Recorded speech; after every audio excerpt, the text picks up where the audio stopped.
You know how the false prophet said, have you ever been swallowed? And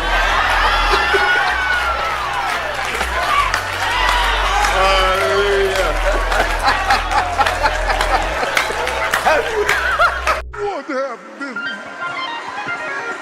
I would have been, I would have been, I would have been, I would have been swallowed up. Have you ever been swallowed up? Have you gone through a time of swallowing where everything was overwhelming and you were at your wit's end? That is my point of view.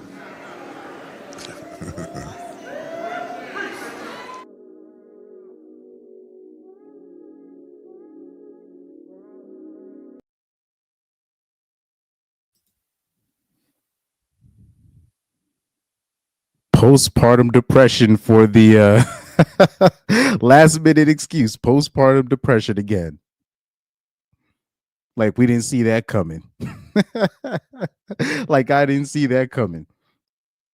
Now that all the evidence, all the text messages have come out showing Halle Bailey to be a complete psychopath, which is not surprising to me. I've seen women make texts like this. I've seen this before. Now we got the postpartum excuse. Watch this. I want you to see these tweets. All the messages showed that Halle has PPD and it was because of DDG. You're going to see more of that. Somebody goes, bro, she might be bat-ish crazy. Ninjas owe DDG an apology. Who's we? Y'all owe him an apology.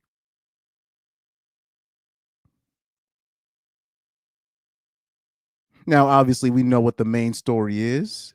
DDG has filed an emergency order to stop Halle Bailey from taking their son to Italy for 2 months, alleging she's emotionally stable, threatened self-deletion, hit him, tracked him with air tags, withheld their son to control him, and once drove while self-deleticidal with the baby in the car. He's requesting full custody, a ban on international travel to protect the child, third-party custody exchanges, and court-monitored communication. He submitted texts, injury photos, and witness statements as evidence. Now, you know what was interesting? Remember, I don't know if you guys remember this. It was, what's up, Water God Zero? What's up, man? There was a video that DDG had dropped right after the Streamers University, after the week he spent at Streamers University, and he had said something interesting, and I kind of dismissed it at first. I'm not even gonna lie, I dismissed it, but now that I see this, I was like, oh, I see what he was saying. He had said, look, when you at your top, when you at your highest peak, now it's just gonna hit the fan. Something's gonna happen.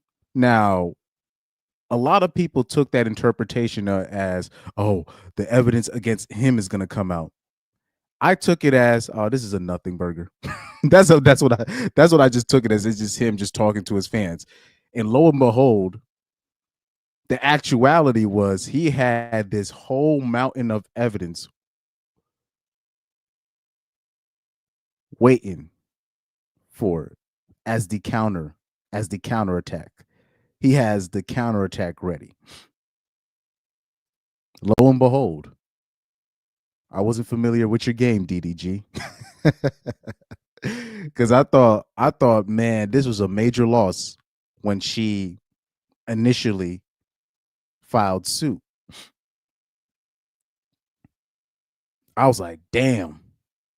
I was like, to me, I think he's innocent of all of those, but we already know how family court works. They don't really look at real evidence. And they're more apt to take the mom's side, especially if she attacks first. So I was like, damn, you fighting an uphill battle. You really fighting an uphill battle. But lo and behold, he's got the text messages. He's got the evidence. Oh, watch this. He even included evidence showing that she attempted to secretly get an abortion while pregnant and later threatening to go through with it unless they got back together. This is crazy work. Now, as it's interesting when Halle had released her evidence first, the broads bought it. Now DDG has filed his evidence, and it's just undeniable. You know what the broads are saying now? Oh, it's postpartum depression.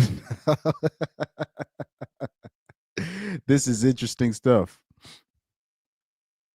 This is interesting.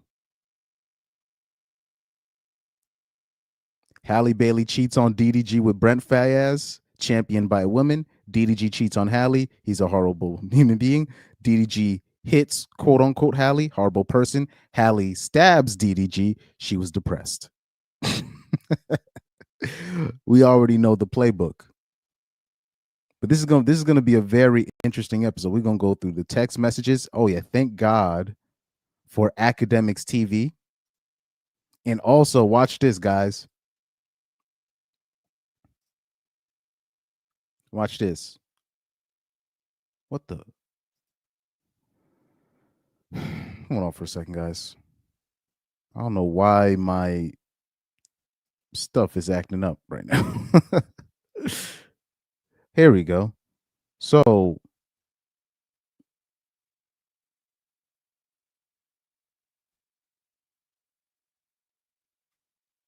yeah, Academics TV got a lot of this stuff. So thank God. That's what I was about to say. Thank God for Academics TV. Court documents reveal Halle Bailey was extremely jealous of DDG ex-girlfriends Ruby Rose and Lala. I don't even know who the hell Lala is. there's a lot of Lalas.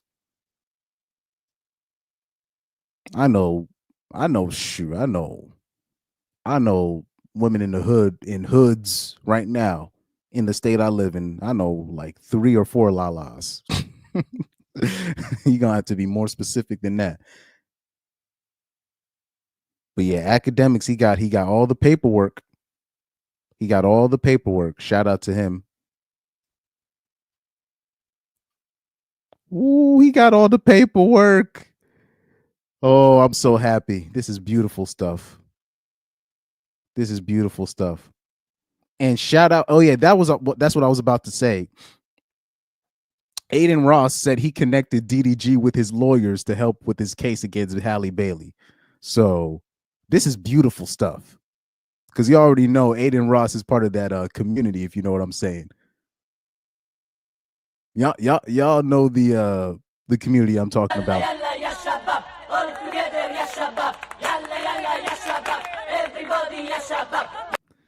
This is what I've been telling ninjas to do. You gotta go on when you go on the attack.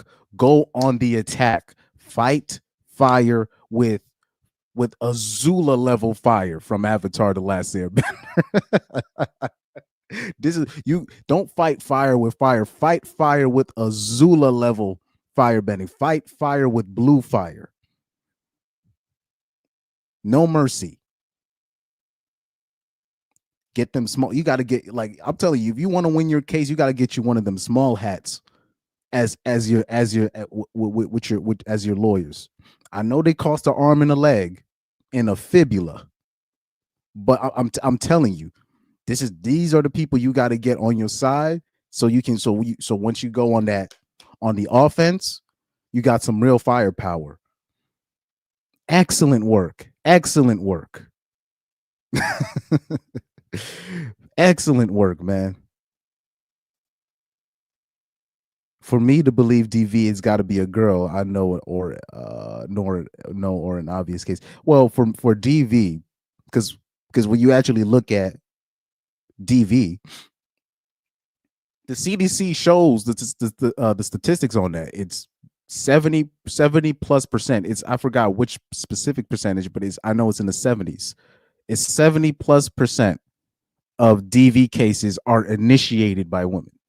It's just when men finally raise up and they put their hands on a woman, it obviously is gonna do the most damage. These are the facts, right? Now, when they talk about DV, I've just learned to not step in, especially if it's like a public DV case. Like, say it's a man and a woman in the streets, and they both got their hands on each other. I was taught to leave that alone, because the older I grew, I realized you're really messing up their foreplay by you intervening. And I'm gonna just leave it at that. Educated Pookie says some chicks have rough sex with a dude on purpose to use the consensual marks against him later and frame it as DV. Yes, I've been telling people that for years now on this channel. This is why me specifically, I don't like. I first of all, I don't like choking women during the action anyways. That's just me. I like it the old-fashioned way. But now, especially now, with the stuff I see women doing, like they'll ask to be choked and then they'll take a picture of themselves afterwards. It has me completely turned off.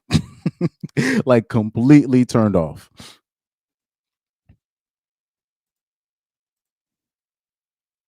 Educated Pookie said, I hired a Becky as my lawyer, but that's the most I can afford now. Yeah, they can help too, but like if you want to win, if you want to put damage on somebody, you got to hire them small hats. You got to hire them people. There's like I said, there's a place for everybody in this world.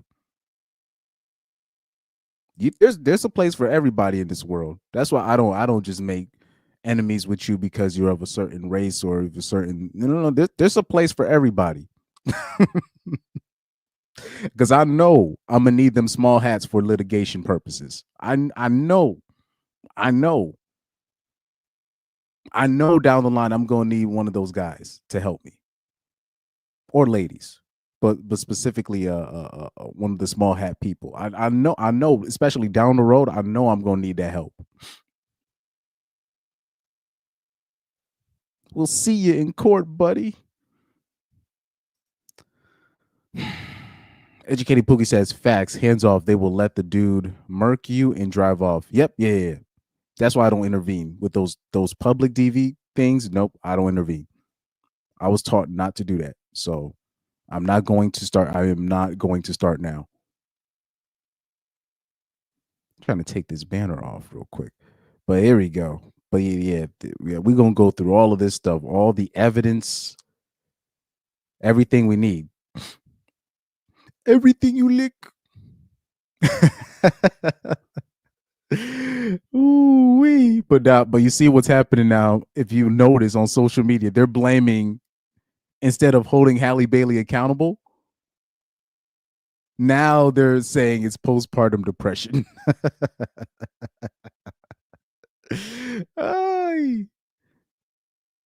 This is crazy work. And by the way, postpartum depression, as described on paper, it only affects 13% of women. 13%, which is still a large percentage, but it's 13%. The way that women describe it, you think all of them are going through it. And then when you ask women what is postpartum depression, they're really describing postpartum psychosis, which is that's even a smaller percentage. You know what I mean? That's because we did the episode. There's a difference between postpartum depression and postpartum psychosis. So we already did the postpartum, depression episode. I think 2 years ago. I might have to revisit that. I might have to revisit that. Maybe tonight, but so because now as DDG dropped his evidence is undeniable. So now all the hoes are just they're it's postpartum depression and DDG gave it to her. Like it's a STD that he gave Halle Bailey. I'm looking at these tweets. I'm not showing you these tweets on my homepage right now because I have another Twitter tab. You know, I'll show it to you. I got another Twitter tab right here. And it says Vicious went from bashing DDG to blaming postpartum depression after he presented his evidence in record time. Cold game. But I already saw that coming. And by the way, remember last episode when I spoke on the DDG Halle Bailey situation, I said this. Yeah, oh yeah, I might have to revisit it tonight and bring up the episode where I talked about it just to make sure I don't want people acting like I'm doing Monday morning quarterback here. I'm going to show you this is what I've been talking about for years now.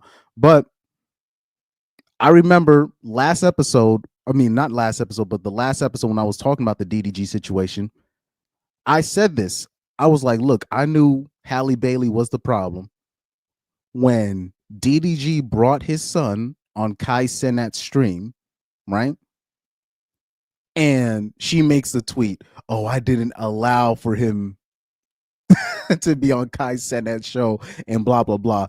And it was women and men roasting Halle Bailey for making that tweet. I'm talking about it was women. It was straggles in the Twitter. I'm talking about the ones that be hating on men. And they were like, Halle, come on. like it's his son too. And then she ended up deleting the tweet. And then I was like, uh-oh, she finna blame it on postpartum depression. Watch. And then just like clockwork, I'm sorry for my actions and blah, blah, blah. I was going through postpartum. I'm like, yep, she's the problem. I knew right then and there she was the problem. Just the tweet alone showed me she was the problem. But then the icing on the cake was oh, I'm going through postpartum depression. I was like, yep, she's the problem. Yep. I was like, she's whatever that she's going to claim on DDG in the future, it's really her. Whether she says abuse or narcissism or cheating, it's her. Trust me. She's the problem. I know it. Educated Pookie said these modern women are giving me modern depression. PMD. Maybe we got to come up with that postmodern depression. I'm not gonna lie. I'll say this: if you put me on a lie detector test, and you know how they gave the detector test to Julia Fox, and they asked her, "Do you hate men?" And then she lies and she goes, "Oh no, I hate the patriarchy." And he goes, "Answer the question." And he goes, "No, I don't hate men." And he goes, "That's a lie." If you gave me that same lie detector test and they asked me, "Do you hate women?" I would pass it. I'll be like, "No." But if they ask me, "Yo, do they give you a depression? Do they get you frustrated?" I would have to just tell the truth and be like, "Yes." But specifically on the depression part. Remember that let me see. Hold on. Let me bring up that YouTube video with Lil Yachty. Because I couldn't believe I was agreeing with him. But I felt where he was coming from. Lil Yachty talks about women giving him depression. I felt so bad for him when he said that joint. And I felt exactly where he was coming from, man. Like I felt exactly where he was coming from. He was saying some real ish, man. Right here. Man, women are something else. You know, I don't like to talk about them for long, to be honest, because they always leave me with a strong depression. Let's keep going. What do you think about? It's just true. I don't know. I got in my feelings. I'm not gonna lie. If they be like, "Do women make you depressed?" I might have to I'd have to cough it up and be like, you know what? Yeah. I'd have to cough it up. I'd have to cough it up because the stuff that I see, particularly women doing, especially nowadays, right now, men are we are feeling the after effects of 3 or 4 generations of feminism coming to a full, like we're at the full compass. We're at the the final level of or damn near close to the final level of feminism in full form, right? And Australia's basically already there, right? And so is the UK. So and US is kind of there, right? And we're witnessing that in the just the final boss, the feminist final frontier. Facts. That's a good way to put it. So we're witnessing now, what's it, the false allegations in full force. Women, like, they'll have a hashtag talking about we need to delete all men, and they'll make the hashtag, it'll be trending. We need to delete all men and stuff like this. You got I'm talking about New York Times journalists, female journalists, making like hateful tweets. Women just basically like, "Wow, I don't care if I false allegate. What happened to the past is basically saying they don't care that the feminism that they give off is retribution. They don't care. So we're going through the final, yeah, what you said, the feminist final frontier. This is what men are experiencing when it comes to women. So much so that there's just a lot of men. They like, women think that, oh, men they're trying to gang up on us, and they're plotting to end us and all this stuff. And no, it's actually the complete opposite. There's a lot of men that are growing up and they want nothing to do with the broads, like with their counterparts. They don't want to talk to them. They don't want to mentor them no more, because they're on straight demon time.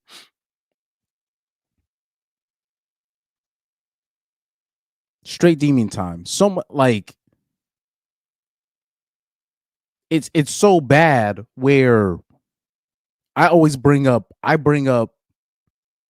the relationship between Simone Biles and, what's the brother's name? Why am I blanking on his name?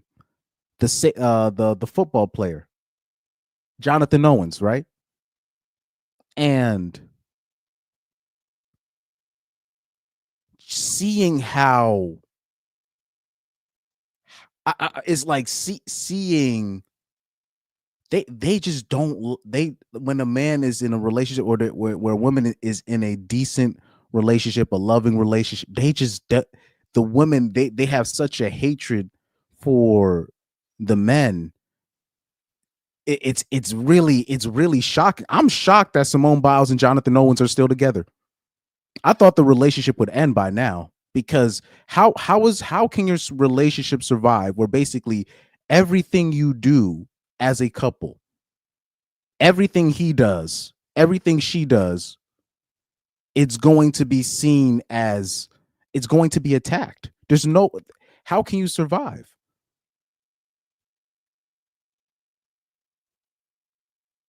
Let me see. Educated Pookie said, "Did you hear about the 24-hour woman strike in Iceland a year or two ago?" Yeah, I heard about that, and that was a failure. That was a failure, because they, like, and I'm talking about, the feminism is clearly failing.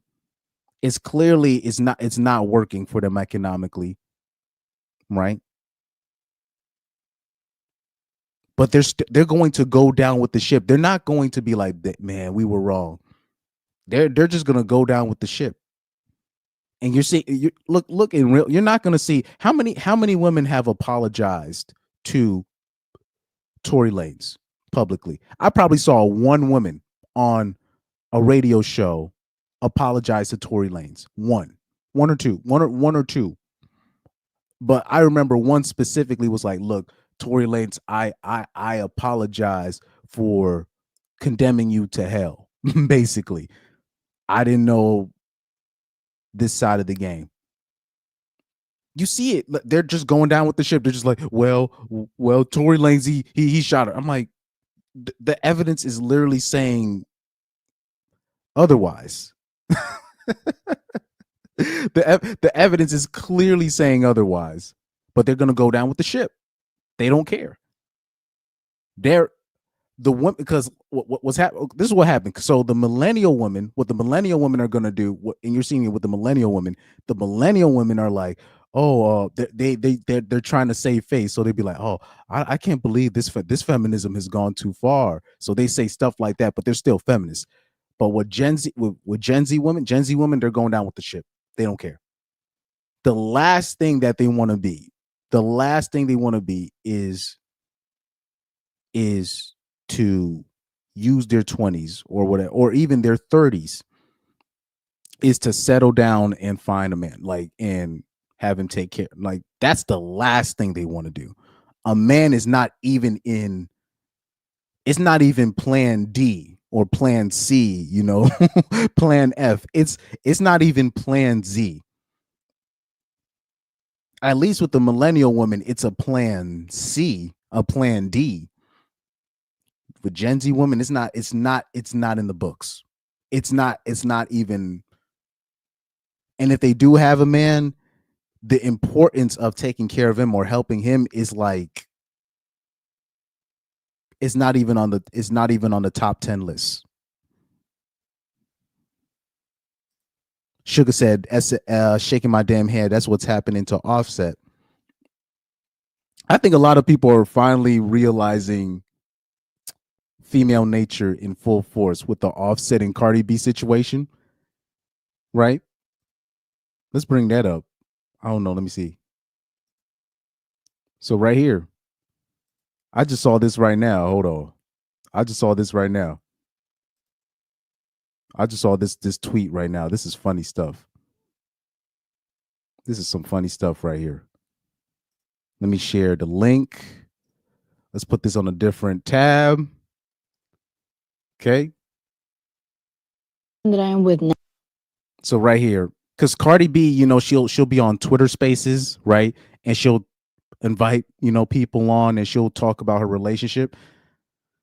And it's interesting, Cardi B left Offset for cheating just to end up with a dude that openly has other bitches. This is what women usually do.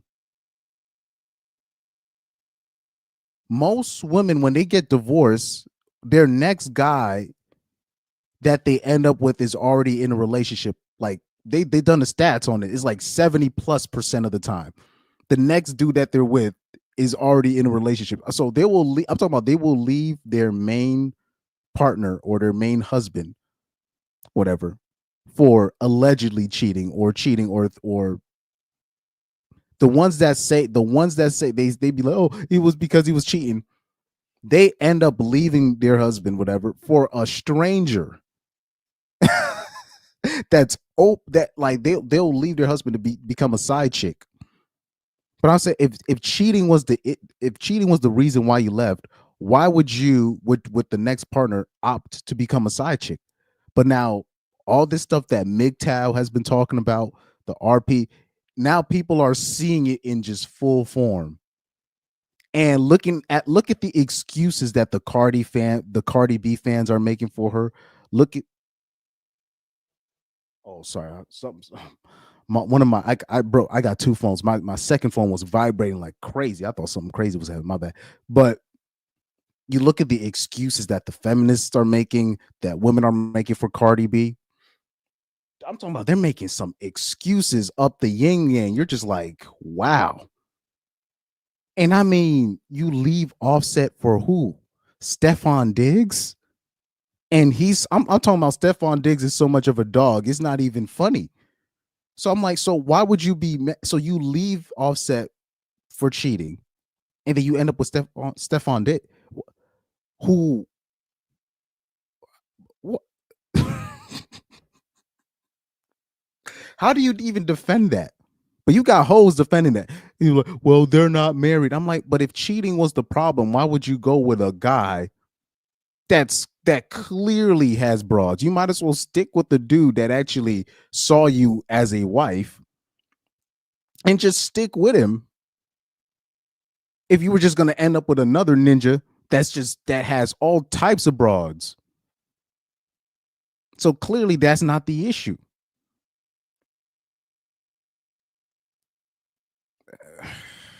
But people, like I said, people are seeing female nature in real live time where it's undeniable. It's undeniable. And the women that are just obviously just sticking up for Cardi B, just off rip, like I said, they're just gonna go down with the ship. They don't care. They don't care.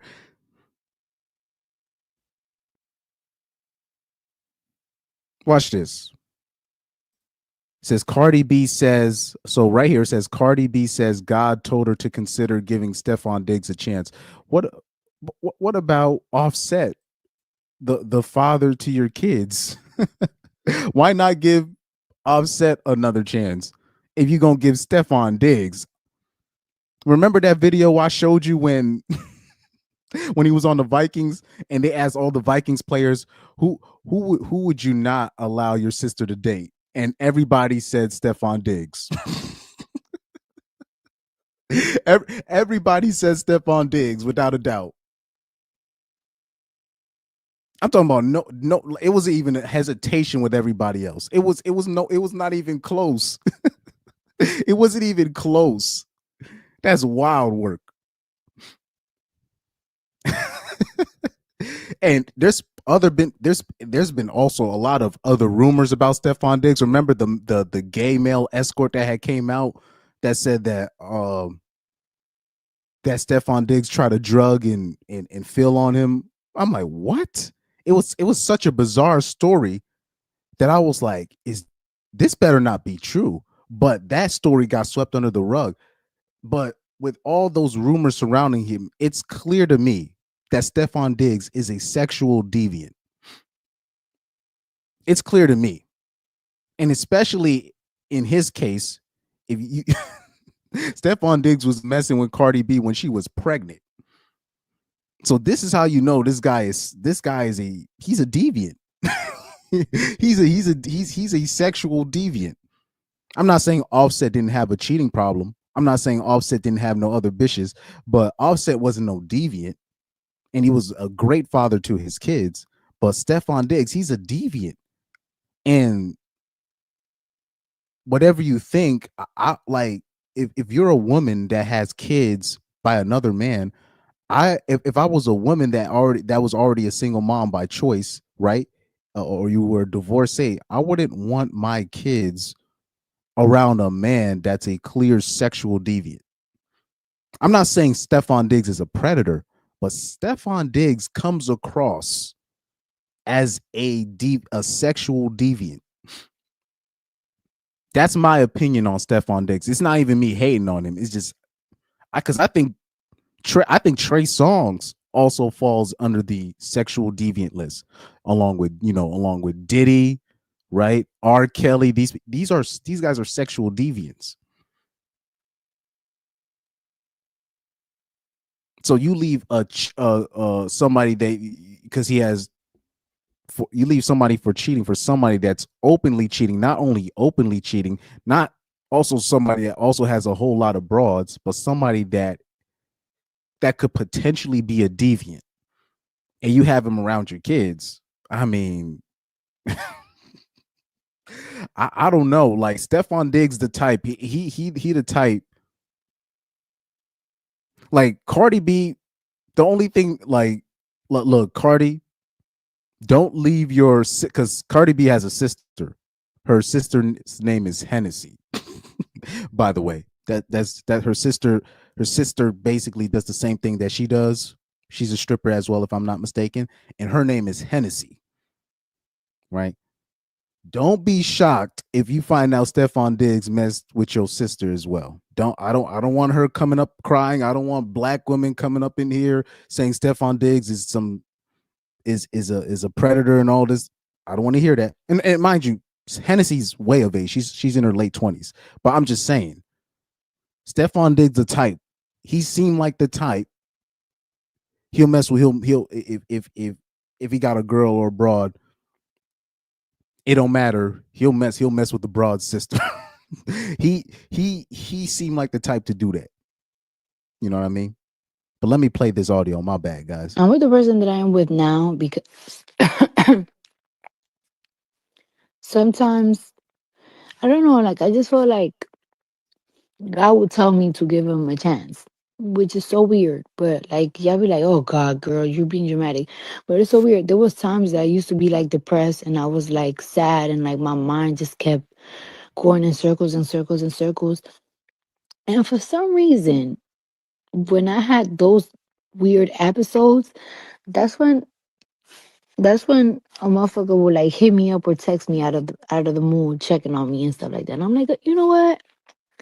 Maybe I should just give it a chance. You know what I'm saying? And before I popped out, before I even give any clue who I was Now, Cardi B, I will say this, Cardi B.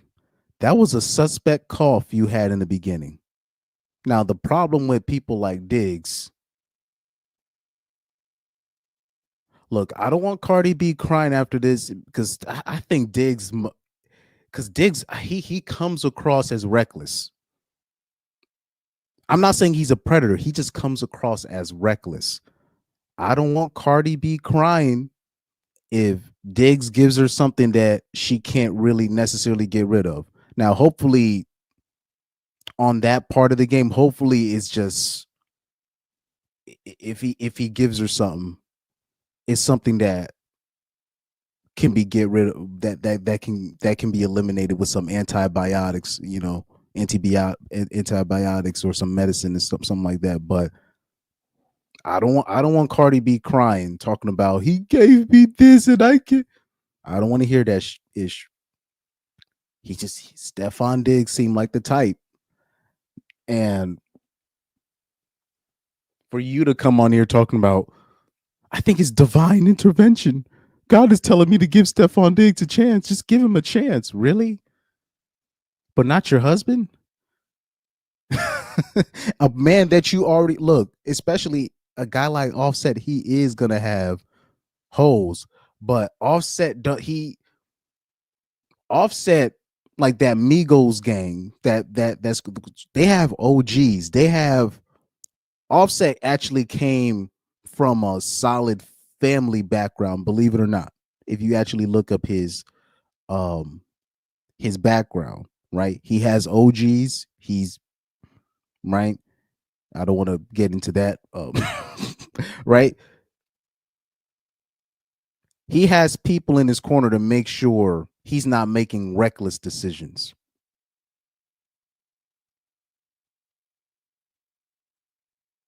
And really, Cardi, you can make a deal with Offset.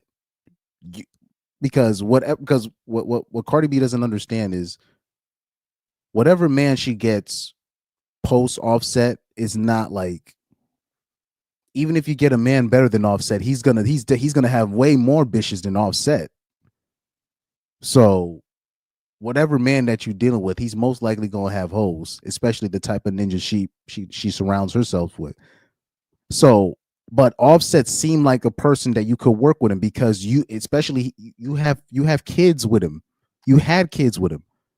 So there's something there. There's some form of solidarity. There's not necessarily leverage, but there's a point of unison where he'll hold off on making you look crazy or right leaving you out to dry because you do have kids together. You did establish something, right?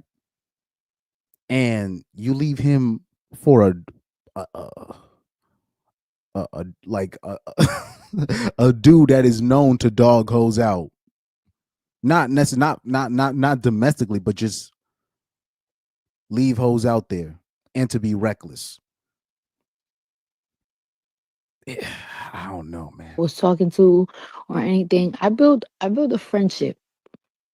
I built a friendship. I got to know the person. They get to know me.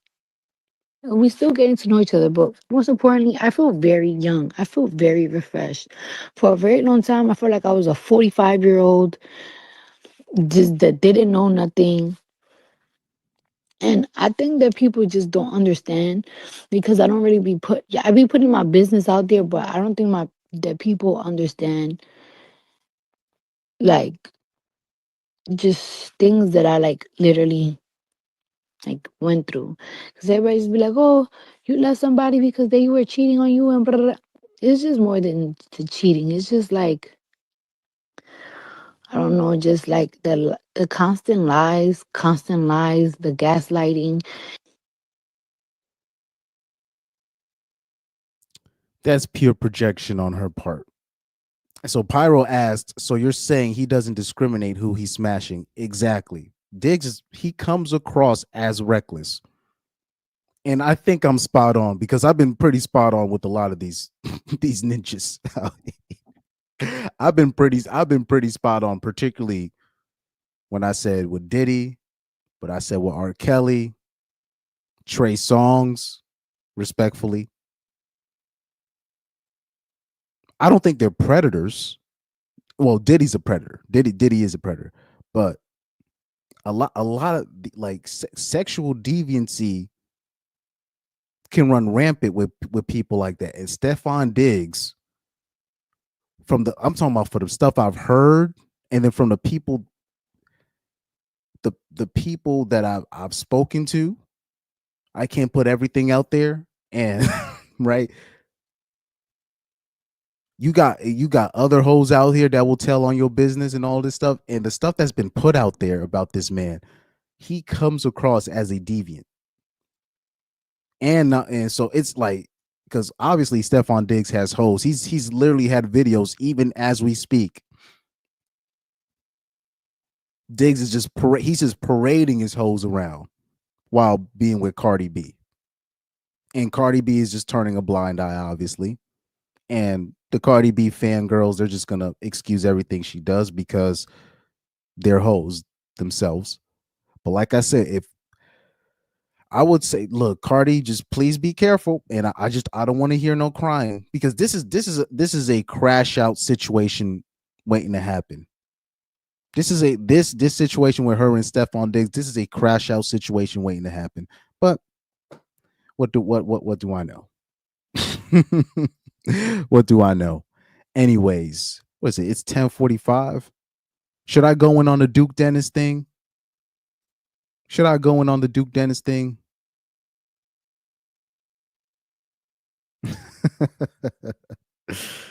Oh, Lord have mercy. So we got another one of Duke Dennis's alleged baby mothers has came out, say he don't take care of his kids, whatever. I feel bad for homie, man. All these hoes coming out right when he's really starting to get that fame. And all these hoes are coming out now, putting the business out here about his kids or his alleged kids because they're seeing all these hoes that Duke is getting.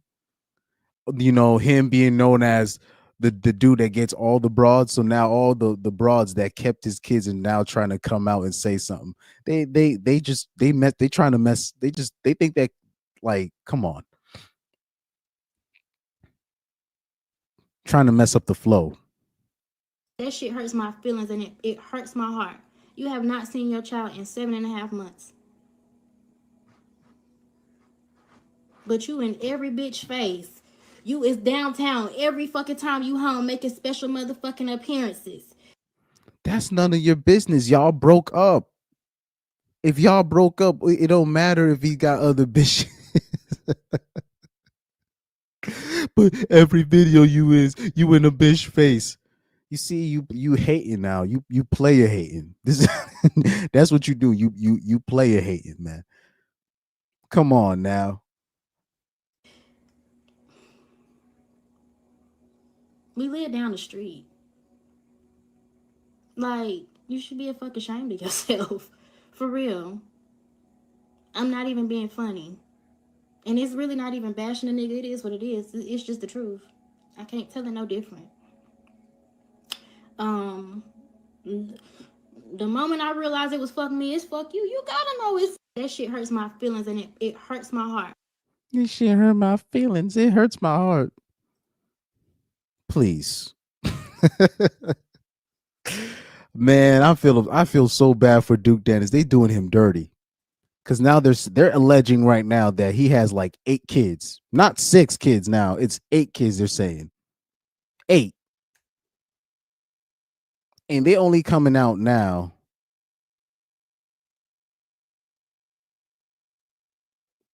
Like they coming out now.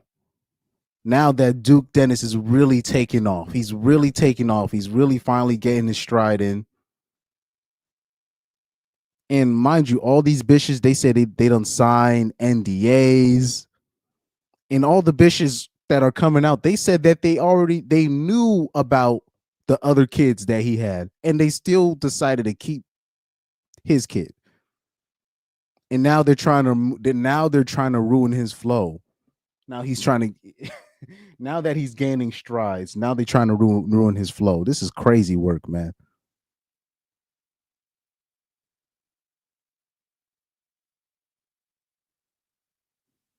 So now they're saying that Duke Dennis is like Future and whatnot.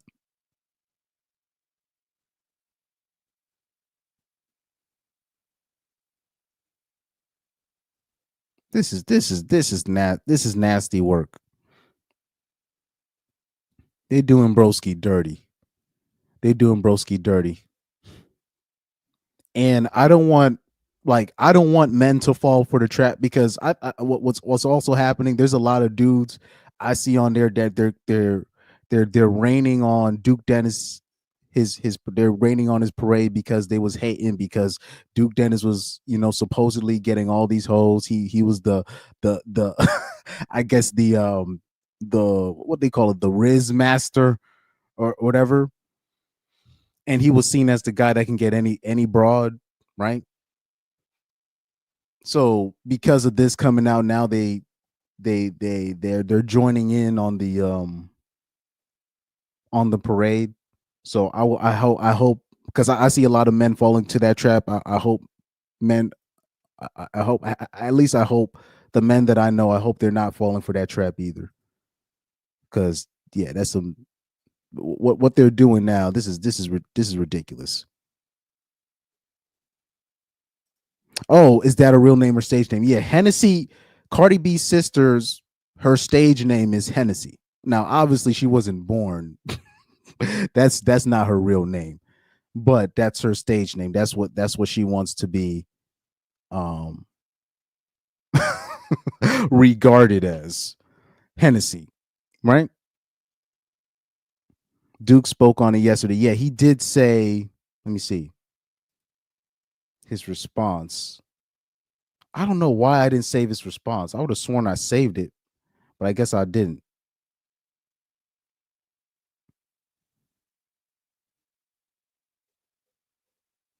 Yeah, I didn't save his response. I'm so mad. And really, in his response, he said, "Look, I'm not addressing none of this nonsense." Yeah, right here. Right here, right here. Right here. I just a lot of shit. Last thing I'll say though, fellas and chat in general, I don't do drama on the internet. Um, I just a lot of shit I just don't even address, bro. You know what I'm saying? I've been that way for as long as I started, bro. Like I just let whatever be. I just let it be, man. Like I came on here, I said what I had to say. Now all I can do is, you know what I'm saying, prepare for my pool party. And you know what I'm saying? Once again, I don't have anything bad to say about anybody. You feel me? Let that be. Like I literally don't have anything bad to say about anybody. If you said something bad about me, then you win, you have it. Like bro, that's one thing I'm not doing, bro. So I'm sorry that like these past few streams I just been having to come on here and like clear, I owe it to my supporters more than Also, I'll say this. Look, I don't doubt that he slept with those women. I don't doubt that. But all these bitches coming out and saying, "Oh, he's the baby father of this and blah blah blah." I hope Duke Dennis did a paternity test on all of those kids. I hope he did a paternity test, because hoes be capping. And like I said, he hasn't said nobody's lying. He didn't say nobody's telling the truth. It's just the internet is going wild with it. Because for all we know, none of those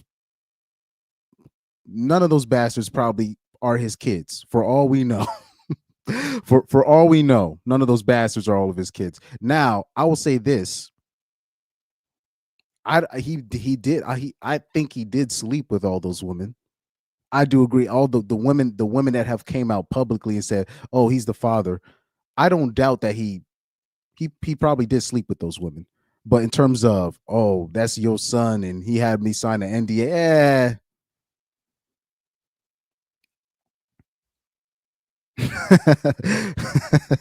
hogwash. Anything, you know what I'm saying? Because I know y'all be on here battling and trying to defend me the best way you can, and I don't even want to put that on y'all. You know what I'm saying? Because it's not y'all, it's me.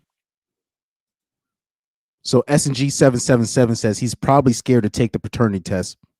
This is true. That could be a thing. That could be a thing. But yeah, right here. So kinked up Elux. Oh Lord, that's an interesting name. Kinked up Elux said they're trying to deter other women grievances. This is the stuff that I don't like. It's a smear campaign. They see him. The hoes see him still living his life. They still see he can get all these hoes. Even if all this stuff is true, it's not really deterring any of the hoes for coming to him. So women don't really like it when you can just move on with your life and still win.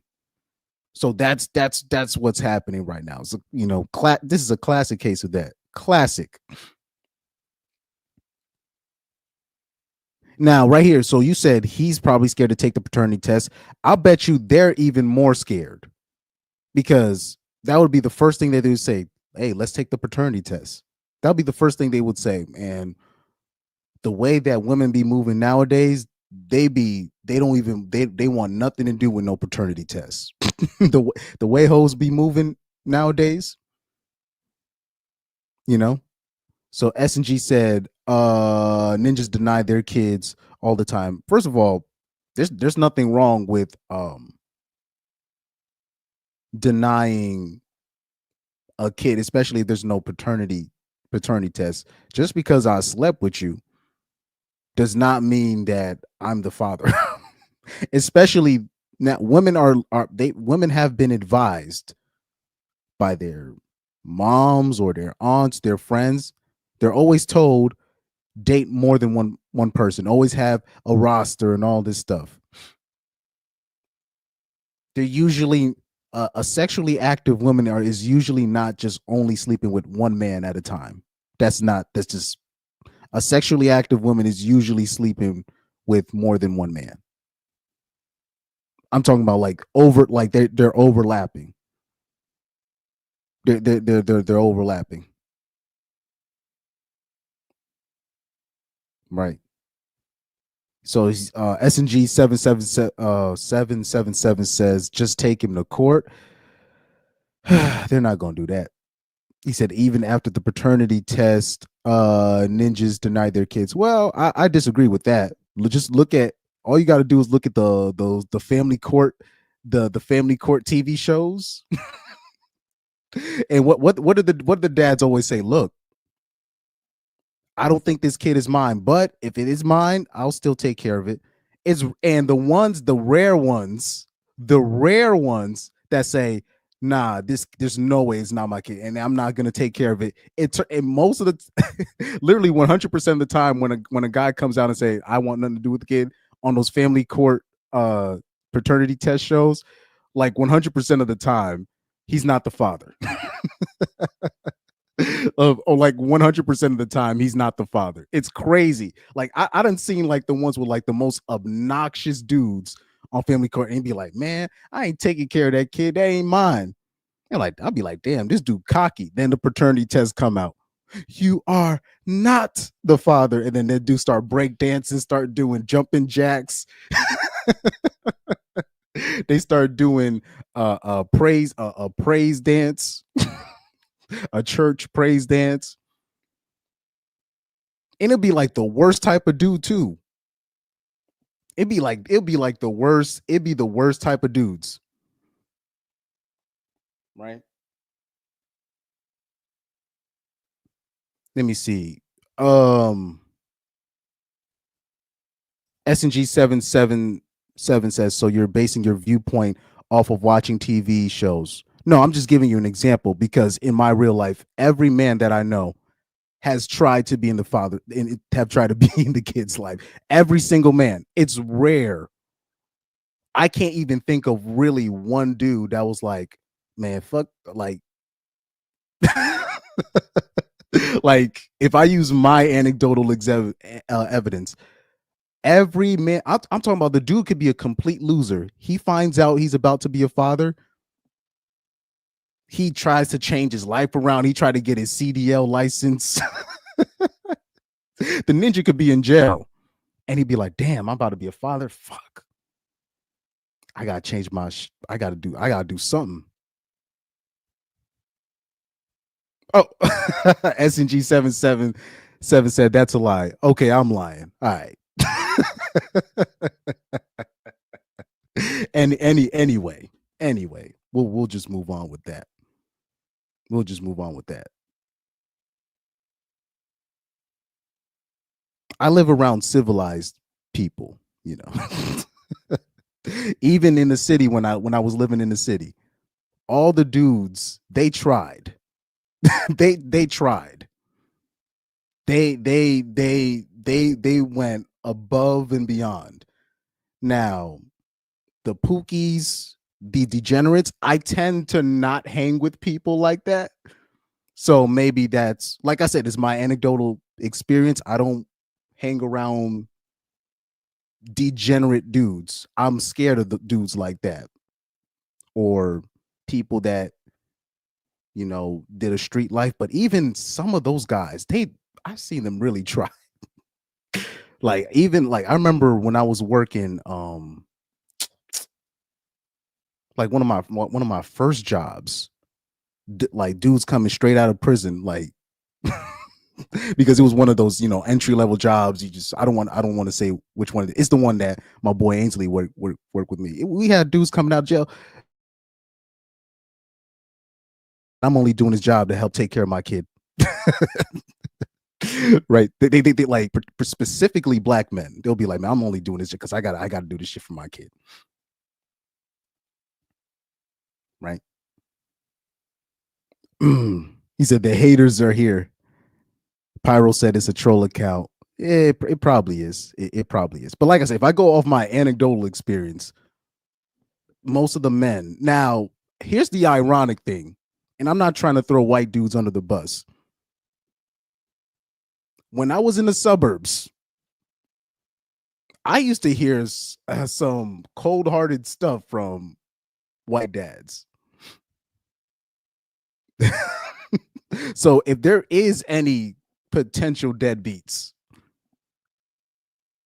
it's the ones that and they had a lot of paper, and so yo, some of the yo, I remember when especially when I was younger, I used to hear one of those dudes. He's like, he said, yo, my baseball game is there. My dad said he had to go to work. I was like, oh shit. I used to be like, oh damn. I used to be like, damn, that's cold hearted. The black dads I grew up around, they would like they went out of their way. They went out of their like they went out of their way. They really went out of their way. This is why I don't really want to. Maybe my anecdotal experiences might be too much for you. And then on top of that, as I grew older, all the women that I worked with that was complaining about their baby fathers, when I would do the background research on them, they were both clowns. Now, that didn't make him a deadbeat. It was just things didn't work out with them, blah, blah, blah, blah, blah. And he would try. He wasn't perfect, but they were decent dudes trying, right? I remember one specific woman was saying that, oh, my baby dad was a predator and he was touching kids. And I was like, but why are you telling me about this?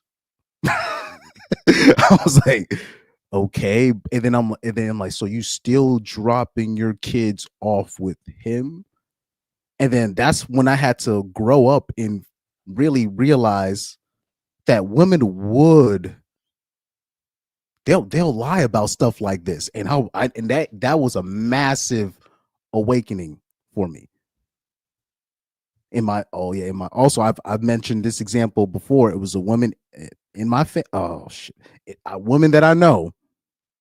She said this dude was the father and the guy was a loser. We were so mad. The people that knew the girl, we were like, damn, this guy's a loser and blah blah blah. Turns out he was never the father. It was a dude that was 23 years old. She was 16.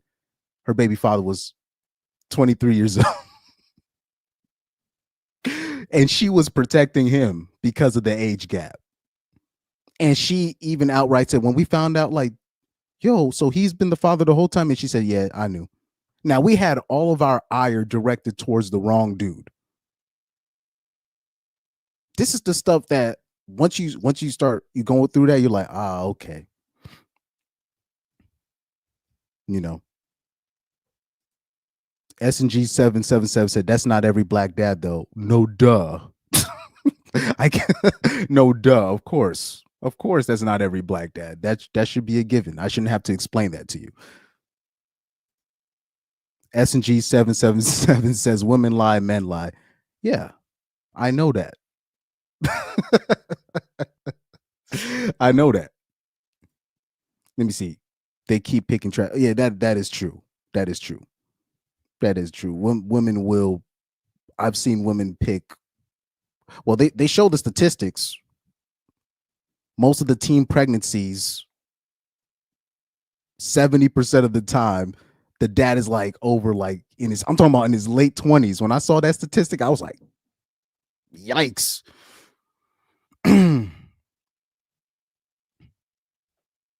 SNG 777 says, so you know of women like that, but all of the black men you know are stand-up dudes. Yeah, I just said, I didn't say they were perfect. I just said when it comes to them being a dad, they go out of their way because they already know of that stigma. Most of the black dudes that are fathers that I know personally, they go out of their way. I didn't say they were perfect. I didn't say they were great people. I'm just saying when it came to this, them being a father, they would go out their way.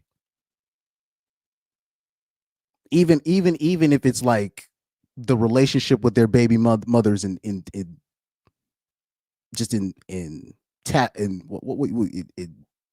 pieces, they try.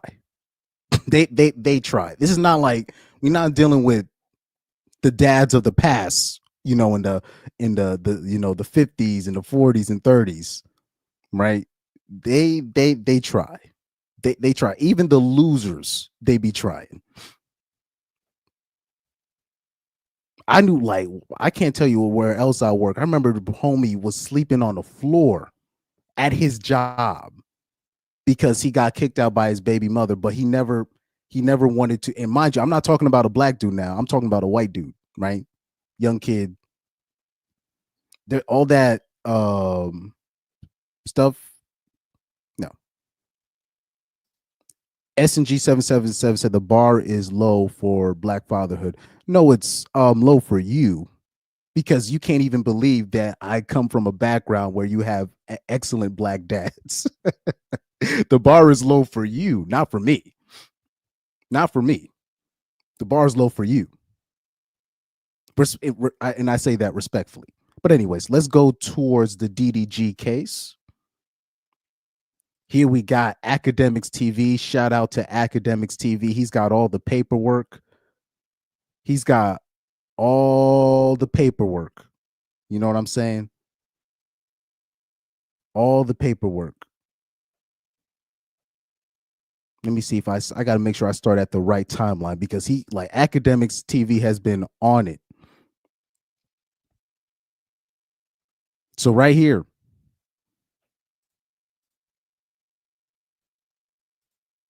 let me show you something real quick. It should still be trending, but I don't know why it's not trending no more. But let me bring up the article before I show you the evidence. Okay. If you guys don't know the news, you should see it now. DDG asks court to prevent Halle Bailey from taking son Halo out of the country, alleges she's a risk to both of them. So DDG is now going on the offense, right? He's going on the offense, which he should have done now, but now he has an advantage, especially now that I found out that Aiden Ross is connecting him with his with his lawyers, with his type of lawyers.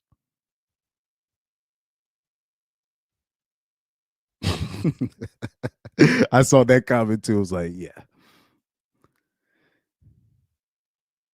This is beautiful stuff. This is beautiful stuff. DDG's finally going on the offense. A lot of men, not just black men, there's just a lot of men in general that hide the psychotic behaviors of the baby mother, and they really be leaving them off the hook. Right? DDG is asking the court to prevent Halle Bailey from taking their son out of the country. According to court documents, which I'm about to show you, obtained by People on Wednesday, June 4th, the streamer 27 filed a motion to request an emergency hearing and asked the court to restrict the Little Mermaid actress from traveling internationally with their 17-month-old son, Halo, specifically on vacation to Italy. So yeah, that was like weird timing when Halle had asked for just full custody, and the the requirements was crazy, where basically the only way DDG could see his son was on supervised visits. I was like, yo, this is wild. I was like, this is wild, right?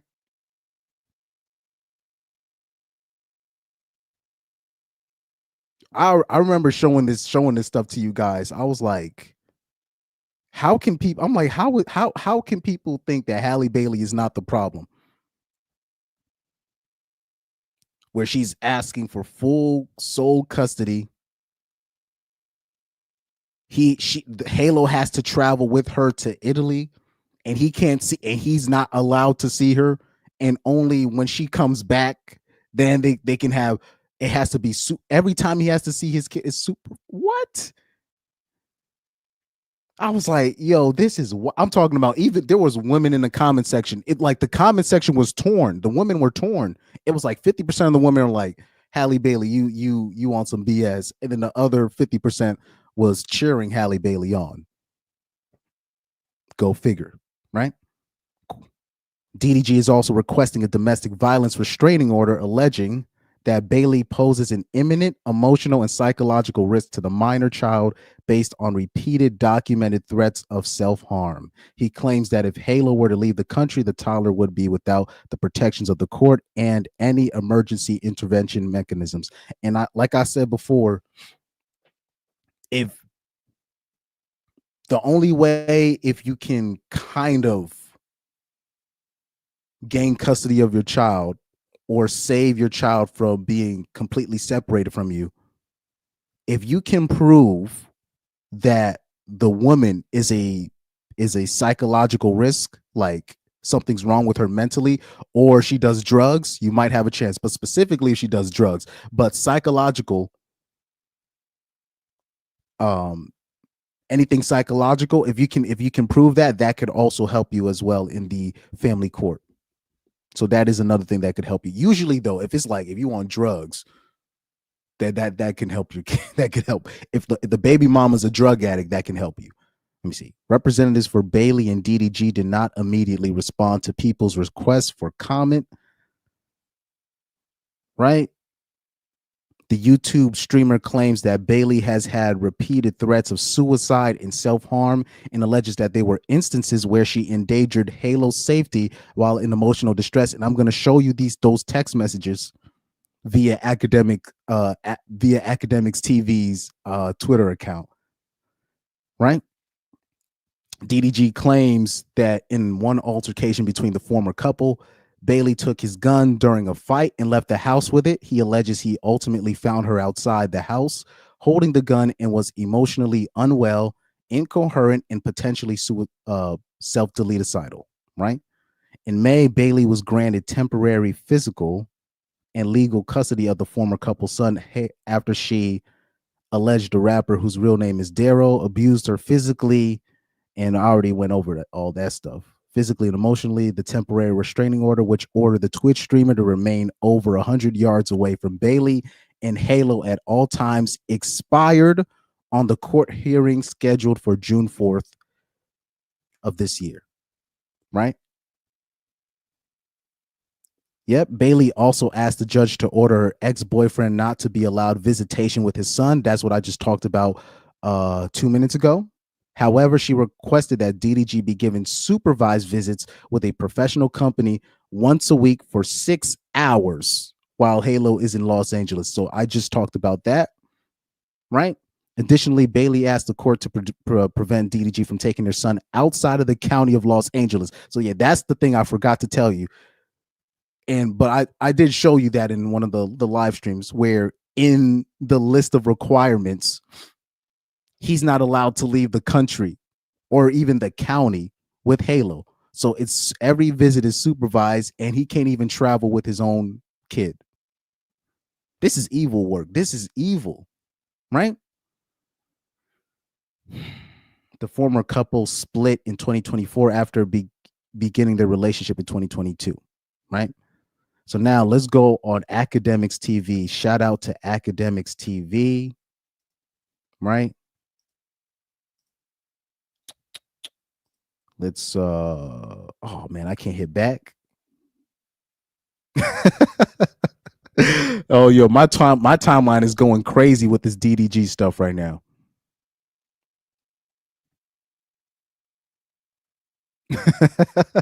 Let me show you this tweet. Somebody said DDG should have picked a sister. Oh, wait a minute. So yeah, all these, anytime something don't work out with a black dude and somebody of another race, they always say he should have been with a black woman, a strong black woman. I'm like, bro, all broads are on demon time. All of them. So they're showing the document right there where Halle Bailey had threatened to go with a baby deletion unless her relationship is restored, using the pregnancy as leverage to control DDG. So that throws your whole postpartum depression. That throws your whole postpartum depression theory out the window. Halle Bailey is crazy, right? But let's go through all of these things one by one, because Academics TV, he's on full hater mode right now, so he's got all the stuff. So we're gonna go through all the Academics posts on this situation one by one. I don't even got to do a document search like I had to do with the Joy Taylor situation. This is a blessing. This is a blessing. Oh, Young Doka, it's been a minute. I was wondering where you was at. Shout out to that's one of my guys right there. Shout out to you, bro. I don't really have a soundbite for you though. I don't really got a soundbite for you, but shout out to Young Doka, man. It's been a minute, man. Shout out to you, bro. I saw a comment. Why can I not find my comment where I left off? Here we go. Kat Talia says he's stupid and thirsty for attention from social media. Way too much. Real talk. Who? You mean DDG? So Queen G says it's all sad because Halo is the only one that's truly going to suffer. They keep this up. Lord forbid they take Halle from both of them. Oh yeah, and it's yeah. That's another part of the discussion people don't want to talk about. They might end up taking the kid from both of them. That could be very sad situation, but I think it's in the best interest. This is my opinion. I think Halle should not. I think DDG should have full custody of the kid. This is just my opinion. Halle Bailey, she's the problem, and people can say I'm biased. That's fine, but my seeing the actions of Halle Bailey compared to the actions of DDG, it's clear that Halle Bailey's the problem. You can be mad at me for that take, but when I saw that tweet when she was complaining about Halo being on Kai Cenat stream, and then she deletes the tweet and said it's postpartum depression, I'm like, oh, I'm like, yeah, she's the problem. No disrespect, but she is. And plus, like a young lady had said on Twitter 2 weeks ago, I don't trust nobody affiliated with Rock Nation at this point. At this juncture, I don't trust nobody affiliated with Rock Nation. And I'm gonna leave that alone. Oh man. What the? So SNG77 says there's no good women in your suburban neighborhood. I didn't say there's no good women. I just said there's all the fathers, particularly the black fathers. The ones that I observed, they went out their way. That's all I said. I didn't say there was no good women. I just said there's the black fathers that I've observed have went out of their way. Even the ones where they were divorced. Dude, I got stories, bro. I got stories upon stories of dads going. I'm talking about they're separated from their woman and they still show out for their daughter and their son. They be doing too much. They do too much for their kids. I'm talking about, I'm like, so much so that you'll be like, you'll see the coaches, they be like, damn, this nigga always there. Queen G says all broads on Demon Time lost me there. Good luck with your channel. Okay. Artur Ites says a mess. I don't remember. Maybe I don't remember. Maybe if I did say all broads, but I will say Gen Z broads are definitely on Demon Time. Definitely for sure. It's rare that you're gonna come up across, because like I said, I live in a different place, so at least the women are like where I live. At least the women are more honest about who they are, right? But I'm just saying, in general, in general, it's particularly when I'm talking about when kids are involved. Now, usually, if it's like a man and a woman, and if a marriage happened or a girlfriend or boyfriend thing happened, but specifically with a marriage thing, and if it's a man and a woman and they're only together for a short period of time and there were no kids in the situation, usually they can leave the situation amicably because there's no kids involved. But when kids are involved, it gets messy. Things get messy. Shout out to Young Doka, man. Shout out to you, man. I was wondering where he been. I'm like, damn, where? And you know who else I've been missing? Somebody's got to let me know where Angel is. I haven't seen Angel on AJ Rant and Reaction stream for a minute, so I got to find out where he's at too. But shout out to Young Doka. He says, whoa, I just came in, but this bitch threatened baby deletion just so she can get some DDG strokes in. Yes, I saw the paperwork. I saw the text. Oh man. Educated Pookie said he clearly meant all races of broads, not every single one. Well, unfortunately, Educated Pookie, when you generalize women or you make a general statement, women for some reason they think you're talking about them. Like they think you're talking directly to them. Now, if I came on here and said all men, like men are predators, if I just said, if I came on here and said, if not even saying all men are predators, if I came in here saying men are predators and black men need to do this, she'd be on my, she wouldn't be on this. Hey, not all men. She wouldn't have done that. She wouldn't have done that. And I know this because anytime I do talk about men amongst a group of women or where women are there, I don't ever hear women talk about not all men. Ever. Now, I'll talk about women doing something, and you'll have men and women try to correct me and say, not all women. I'm talking about man and women. So Young Doka said, yo, I just been on the grind. Sadly, missed a lot, but love to see 30 people in here. Hit the like button. Yeah, shout out. Yes, hit the like button. Yep, we don't rock with Rock Nation on this channel. Nope. Jarrell Velez says, you talking like you know what happens behind closed doors. Well, I predicted all of this. You know what I mean? No disrespect, but like Halle Bailey with the abuse claims, I literally predicted all of this. Not just me, though. Everybody in the damn manosphere predicted this. The normies predicted that Halle Bailey was going to pull this ish. That's why we were saying, yo, DDG, you got to go to court and you need to strike first because she's going to file a false claim on you. Even though she's the crazy one. We know she's the crazy one, but DDG was hesitant to bring the broad to court.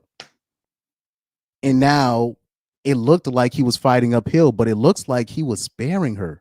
Because when you look at this evidence that I'm about to show you, you know what I mean? SNG77 said, I'm talking about you saying all women were on demon time. If you don't mind me asking, how old are you? No, and it's not no disrespect, because you probably might not know the type of time that women are. I'm talking about women from ages, teenage years to like age 33, right? I'm talking about Gen Z, because you might not know. You might not know. No disrespect. How old am I? I'm in my mid-20s, but people on my channel already know the exact age. But I'm in my mid-20s. But if you're over the age of 40 or you're over the age of 35, you have no idea what Gen Z women are doing, bro. No disrespect.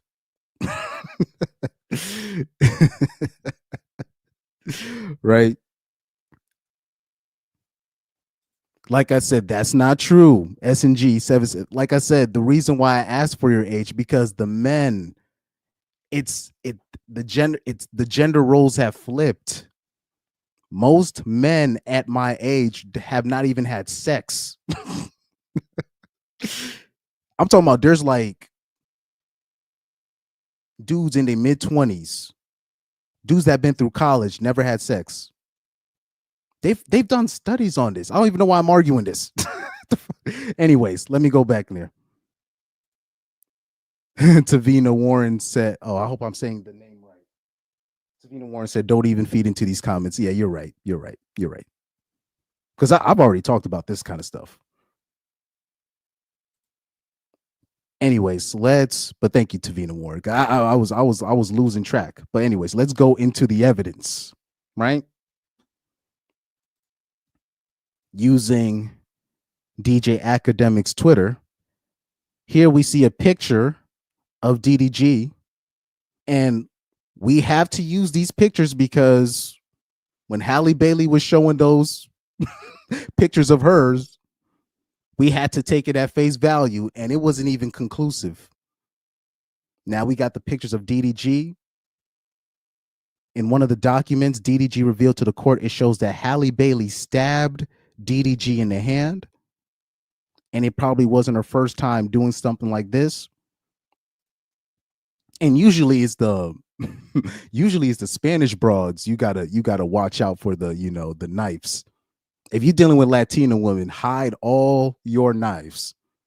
I'm speaking from my experience. I'm speaking from other ninjas' experience. I'm speaking from other Hispanic men that have talked about this kind of stuff. This is this is real deal Holyfield. But apparently Halle Bailey stabbed him. Right. And that's just academics just repeating right here. So here are the text messages. I don't know if we can really zoom in on these text messages, but how can we do this in a timely fashion? Here we go. Let's zoom into these text messages. Right. So right here, we see these text messages. This is from May 21st, 2024. This is Halle Bailey going off. She goes, "This is proof." And she's typing in all caps, so you already know she mad. And she's misspelling her words. Right? She goes, "This is proof. You're leaving me hanging as a mother. You won't step up when I need you to. I'm begging you." And she's texting all. This is not like timed out. She's texting this all at the same time. She goes, "I'm begging you. I just found out you slept with Lala in Mexico. I'm going to self-delete myself. My son will not be around for it. I hate you forever. You can have him and let her be his mom." Wow. And DDG replies back, "I can't believe you're acting like this." Right? So now we don't even know if this is confirmed that he cheated. But threatening to self-delete yourself, like these are the text messages that women will send when they find out something, or they think something is going on, or like I'll never forget when I was in college. Yeah. When I was in college, dude on my floor, he messes with this broad on the same floor, which he shouldn't have done that. Next day, he gets these exact same messages over a hookup, mind you, a hookup, and he gets a whole paragraph of this.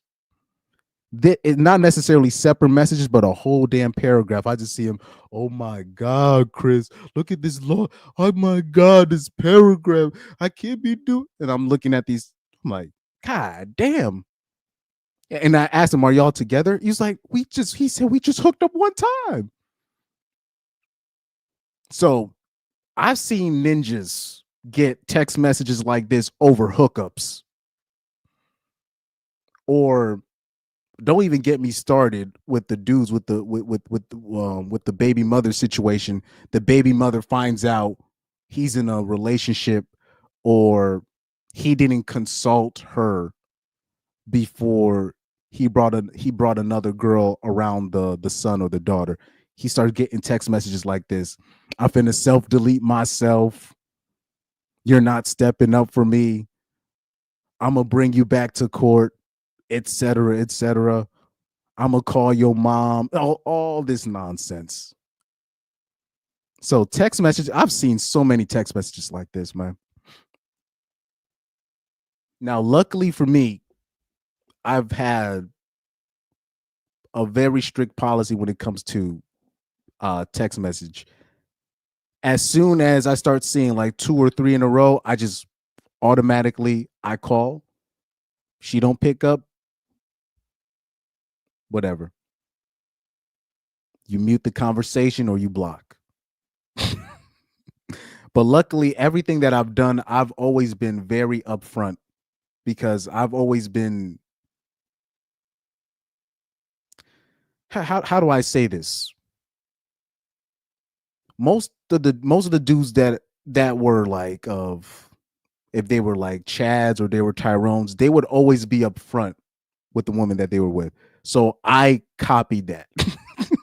I copied that because I just thought that's what you were supposed to do. So I've never had to lie. I've never had to be slick. So luckily, those like it's a rare occurrence. The only time I will get text messages like this is when they would when they would be mad at me for not being aggressive enough. So I remember a situation. Oh, recently I was with this girl.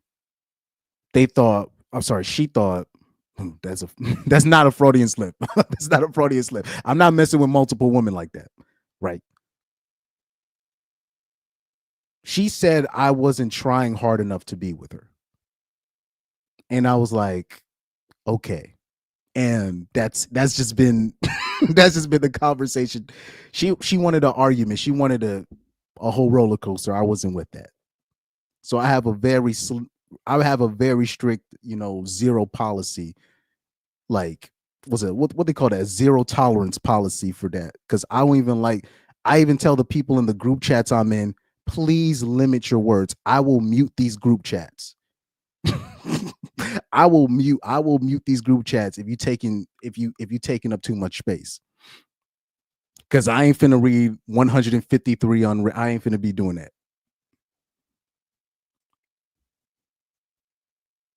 But this is what people do.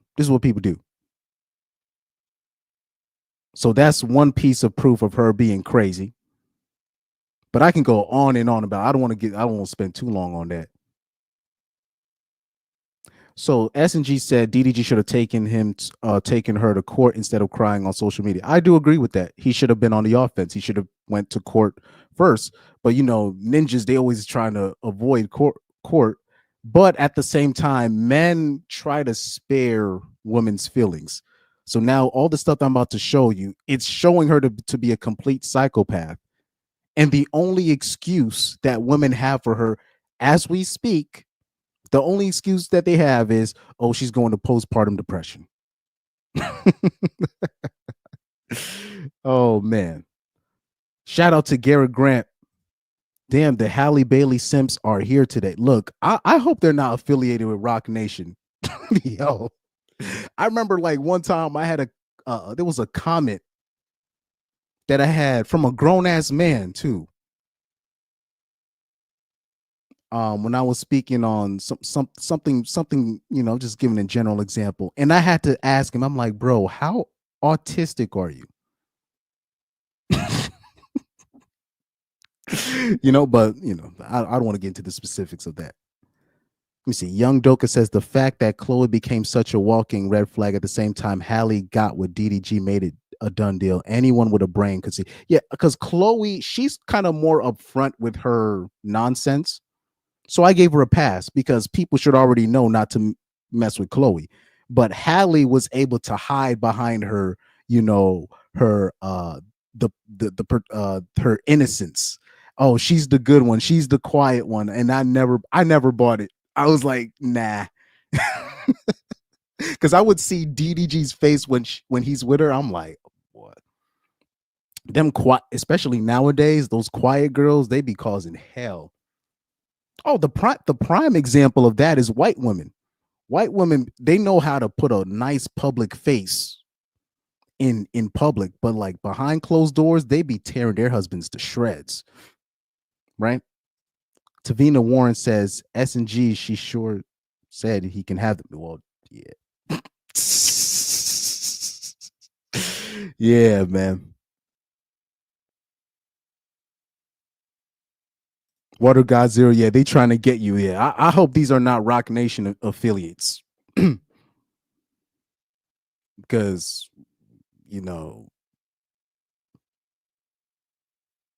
let me leave that alone. I already spoken on what I think of Jay-Z, but I'm gonna leave that alone. Young Doka says, you see Johnny Depp took Amber to court and the newspapers prior for defamation, but ninjas like DDG will cry to the internet, do better. Well, like I said, like ninjas don't want to go into, they don't like court. They just, they do everything to avoid court. But I've been trying to tell ninjas, I'm like, you gotta be on the offense. You're gonna have to be on the offense because people see you as an easy lick, not because you're ninjas, but because you're afraid of court. You're afraid of going through the litigation. I'm like, nah. Now, but you see what DDG is doing is good right now, because right now Aiden Ross said he connected him with his small hat lawyers. So when I saw that news, I was like, yes, sir, let's go. That's what I'm talking about. That's what you gotta do. And he shouldn't have to go to court. Yeah, but look, this is America, bro. This is like this is a gangsta ass country, man. You know, black men are the most progressive and most liberal men on the planet Earth. And look how the least respect black men get for it. And on top of that, CDC, not just the CDC, but the studies show that black fathers are the most involved fathers, and they still are the most disrespected. So, like I said, it's time for black men to start actually going on the offense. You got to be cold blooded out here. You got to be cold blooded out here. And look, what's best for the child, in my opinion, is for DDG to have full custody, because Halle Bailey, Halle Bailey I just think mentally she's unfit. I don't think to have somebody that's such an emotional terrorist, you can't you know what I mean? You can't have your kid around somebody like that, where you're walking on eggshells hoping that you don't get mommy upset. We have a lot of kids. We're not suffering from daddy issues. We're suffering from mommy issues, right? And I say we because I'm not gonna act like, oh, my life is perfect and all this stuff, right? Even though my mom wasn't like that, but I still include that, right? A lot of us is already taught we gotta make mommy happy. We gotta, it's just ingrained in us. But it's really a form of emotional terrorism. It's actually a form of the so-called emotional abuse that women like to talk about, right? So let's go into the next one.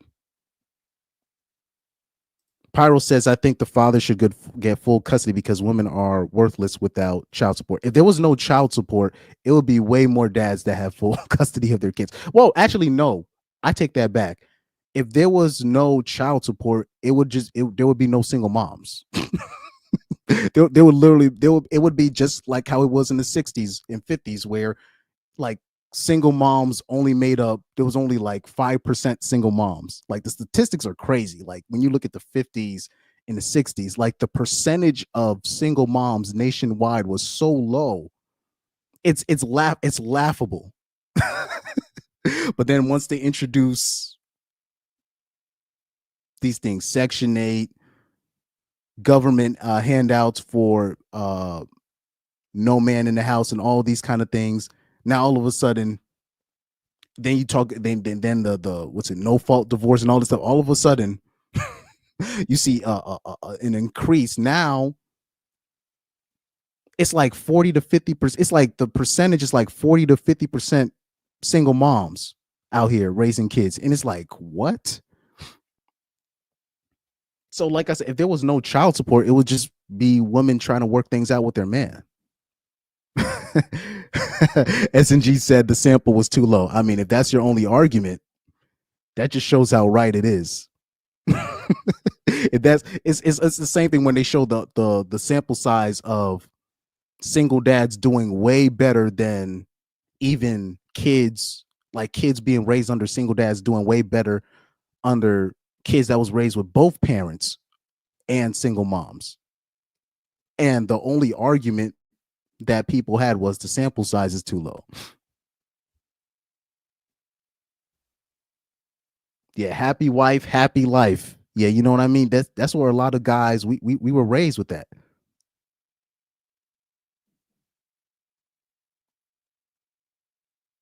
We were raised with that, right?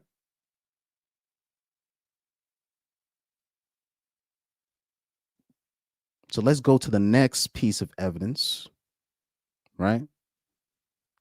Oh, I don't think I showed, did I? Let me see.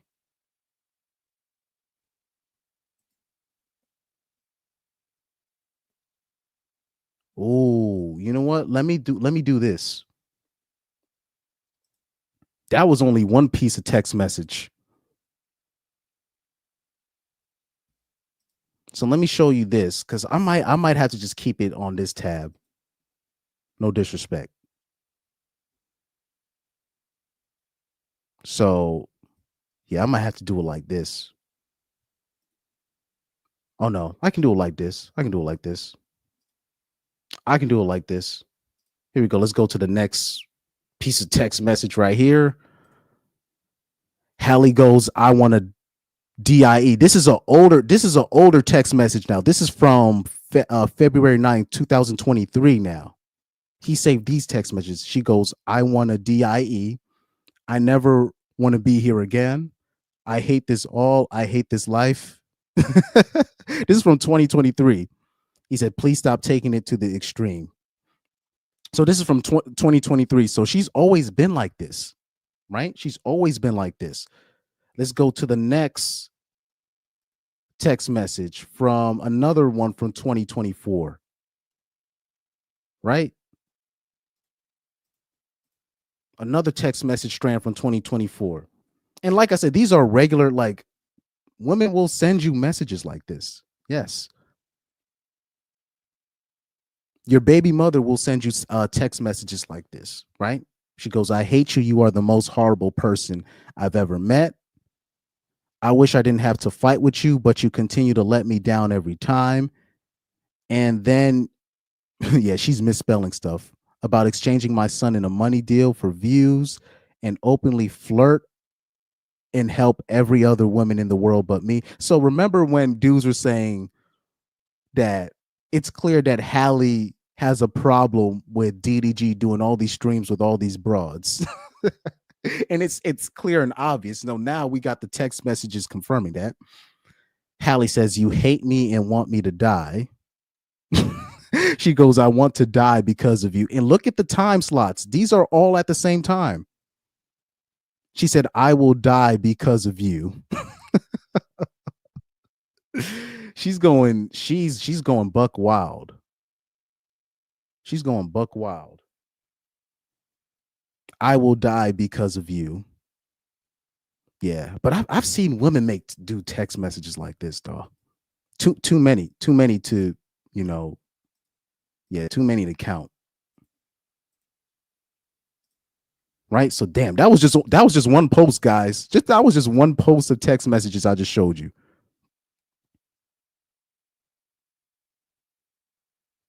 Right?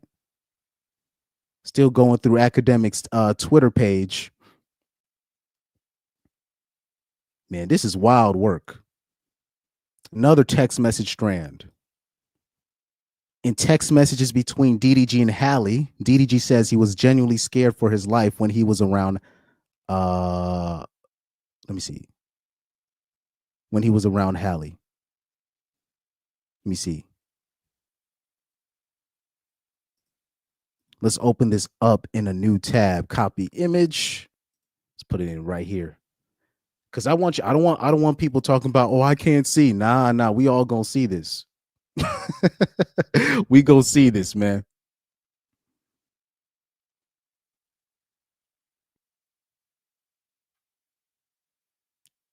Oh, let me see this. So Jarrell asks your thoughts on the Diddy trial. DDG, oh, sorry. Oh, Lord. Diddy, right? I already predicted that that Diddy was going to get picked up sooner or later because most of his victims have been men. But when it comes to Cassie is not a victim. She's a participant. I am shocked that she isn't being charged along with Diddy. That's all I have to say about that trial. But Diddy is he was a true villain in the industry. And the only reason why he's being on trial now is because he tried to make a power move in the wine and spirits industry. And that's why he's going through all this trouble right now. all this stuff is coming out that he was an FBI informant and he had blackmail and all this other stuff. Yes, this is true. I agree with that, but let's keep it a buck. The only reason why all this stuff is going down is because he challenged the powers that may be. Now, when it comes to Cassie, she's basically Ghislaine, to remember, I don't want to say his name, Big J.E., the one that they said that self-deleted himself. He had a madame that was helping him with the nonsense. And that's what Cassie was doing. I don't understand how Cassie is getting away with this nonsense. But yes, Diddy has been a predator in the industry for too long, but mostly towards men. All the women that are coming out and saying he did this to me, they're capping. It's really most of his victims have been men, but they wanted to kind of make Cassie this, because people don't really care about male victims. But so they kind of try to present Cassie as, because she's a pretty woman. It helps, but but yes, Diddy is guilty. But I will say this: they're doing too much with the RICO charges. Like that, all they have to do is charge Diddy with DV, what's it, arson for trying to blow up Kid Cudi's car, and abuse of power. That's all they have to get him, and they could get him for easily 20, 30 years in prison. But the prosecution is they're trying to be greedy so they can push their own agenda. So they're trying to put sex trafficking in RICO, and I'm like, how's this a RICO? They're trying to add extra stuff in it to now there's a chance that Diddy might walk free, because they're trying to add extra sauce to the case for no reason. And they might shoot themselves in the foot by doing all of this. But these people, Diddy's in court not because he's a predator, because they already knew that. They've been letting him get away with this stuff for a minute. He's in court because he challenged the powers that may be, and they're trying to flex on him. But they might shoot themselves in the foot by doing too much. That's my opinion on the Diddy trial. But anyways, let's go back to this text message strand. You think you'd be pardoned? No, they need to pardon Tory Lanez. That's who they need to pardon. Anyways, let's go back to the message. Halle says, please take Halo. Uh-oh. She's having one of her episodes. DDG replies, I'm genuinely scared of you, man. I feel like you're going to delete me in my sleep one day. DDG also says, I'm not allowing you in my house around guns. Please just go home and I'll pick Halo up from there. Halle says, me and Halo are in the cold and you won't let us in your house. Are you serious? So this is just regular. This is regular baby mama. This is baby mama, baby father bickering about nothing right here. To keep it a buck. But I do believe DDG when he says, yo, I'm scared of you. I do believe that. I do believe a lot of dads out there are genuinely afraid of their baby mothers. I do agree with that. Right? I do agree with that. So this is true. Shade Room did refuse to post any of DDG's evidence on Halle. If you go on Shade Room, this is true. I don't think they've posted any of the evidence. Yep. If you go on the Shade Room right now, they didn't post none of the evidence. None of the documents. Yeah, they didn't post none of the documents, none of the text messages. Yet when Halle Bailey had her quote unquote evidence, they posted the text messages, they posted the times and all that stuff. They posted everything. So good catch from DJ Academics. Yep, this is true. They didn't post none of the text messages, none of the evidence from DDG. Because really the evidence is pretty damning. It's pretty damning. And I'll say this. If the average dude were to post the text messages that women be showing them, the text messages that we get from women, do you know, bro?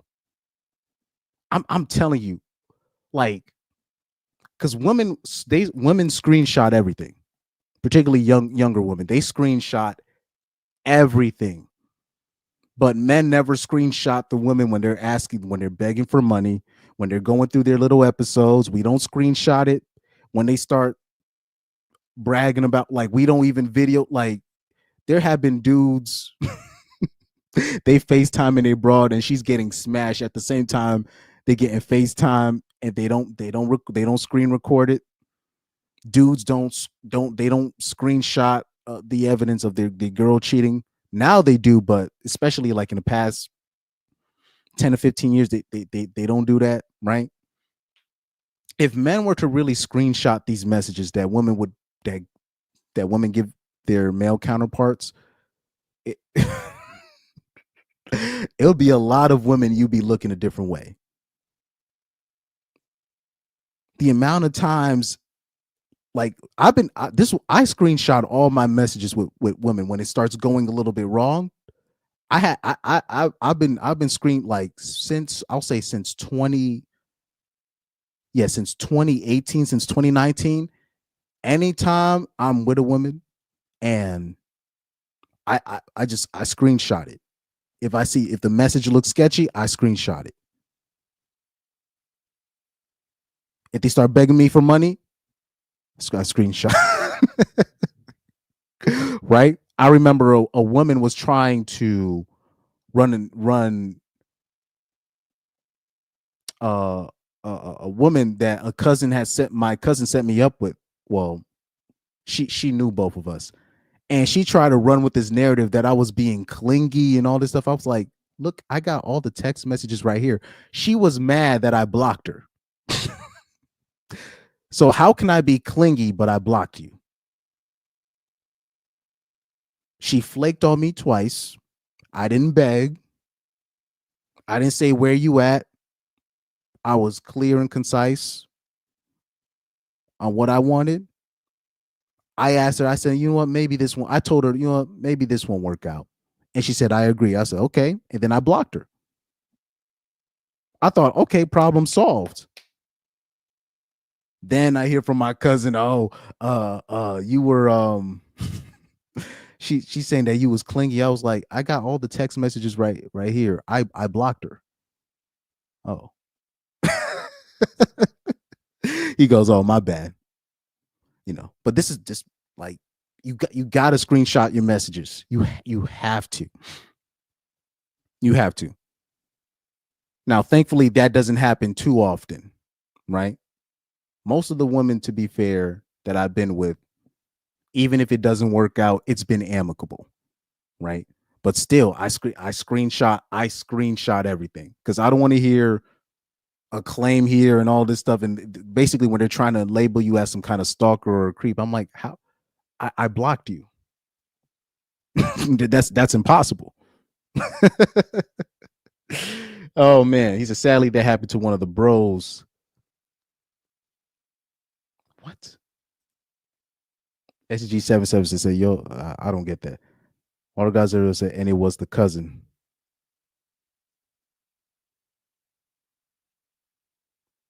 No, this is what, like I said, my cousin said that to me. I wasn't even gonna bring her up. You know what I mean? But my cousin comes up to me, he's like, oh, she said this. I was like, that's not true. Like, she brought me up to her, to him. I wasn't gonna bring her up because I don't talk about my private business with him. And then, oh yeah, recently with another broad, I think I showed the screenshots to, I don't know if Ainsley's in the chat. I don't know if Ainsley's in the chat. I don't know if he's probably gonna check in at like midnight or something like that, or when the stream's about to be over. You could ask him something that had happened like 2 or 3 months ago. I sent him the screenshots of what happened to a broad that I was just with, where she tried to act like I was trying to get her drunk or something. Not that. It's like I had paid. She came to one of my shows and I paid for her little $10 drink, whatever. I was like, you don't got to pay for that. I got it. Right. And then I get a text message like afterwards. She was like, oh, yeah. I didn't feel comfortable because I felt like I owed you one because you paid for this. And I was like, what? I hit that screenshot. I said, pew. As soon as I saw that, I was like, oh, you trying to be on some BS. She saying that, she felt like I owed her. She felt like she owed me one because I paid for a $10 drink or something. I was like, man, I hit that screenshot thing mad quick. I didn't block her yet, though. I don't know why I haven't blocked her yet, but when I see sketchy stuff like that, I screenshot it. I'll be like, oh no, you're not finna have me. You're not gonna have me looking crazy out here. No. But luckily, the woman that I'm talking about, she had met all of my bandmates. You know what I mean? Like at that time, so everybody see what was happening. Everybody thought I was like, oh, Chris, is that your girl? I was like, I don't know yet. Not sure. we shall see. And thankfully, I didn't make nothing final with her. Thankfully. But anyways, let's go back to Twitter. But shout out to academics. This is right. The Shade Room. Oh. So apparently this is footage. Apparently DDG kept footage of Halle Bailey demanding he gets off stream when he was doing a Twitch stream, and she had a knife in her hand. Uh-oh, let's check this out. Let's check this out. Ainsley, brother, I was just talking about you, man. Let the chat know when I send you those. Remember the screenshots I told you? Remember the screenshots I sent you via Instagram? You can confirm that in the chat just to show I'm not making this stuff up. The broad that put me in the zone, saying that she thought that she owed me one just because I paid for her drink. Please just confirm that for the chat. Oh man, right on time. Yeah, I knew Ainsley was gonna come around like the 12 o'clock, around 12:30. He always comes around that time.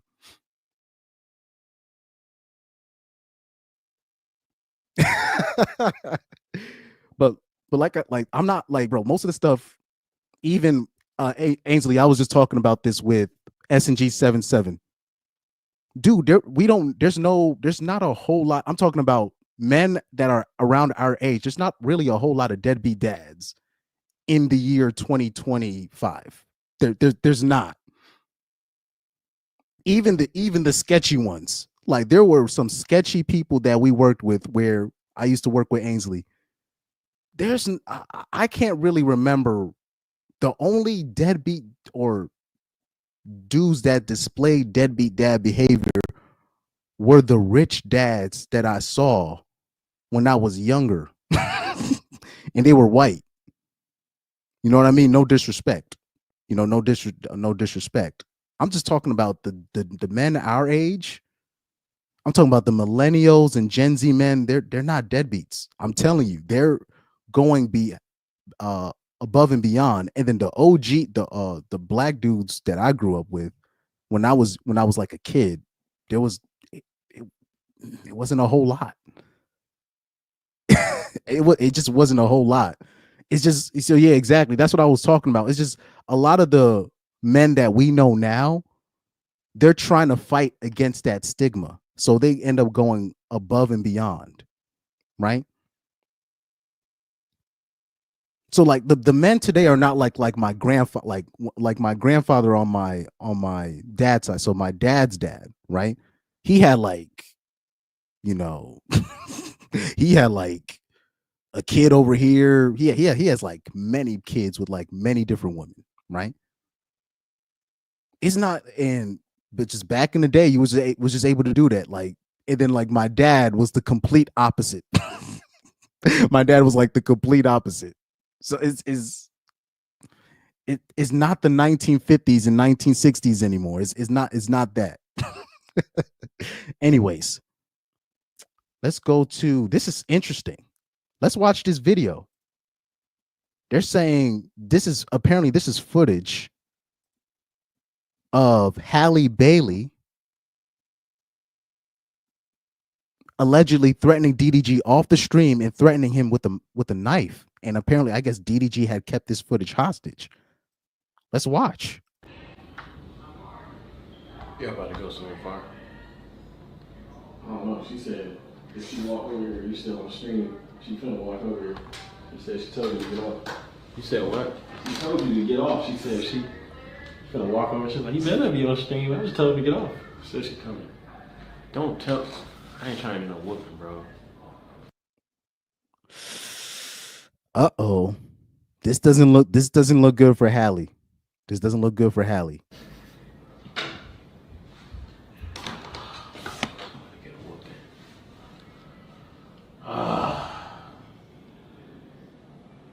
See how we...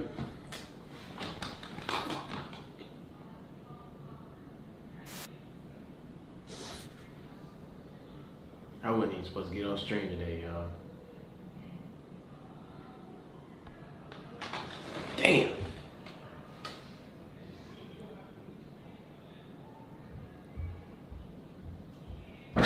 She coming. She coming. Oh, what am I shoot. supposed to do? I think he off.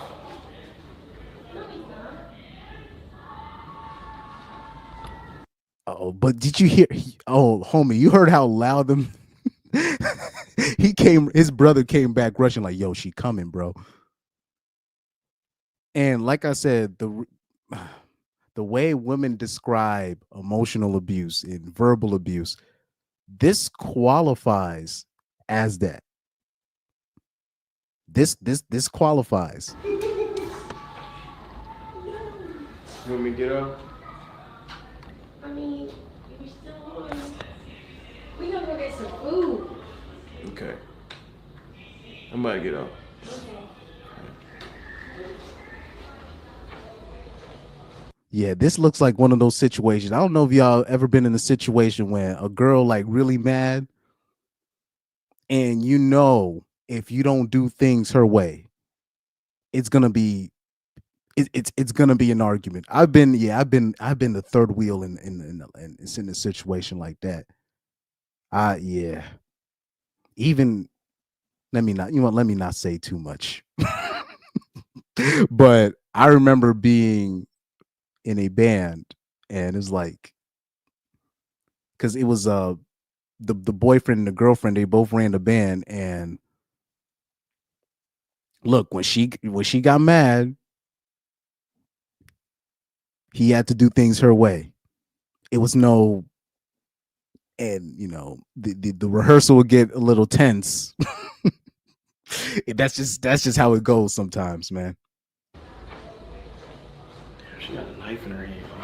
She got a knife in her hand. Ooh, so the brother confirms it right here. He says she had a knife in her hand. According to the brother, according to his brother. She got a knife in her hand. She got a knife in her hand. Put it down. Ooh, this is clearly not the first time. He said they told her like put it down, and DDG just put his head down. Like this is clearly a pattern of behavior with her. The way DDG's brother was just like, "Yo, put it down," and then DDG's reaction like, "Oh my God, here this bitch go again." Oh, this doesn't look good, fellas. This doesn't look good, Halle Bailey fans. This doesn't look good. I gotta go, y'all, before I get. Look at the reaction. She got a knife in her hand. She got a knife in her hand. Put it down. I gotta go, y'all, before I get.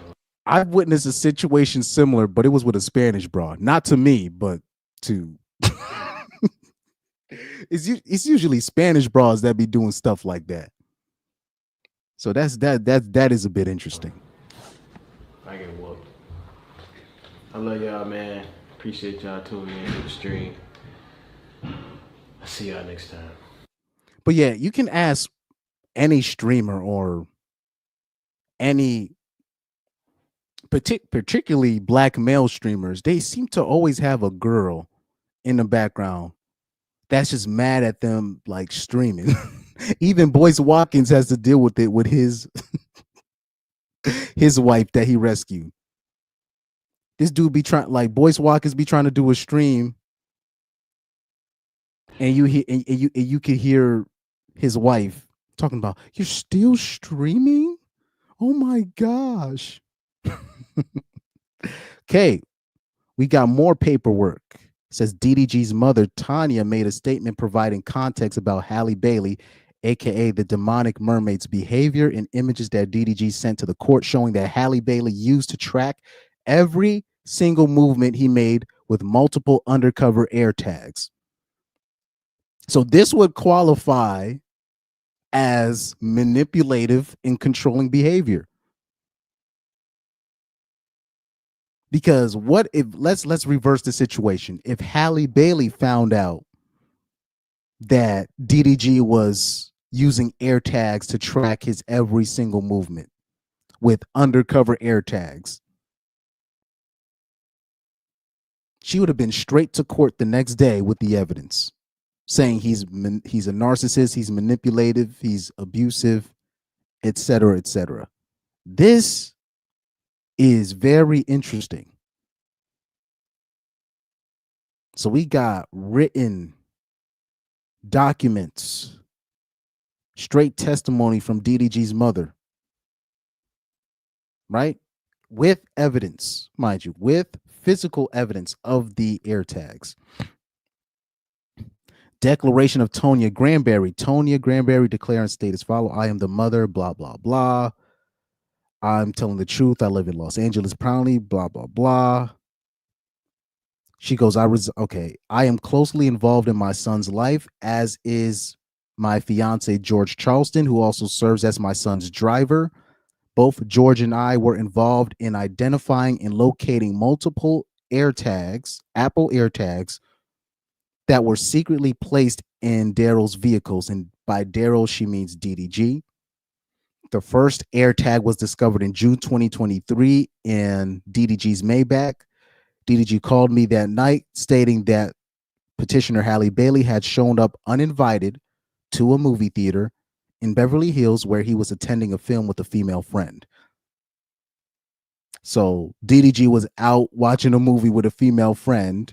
Halle Bailey had put air tags on the car and she showed up to the movie uninvited. Petitioner called me directly that night, angrily stating that she knew DDG was at the movies and made threats to F him up. So yeah, this would qualify as abuse, low key. Well, not low key, high key, right? She goes, George and I drove to the theater out of concern for DDG's safety. When we arrived, we saw Halle Bailey outside the theater, visibly upset and attempting to confront and physically fight the woman he was with. I personally intervened to help de-escalate the situation. A fourth air tag was found in April 2024 after the birth of DDG's son, Halo. I personally found this device inside the baby's diaper bag. Bro, she put the air tag in the baby's diaper bag. Do you guys see this? Hold on. Can I zoom in? Let's look at line 8 one more time. Because the air tags in the vehicle, we already know people be doing that to each other. That's crazy work. But look at this. A fourth air tag was found in April 2024 after the birth of DDG's son. I personally found this device inside the baby's diaper bag, hidden underneath the internal cardboard lining. The device was a different model, one commonly marketed for use with pets. I took a photograph of this AirTag, which is attached to this declaration as Exhibit 6. Each of these discoveries involved Daryl, George, and me working together to locate the devices. George would receive alerts, and we would search the vehicles until the AirTags were physically recovered.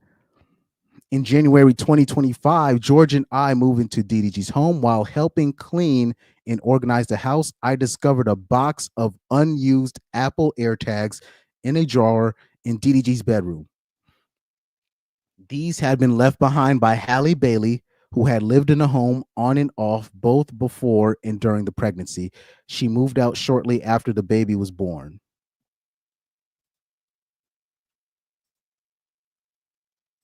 Let's see, Exhibit 6.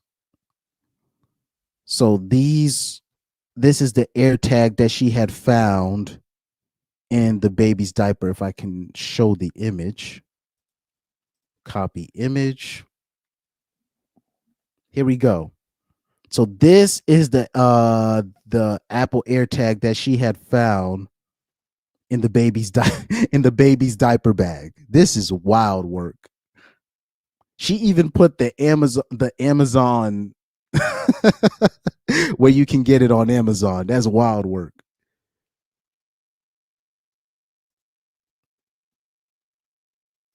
Oh, Jarrell, peace out, Jarrell, peace out.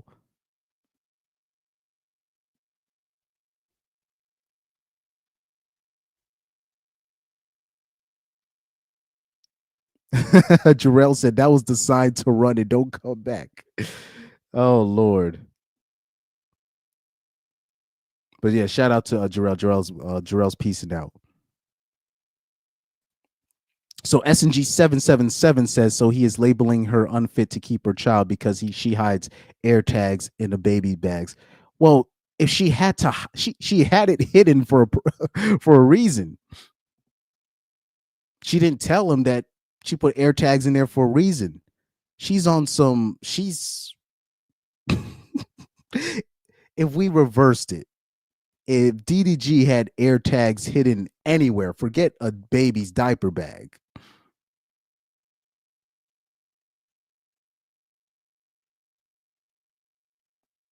In the diaper, if DDG had put AirTags anywhere, he'd be called manipulative, controlling, abusive, and he's trying to track everywhere I go. The Aaron, the plumber guy? What's the plumber guy that went viral? Didn't he get put on blast by his ex by putting AirTags on her car? And people started looking at Aaron the plumber differently.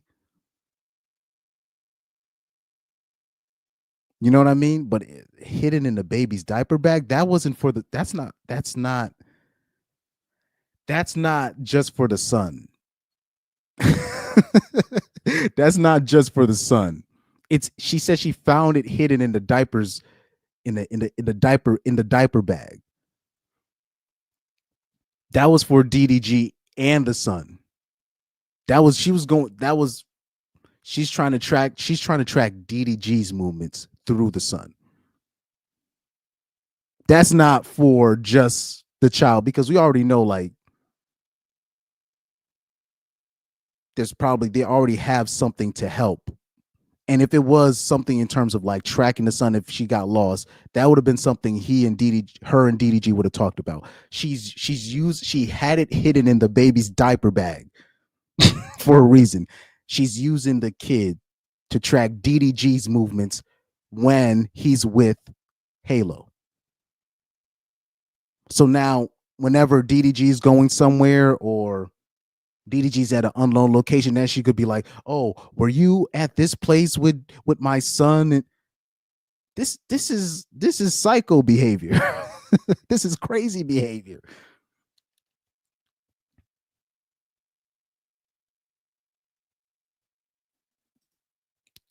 So SNG said this is fine for the court of public opinion, but will not get him the result he's looking for in a family court. I beg to differ. Because DDG is right about one thing. The few black dads that do fight for their kid, they usually, the few dads in general that do fight for their kid, they usually get a decent result. Now they got to spend a lot of money for it. They got to spend a lot of money, but DDG got he got the money. It look well. Let me not put his business out there. It looks like he has the finances to quote unquote fight for his kid, but he shouldn't have to fight in the first place. But the dads that do quote unquote fight, they usually get a decent result.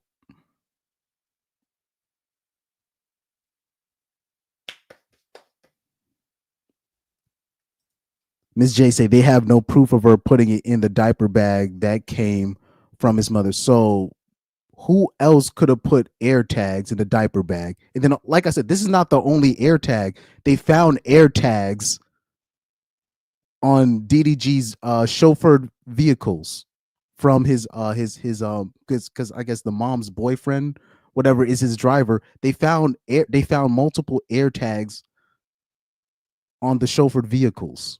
So this is not just one piece of evidence. You know what I mean? Let's go into the next exhibit.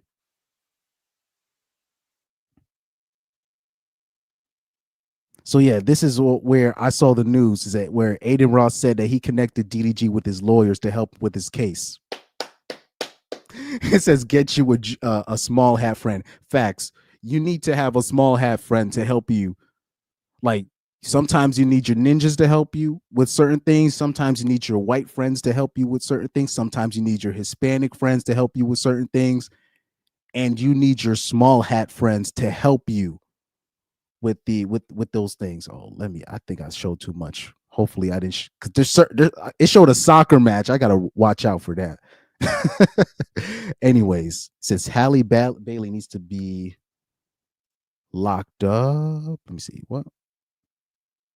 Okay, it says Halle Bailey needs to be locked in Arkham Asylum, free Halo. So she's showing another thing. Okay. It says the most serious episode occurred on March 21st, 2024, when petitioner sent a series of alarming text messages. Oh, yeah, these are the ones I already showed you those. I already showed you those text messages. Okay, Andrew Tate. I don't care about that. Okay.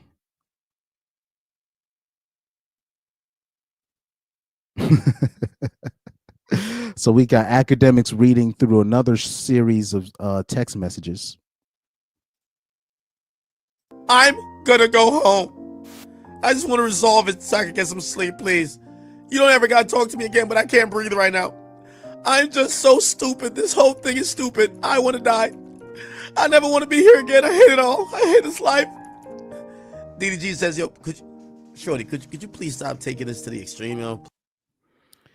I'm gonna keep it a buck. Women, they gotta stop. Well, to tell women to stop making text messages like that is asking a lot. I ain't even gonna hold you. To ask women to stop making text messages like that is asking a lot. And I'm gonna keep it a buck when it comes to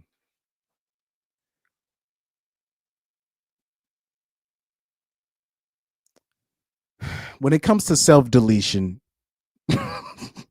If you're a woman and you're threatening self-deletion, I'm not even finna respond back. I'm not finna respond back. Some of the worst things that women be doing is this nonsense when they be threatening self-deletion, that pump fake. Like I have a zero tolerance for pump faking. I don't like that pump faking stuff. I might end up having to go the Corey Holcomb route and just be like, hey, just if you threatening self-deletion, hey, do us both a favor. Do us both a favor and just do it.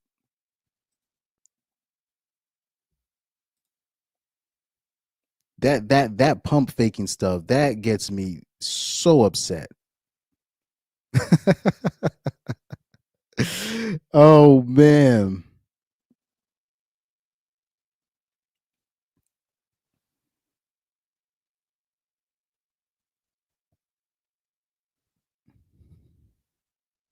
Oh, let me see. SNG 777 says men threaten to off themselves to get their women to stay too. Yeah, but it's usually the degenerate types. It's usually the type of dudes that other dudes will tell the girl that they shouldn't have been with in the first place, like Stefan Diggs with Cardi B, right? It's usually dudes that men have already told that girl off rip, you probably shouldn't be with this weirdo. You know what I mean? It's that. So I don't even. I'm gonna just leave that alone because I know what you're talking about when like a dude gets caught cheating or whatever.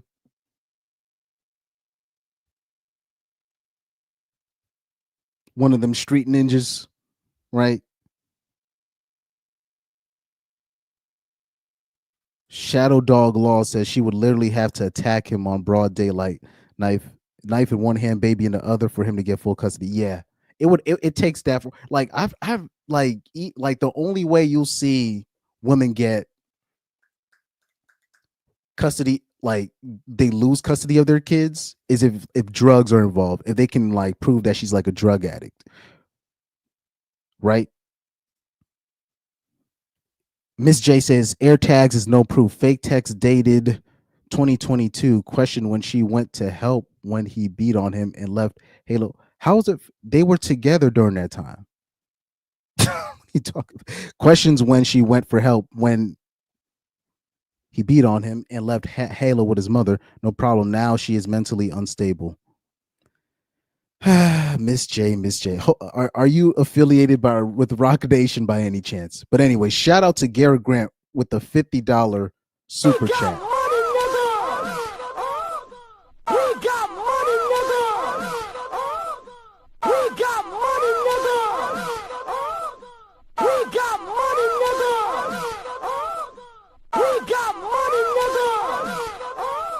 Sorry, I had to extend that one. That is probably the largest. Yeah, no, that is the largest. What are you talking about? Probably that is the largest super chat I've ever had. But shout out to Garrett Grant for always he always comes in, pause, participates, always supporting the channel. Me, AJ, the War Band, part of I always see him in the live chat with Undead Chronic and all this stuff, man. Shout out to Garrett, man. Shout out to you, brother. Let me see. I appreciate that, man. I appreciate that. SNG says, yeah, I believe the texts are fake too. I would make DDG price the text came from his phone. So do you think his texts are fake, but Halle Bailey's was real? But I'm the biased one. Oh, Lord have mercy. Come on, man. Come on. Come on now.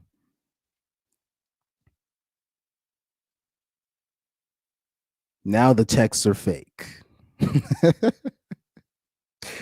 Hey, man. Anywho. Because the only evidence that she had were like pictures of her with a chipped tooth. That's all she had to show. Like she had like nothing else. And supposed text messages of him being mad that she was with Brent Fayez. And there was nothing threatening. She like the piece of evidence that she said, oh, this was threatening, was when DDG was in the house to pick up DDG to pick up his son. And he took a picture of the bed and he said, damn, I know what type of time you on. He was low-key trying to make a joke, which he shouldn't have done.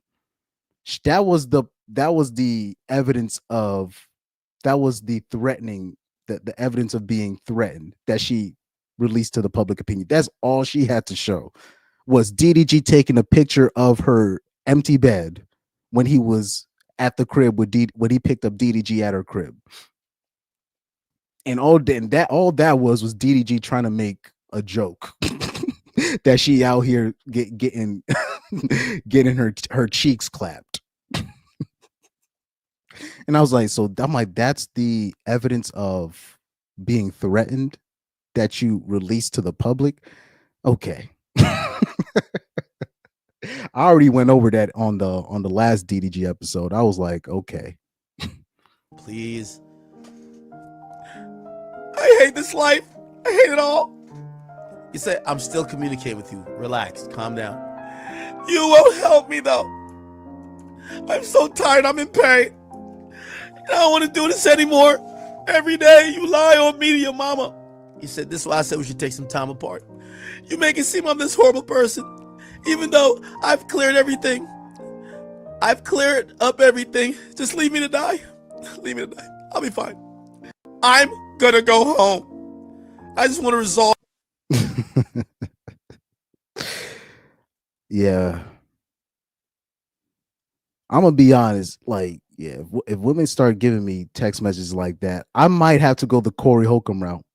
And I'll just be like, look, if you finna threaten self-deletion, do it. Young Doka says white woman equals financial/emotional abuse. Yep, this is facts. Black woman equals physical hands and property and emotional. Yep, Latino woman equals physical blades, facts and property. Yes, Asian physical poison. Yes, Asian women be poisoning them dudes and financial abuse. So yeah, that's pretty spot on. Yeah, that's spot on right there. Especially, yeah, with the white women, they're gonna say financial and emotional abuse, and then black women are gonna say physical and property abuse. Yeah, that's spot on.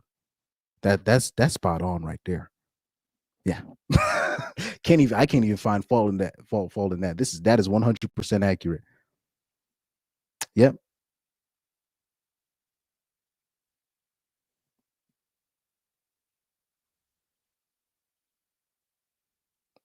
What the SNG 777 said, what's something positive about women? What do you what kind of question is that? Imagine if I went up to a man, sorry, a woman is like, name something positive about men.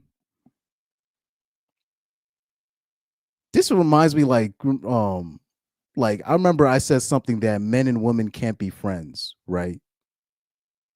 And you had people in the comment section, what? I'm so sorry you lived a life you've never had a female friend. I'm like, I'm like, I've lived on this earth for how many years now?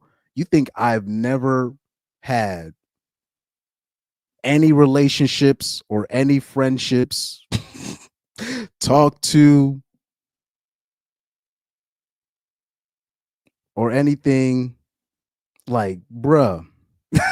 Like, are you kidding me? I've had, let me see this. It sounds like you have mommy issues. Oh yeah, sure. Oh, sure. First of all, my mom actually likes my channel. I'm gonna leave that alone though. Direct one, stop deflecting. Dude, I've like I said on my channel, I've said there's women in my life that I'm talking about have protected me from evil. Like, I'm talking about evil. I've already said this stuff on this channel. Right? I'm talking about early in my life. Women protecting me from evil people. I'm talking about straight evil people. And they still do. A lot of them. Right? Like I've talked about this on my channel. I've talked about this with my co-workers, my friends. I've had women do some gangster shit to help me out when I was a kid. Like real nigga tangs. Right? Let me see. But do you like her? This bit. Did you really ask if I like my mom or not? What kind of question, nigga, bruh? People or men? People. Evil people come in men. Okay. You do know that evil comes in forms of men, woman, old men, old women, fags, dykes. You know what I mean? All evil comes from all types of people, right? Kids can be evil. I've had girls when I was a kid. I've had girls save me from evil kids, right? Women save me from other evil women. S&G said, "Don't call me a bitch." Okay. Anyways, moving on. Let me see. Video surfaces of Halle Bailey revealing her toxic behavior. Oh yeah, we all seen this clip before. I don't think I've shown you guys, but we've all seen this clip before. Anxious attachment. Yeah. So why do you think we both are that way? Is it the way we just grew up? I think so. Yeah, so basically in a relationship, I think I have anxious attachment style. Everybody knows I'm an Aries, I'm a fire sign. I get very passionate. I seem nice online and innocent and everything, but you guys do not know. I will go to battle with my yelling, with my words, everything. I'm good at that, right? Yikes. I like passion and answers. And if I gotta yell or check anyone, that's what I gotta do. That's just the way I be. Anxious attachment. Yeah, she's crazy. Okay, Aiden Ross.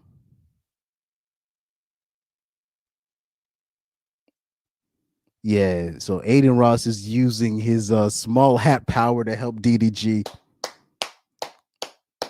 God bless you, sir. God bless you. It does. I'll say this: you need. There's a place for most people in your life, man. There's a place. There's a place.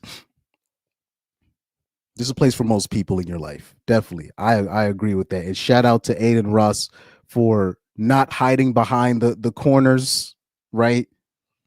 Calling out Halle Bailey by name. You know what I mean? But that's because Aiden Ross he's got connects. Aiden Ross got them small hats, you know, that you know. Oh man. You know what I mean? Let me see.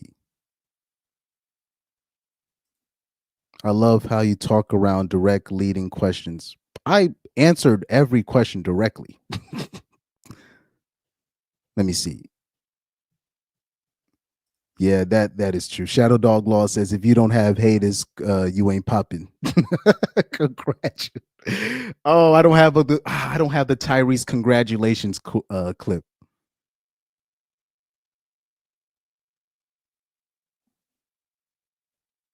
So S&G said, learn to articulate your thoughts without so much emotion. Well, she's talking to Pyro, but I would say this: Pyro is usually the one with the most chats in my lives, but you've had way more chats than Pyro, and that's saying something. And Pyro is one of my biggest supporters, but you're calling him emotional, but you got more chats than Pyro. Like Pyro's one of my OG supporters, and you got more chats in this live, way more than Pyro has ever had in just one. But you're saying he's emotional. I don't know what you're talking about, SNG. You got way more chats than Pyro.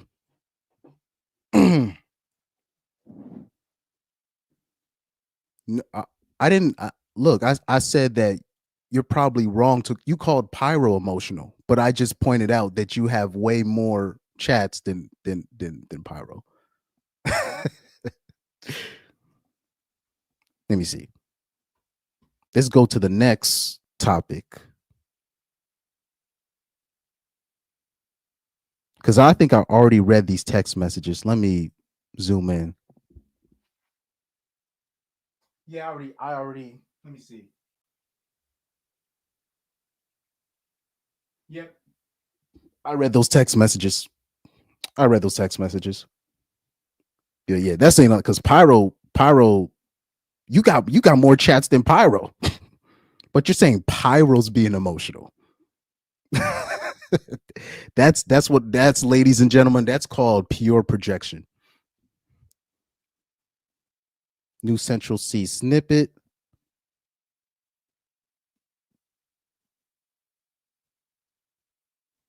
So it looks like, yeah, I read a lot of these.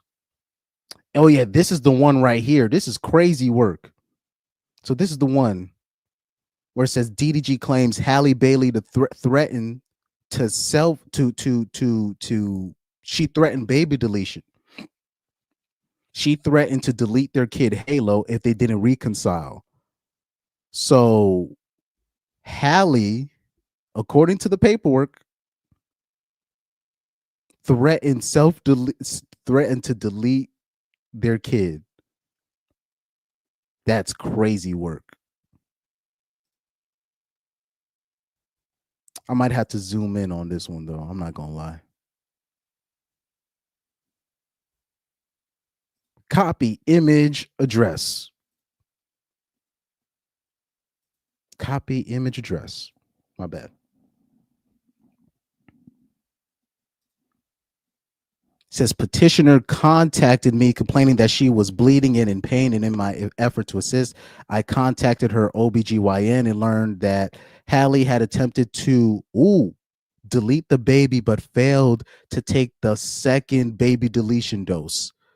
Following this discovery, I spoke to Halle Bailey and asked why she would to delete our kid after we had agreed to co-parent together.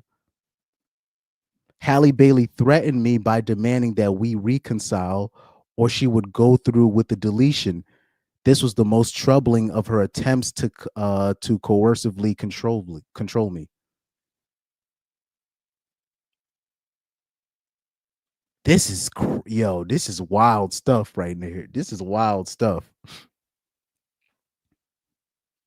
So, man,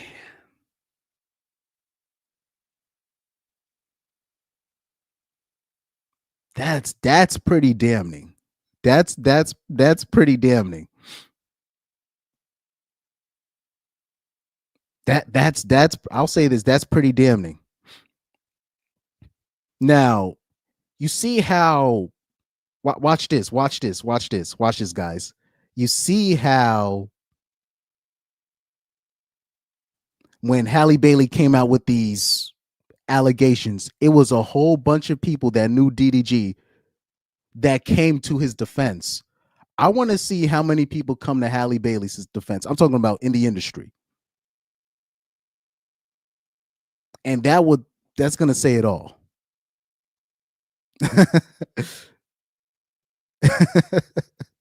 That's going to say it all. God damn, Pyro. Sheesh. What in the Pyro just had he just sent $100 super chat. What in the world? That wow. We got money, nigga! We got money, nigga! We got money, nigga! We got money, nigga! We got money, nigga! Pyro with $100 super chat. Wow. That's wild work. He says, Chris, the projection is crazy. All him or her out. Let me see. On him or her out, but hey, I'm the emotional one. Yeah, he's talking about what's the S&G 77777. He said Pyro's the emotional one, but I'm talking about the chat is all S&G. You filling up the whole chat. You filling up the whole chat. But you saying Pyro's emotional because he called you out for trolling. For trolling and not really making sense, but specifically for trolling. But man, shout out to Pyro with the $100 super chat. Now that just topped. Just say Garrett just sent the largest super chat, and that Pyro came in with with the hundo. That's wild work. Shout out to Pyro. I appreciate that. By the way, yeah, Pyro's definitely one of the OG supporters of this channel. Definitely one of the OG supporters. Him, Lorette, Ainsley, and then my boy from let me not say the other dude's name because he got he got things. He got some things going on. His people found out about my channel. His people found out about my channel. Let me not put the other person out there. But yeah, Pyro's one of the OG supporters on this channel. But I message like Pyro and I we message each other frequently. So man, shout out to Pyro. Crazy work. Thank you, Pyro. I appreciate that. Appreciate you too, Garrett. Always appreciate to the people that support this channel, especially, man, shout out to y'all, man. I'm humbled. I'm really humbled. But anyways, man, I want you guys to see this. This is something I've talked about, especially when it comes to, baby deletion and all this stuff. Women people talk about child trafficking. Women will literally come up here and be like, I am not having a kid unless my man is making. I'm like, damn, we're putting all types of prices on kids' heads.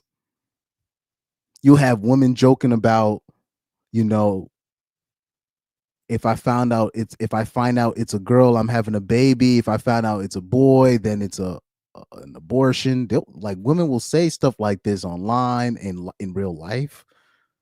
They'll joke about stuff like this, like just the comfortable, like, how do I say this? Just the comfort and ease that they could just go to the hitman's office, like Corey Holcomb would say, and just, I want you to delete this kid. just out of emotion, right?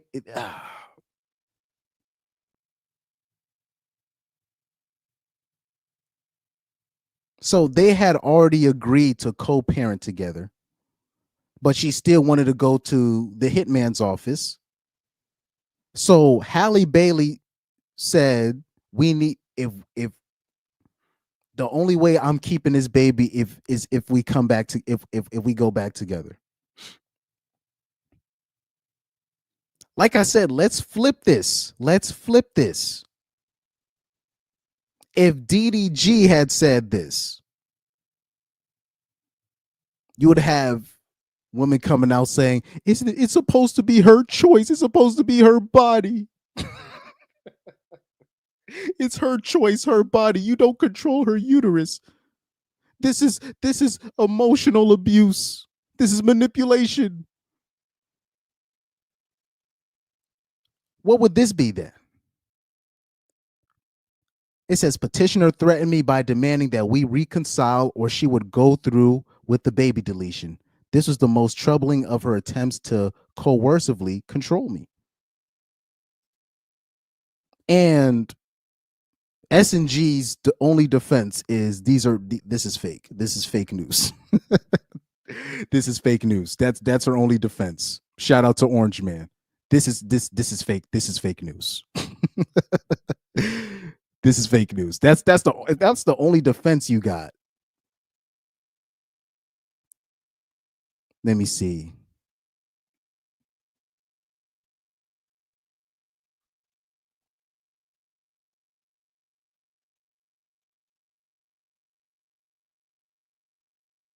I mean, okay, if that's your only defense, this is fake news. I don't know what to tell you. I don't know what to tell you. That's what I was about to say. Yeah. So Young Doka said, S&G, if you're calling him a degenerate, then she is a super degenerate. That's what I'm saying. If you're saying, say if we're all wrong about DDG, He's this monster. That makes Halle Bailey part of the that makes her just as complicit. That makes her just as complicit. Plus, let me hide the thing because I just want people to see that I'm not making this up. Look at this right there. Imagine, okay, let me reread this. It says, petitioner threatened me by demanding that we reconcile or she would go through with the baby deletion. This was the most troubling of her attempts to coercively control me. Now, imagine if it said this. DDG, imagine if it says this. DDG, say if he was the petitioner in this case, DDG threatens me by demanding that we reconcile or I'm leaving. I'm not, forget going through with baby deletion. He goes, I'm only staying if you keeping the kid, or vice, or if he says the opposite. Either way, he would look like the abuser. if he says, I'm only staying if you keep it, or I'm only staying if you don't keep it. Either way, he would look bad. They would literally say he's an abuser. If he said, I'm talking about either way. If he says, I'm leaving if you don't, if I'm leaving if you don't keep it, they would have said that he forced her to get the baby deletion. If he had said, I'm only staying if you keep it, you would be like, he forced her. He forced her body to go through this irreparable change. He would look like they would say he's an abuser. So what would that make Halle in this case?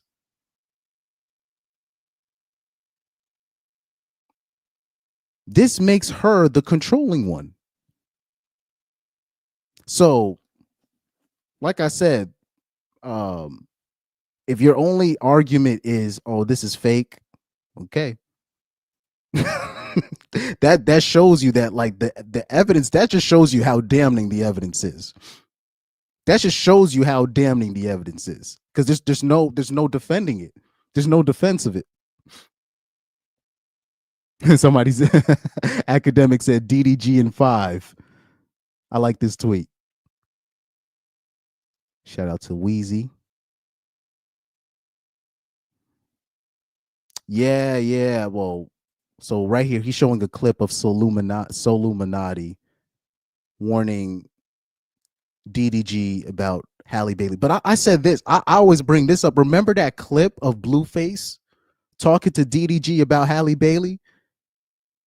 And DDG's like, nah, that's not gonna happen to me. I ain't gonna make Halle Bailey a baby mom. She's not like the other girls. And Blueface was like, all right. I ain't ninja. He said they all say that. They always say that. And I thought Blueface was the perfect guy to tell DDG this. I look at things a little bit. People might think Blueface was the wrong messenger. Nah, I think he was the perfect messenger for DDG. Because Blueface get hoes. Blueface get hoes. So he knows.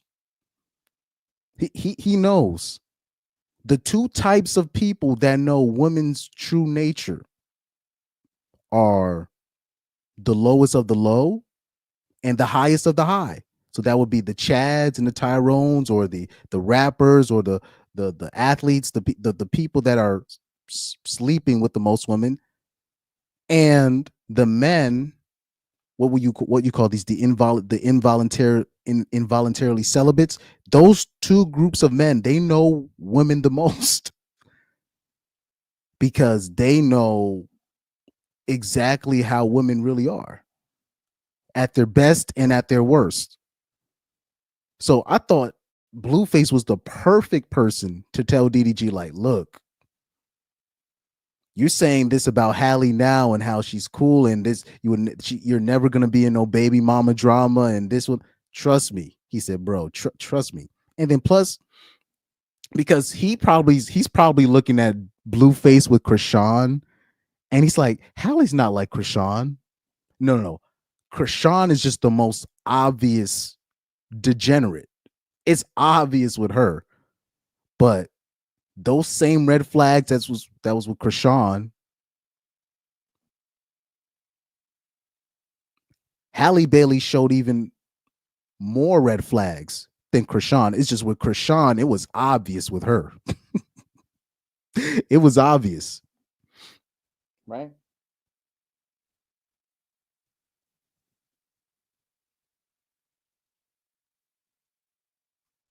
Okay. So there's a video of DDG saying the industry is fake. He says he doesn't care about being mainstream anymore after realizing how fake the industry is when they instantly switched on him following false accusations from the demonic and evil bitter mermaid, Halle Bailey. Okay. Okay, we got more text messages. More. Guys, I don't even think, am I even halfway? I don't even think I'm even halfway. This is wild work. This is wild work. So this is coming from DDG's iPhone. He says, put it down. That's nothing to play with.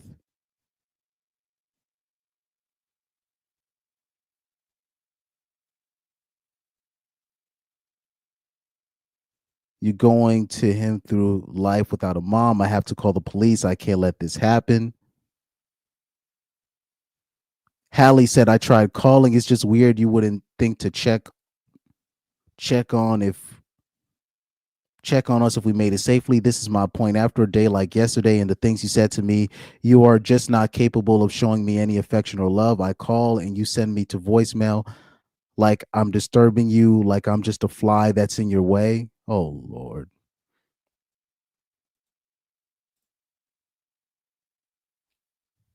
Halle's losing it, dog.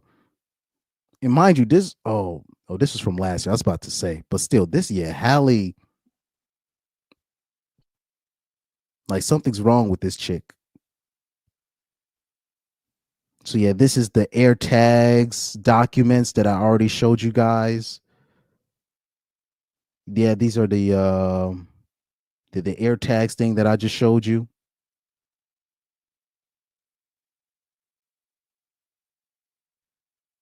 Oh, come on. You see, Soldier Boy is a whole. I mean, look, no disrespect to Soldier Boy, but wasn't Soldier Boy trying to show out? He said, "Oh, I'm about to show out. DDG is this and blah blah blah blah blah." But now that he done seen this evidence, now he done did his research about DDG and Halle Bailey. Now he's like, "Oh, I'm minding my business from here. It just looks like some couples quarrel type." You should have reserved your judgment until you saw both sides of the story. This is the problem that I have with most ninjas when it comes to this stuff. And this is the irony.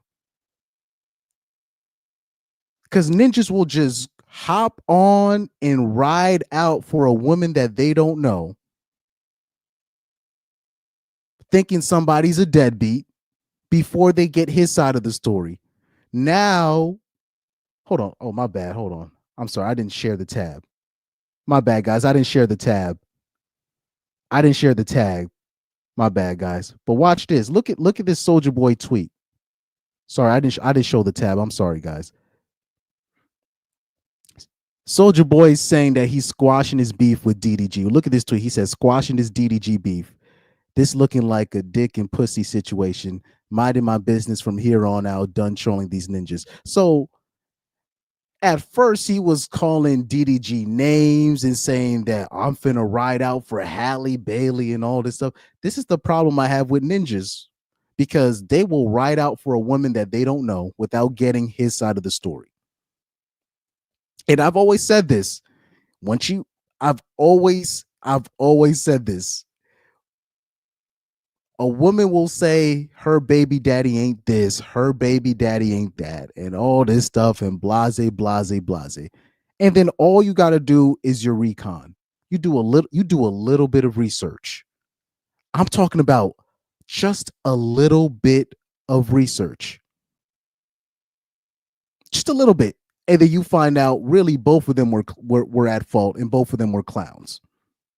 Both of them was being reckless. They both of them probably shouldn't have procreated with each other. And then most times, and then a lot of the times you find, I'll say this, a lot of times you find out the dude is trying. It's just that there's no relationship with the mother. He's just trying to have the relationship with the kid. I will say that is most situations. I had to learn that the hard way. You do a little bit of research and you find, oh, this is what he's not perfect, but he's not some bad guy. He's probably goofy, but he's not some bad guy that means no. All you got to do is I'm talking about a little bit of research. Just a little bit of research. Oh man.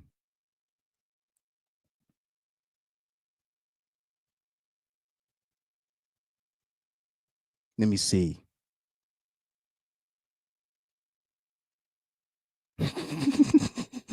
Young Doka said, you know, the girl shed a tear for that. A fly in your way.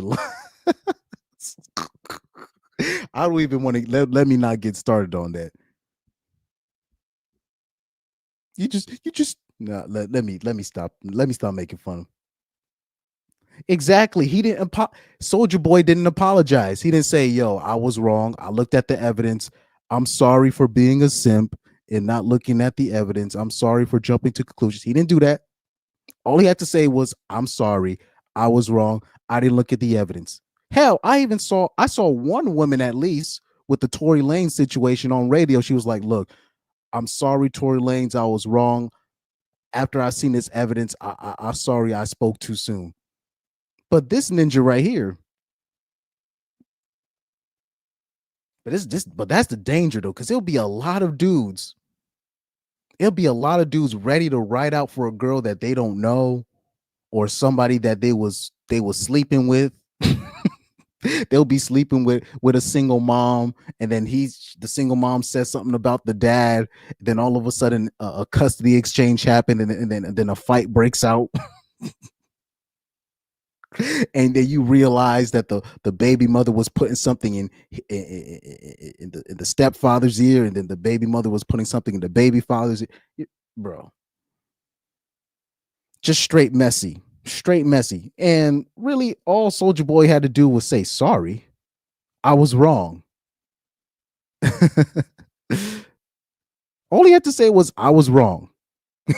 Shout out to Pyro. He said this ninja didn't apologize. Soldier Boy's a weasel for that. You owe DDG an apology. Talking about I'm squashing it. How convenient of you. You squash it right after all the damning evidence, after you talked all that ish online. And you don't even say I'm sorry. Wow. Okay. Court documents reveal Halle Bailey was extremely jealous of DDG's ex-girlfriends, Ruby Rose and Lala. And I will say this, believe it or not, that is the most probably normal thing that I've read so far of this situation. That's probably the most normal thing that I've read.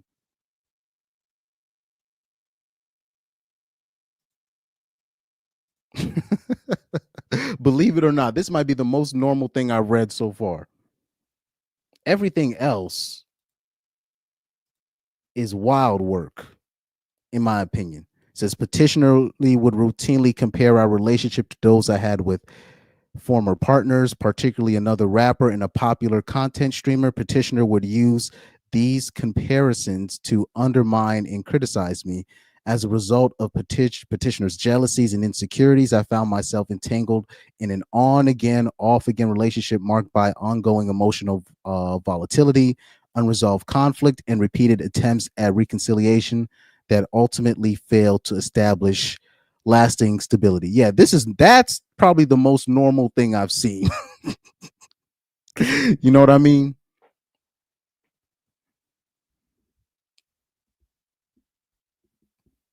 That's probably the most normal thing I've seen so far. But even still, then, like I said, if this was reverse, if this was DDG talking about Halle Bailey's past or the past people that she's been with, you know, et cetera, they would call him manipulative and abusive. Right? This is the stuff that women would say, right? If this was reverse. Okay. We got more text messages. Academic said Halle Bailey threatening DDG back in 2022 before she was pregnant and had quote unquote postpartum. And I have a controversial opinion when it comes to postpartum depression. I think largely postpartum depression is a myth, right? Most people, when women are saying that when women are describing postpartum, they're actually describing postpartum psychosis. There's a difference between postpartum depression and postpartum psychosis. I did a live stream on this last year, going on the psychology, the official, psychology website. I'm talking about liberal, left-leaning psychology website. And they showed you the myths and the facts of postpartum depression, postpartum psychosis, and using the definitions that they gave us, we were able to conclude that most women don't even know what postpartum depression is. They don't know what it is. And most of them are just using it as an excuse when they act crazy post the birth of their kids. Because a lot of the stuff that they describe is postpartum psychosis, which only affects about it's like a really small percentage. It's under 10%. It's under 5% postpartum psychosis. And postpartum depression only affects 13% of women.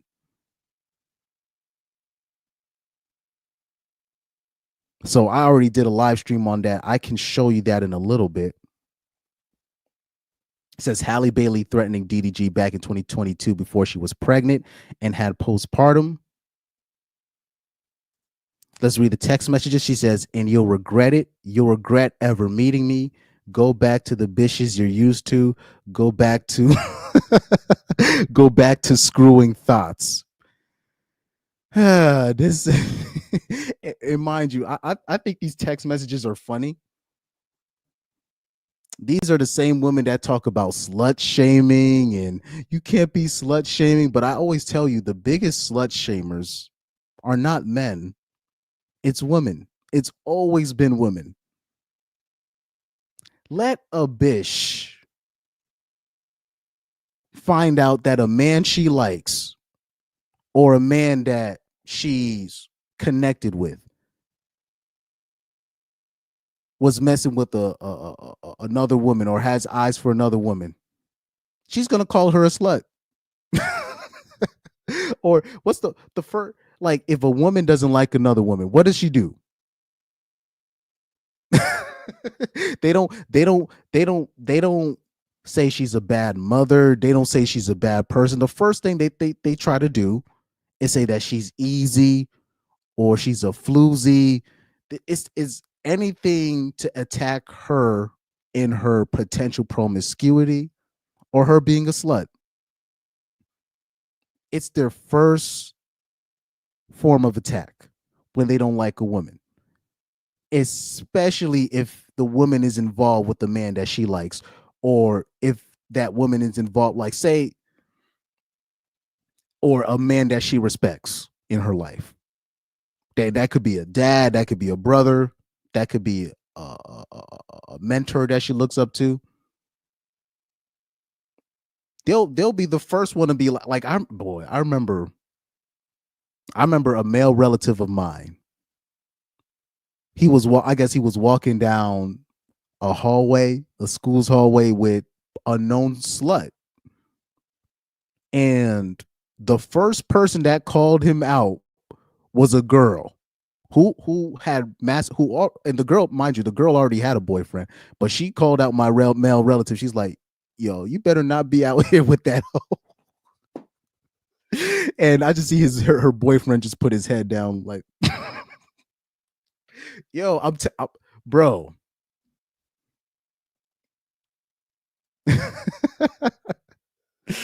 Oh man. Young Doka said the crazy part about her being jealous is that she is literally a Disney princess, while Ruby Rose is every rapper and now Drewski's leftovers. But it don't matter, Young Doka. It don't matter. Anything that is grabbing the attention away from her, she's gonna have a problem with. That can be abroad. That can be your video games. That could be your hobby. Anything that's grabbing your attention from her or taking care of her or potentially taking care of her, she's going to have a problem with it. Oh, man. Yes, the psychology website. I don't remember the specific name. Let me see. Psych. What's it like? Psych.com or something? Let me see. Psych. God, what is it? It's like post myths about postpartum depression. Let's see if I can bring up that link.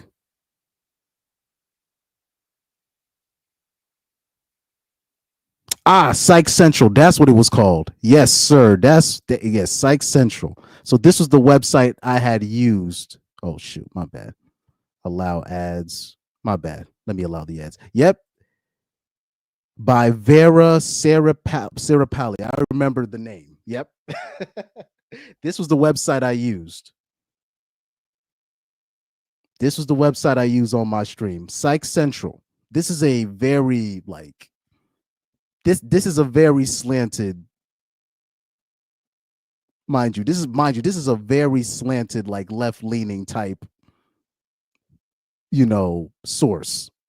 And using the definitions that they were using, I was like, whoa, I don't even think most women don't even know. I think most women don't even really know what postpartum depression is.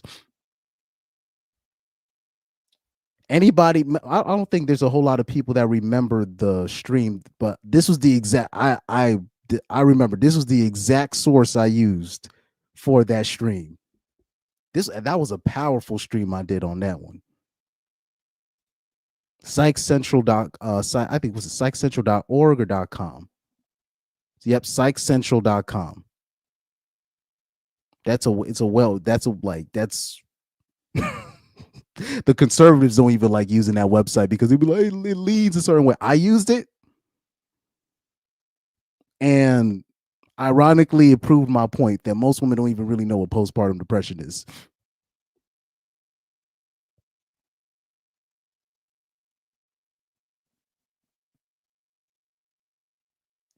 Yeah, but that's the thing. So Young Doka brought up. So you remember that stream. So that means Young Doka, you remember that stream when I brought up the fact that men can experience postpartum. If you ask the average 304, if you ask the average woman, if you ask the average woman, what it like, did you know, like, men can, if you say, oh yeah, if a man, if you came out as a man and said, oh yeah, I experienced postpartum, they would laugh at you. 9 out of 10 women would laugh at you. But I'm talking about on that website that I just showed you, on that, we showed you that many men experience postpartum.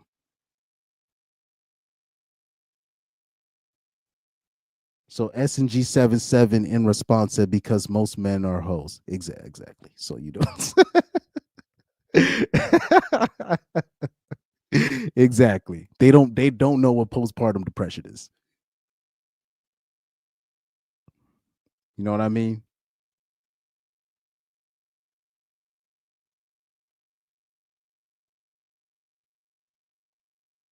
So Young Doka said, you do realize most exact, and he's not talking to me, he's talking to SNG 777.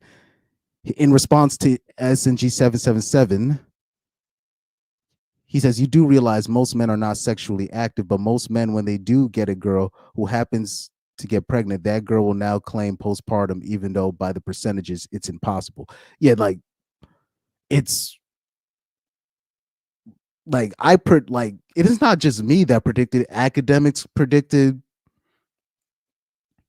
Halle Bailey claiming postpartum.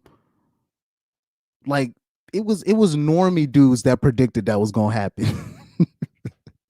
Like, even when I called out her talking about bringing Halo on Kai Cenat stream, I was like, watch, she's gonna delete. I'm like, watch, she's gonna blame it on postpartum. Watch.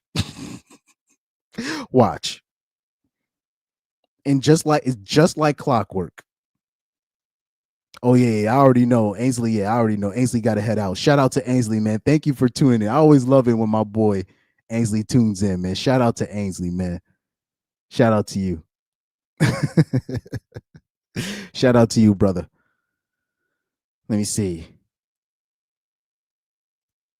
Yeah. Young Doka said, I could tell S&G's that hilarious but annoying friend we all got. Yeah. Yeah, because like I said, it's not just S&G. Most women don't know. they just claim it as an excuse. Because when you look at the percentages and the numbers, it's like it's supposed to be a rare thing. And then when you ask them, describe postpartum depression, they describe postpartum psychosis, which only affects a certain percentage of women. It's a rare thing, you know. But it was interesting when I did that stream on the postpartum depression stream. I thought that was a powerful stream because I went through all the definitions. I talked about postpartum depression. I talked about narcissistic personality disorder. That was a powerful stream I did on that. Man, that was one of my favorite ones. You know, but most I'll say not just women. I think most people don't know. Let me see. Yeah, you know. But yeah, I just like I said. Lady D said, Negroes, you know more about women than women. Let me leave that alone. I always talk about that story when I was talking to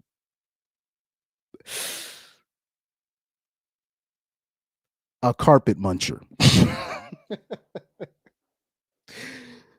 Bitch didn't even understand that she was ovulating. I'm gonna leave that alone.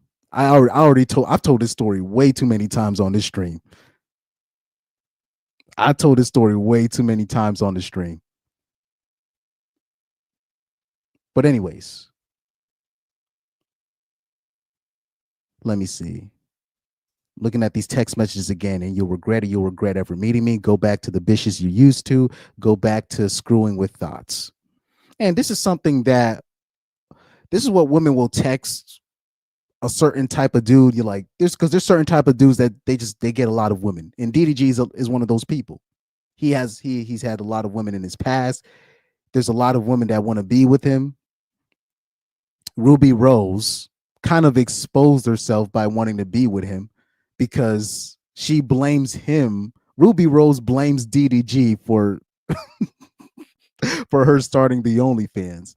And I already know what that situation was. Let's be honest. Ruby Rose was hurt that DDG suggested that she started an OnlyFans. She was hurt by that. She won't admit it, but she was hurt because she liked DDG. For whatever reason that may be, she favored him.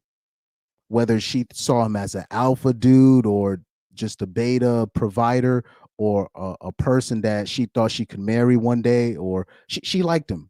She liked him for whatever reason that may be. And she was hurt that DDG said, hey, why don't you just do an OnlyFans since you dropping all those videos and those pics, and she felt a certain way.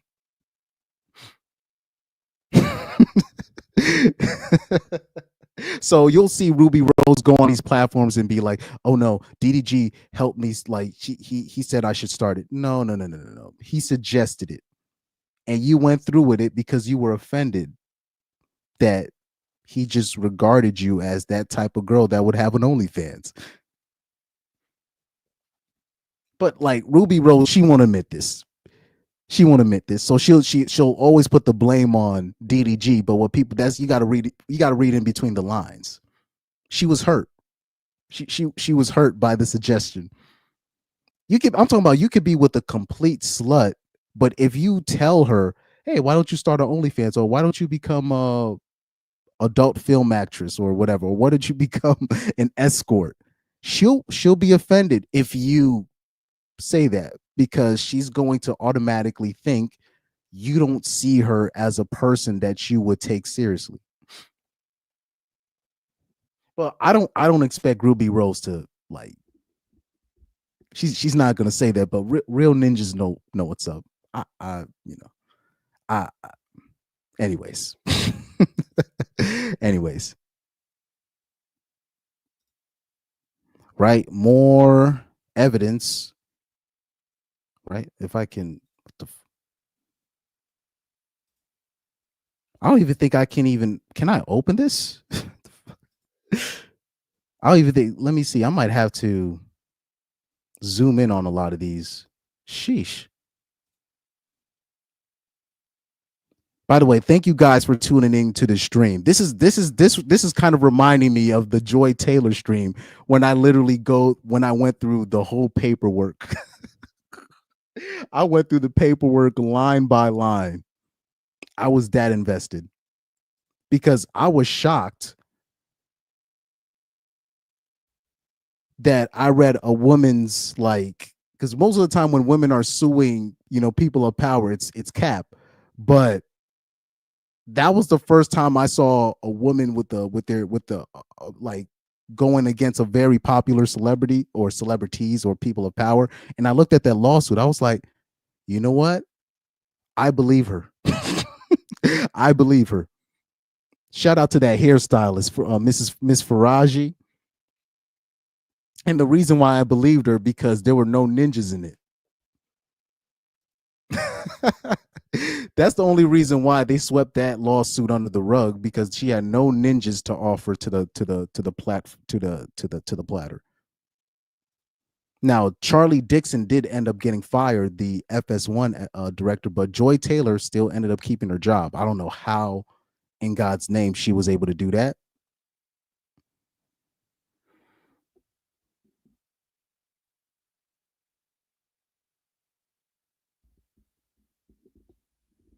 I can barely read these text messages, and I'm zooming it in like all the way. It's like, oh, never mind. Oh, I got it. He said the trust issues are becoming overwhelming. And this is DDG. This DDG's in the blue. He said the trust issues are becoming overwhelming. Maybe that's for the best part. I put in too much time and effort to making you happy to have to deal with this BS every other day. So this is from 2022. This is before she was pregnant. So it just throws all the postpartum depression stuff out the window. So let's focus, because it seems like DDG is asking her to be a better person. He goes on to say, and in your eyes, you're never wrong. It's frustrating, and I'm over it. I'm no longer entertaining this argument. I need to work on becoming more successful like Jay-Z, like you said. Then maybe you'll take my vision of becoming a big label owner serious instead of shutting down my dreams every second you get. So right here, DDG is saying, Halle, you don't believe. He's saying, like, you don't really believe in me. I want you to believe in me. And then instead of Halle taking his complaint seriously, she replies, you don't want to be with me. That's okay. I will never beg anyone. So this is her gaslighting right now. She goes, I will be successful. I don't need to be with someone who is going to demean me. You like that I'm insecure. It makes you feel good about yourself. I'm not doing this anymore. Keep your phone on airplane mode, but when I die, don't. So, oh Lord. She goes, but when I die, don't say ish. Don't come to my funeral or anything. F you. Be happy that these are the last texts you get from me. So this is not, so she's showing a pattern of always threatening that she's finna die or she's finna self-delete herself. This is clearly a pattern of behavior that she keeps on threatening that she's finna end herself. She got she got problems, man. She got real mental issues. If you like, guys, if you're dealing with a woman that's doing this, you gotta drop. I'm sorry, you gotta drop. You gotta drop. If you're dealing with a woman this is a form of mental abuse. This is always threatening to self-harm yourself. If the man is asking you to do something and you threatening to go away and this is gonna be the last time you see me because I'm going to this is the last text you'll ever receive from me because I'm going to finish myself. If you're getting text from a woman like that, you can't save a woman like that, dog. You can't work out nothing with a woman like that, right? He said, okay, she goes on to say to just answer the phone, to just hear me, to try and understand where I'm coming from, but you don't, and you'll regret it. You'll regret ever meeting me. Go back to the bitches you're used to. Go back to effing thoughts. That's what you want. You've never wanted anyone like me. You and your family hate me. Just admit it, but that's okay. Everyone does. But Poseidon, what? She said she goes on to say, I will go and fly and be just fine in heaven without any of this, without any of you rude ass people making me feel bad about myself. So this is her threatening self-deletion once again. She goes, and you can show these texts to whoever you want, laugh about it. Yeah, this is like her threatening to unalive herself. This is a serious pattern that she has. She has a when you're dealing with women that's always threatening self-deletion, you gotta leave that girl alone, bro. she's showing a pattern of doing this. And thankfully DDG showed those texts from 2022. So it throws all that, oh, this is postpartum depression. No. I knew plenty of bras that never had no kids. They be talking this nonsense about self-deletion. S&G 777's excuses, she was 23 and 24 at the time. I mean, if that's your only excuse. Young Doka said that Joy Taylor stream is another classic. I know I missed it, but I saw a headline. Joy now wanted prostitution legalized. Yes, she did. She said that. I did a couple videos on that. I did a couple of videos of that. And by the way, did you know in that same stream she admitted to dating drug dealers when she was younger? Just like I said Joy Taylor the type. And then like usually the type that be hating men the most, those were the ones that were like when they were teenagers, they were dating grown men that were like drug dealers or older kids at their high school that were drug dealers. It's the same. It's like clockwork. It's like clockwork. Talking about all men are this. No, she has you got to stop dating criminals and you'll be fine. That like literally eliminates 60% of your problems. Especially as a young teenage girl, if you can avoid dating drug dealers, you could get ahead of most women. Sorry, most people. Because if you're a productive woman, especially if you're a pretty young woman and you're a productive person, do you know the places that you can go? All you got to do is just avoid dating criminals and you'll be fine. But a lot of women, particularly younger women, they have to go through that. They just have to experience that. you know. Oh yeah, the OnlyFans thing. Yeah.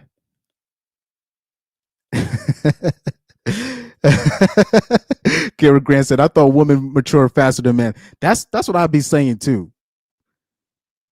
Anytime we call out a young woman for doing something, et cetera, all of a sudden they start bringing up their age. But yet they supposedly mature faster than men. Which one is it? I always do that. I always say that, but you know, you can't really hold their feet to the fire. Let me see. Let's go, because that's just only, let me see. Let me go to the third part of the text. It's a lot of paperwork, a lot of text messages I'm showing y'all. She goes, "Don't come to my funeral or anything."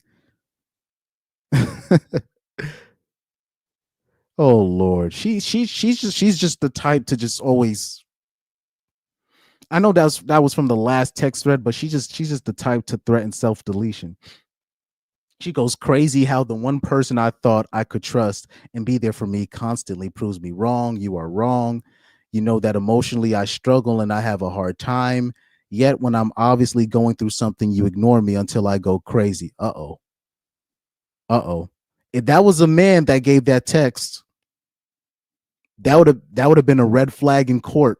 If a man had texted this exactly, he said, "You know that emotionally I struggle and have a hard time, yet when I'm obviously going through something, you ignore me until I go crazy." If a man had texted this and the woman screenshot this, it's a massive red flag. The court would have man, family, if the judge saw those texts from a man, that man would probably lose custody. So Halle goes on and says, you throw it in my face, my insecurities, and laugh about it. You put your phone on airplane mode and say you're not dealing with it. But when something bad happens, don't say anything, because this was my attempt to beg you to listen to me. Just answer the phone. Just hear me, to try and understand where I'm coming from, but you don't. And you'll regret it. You'll regret ever. Okay, so it's going back to, that was the other page, right?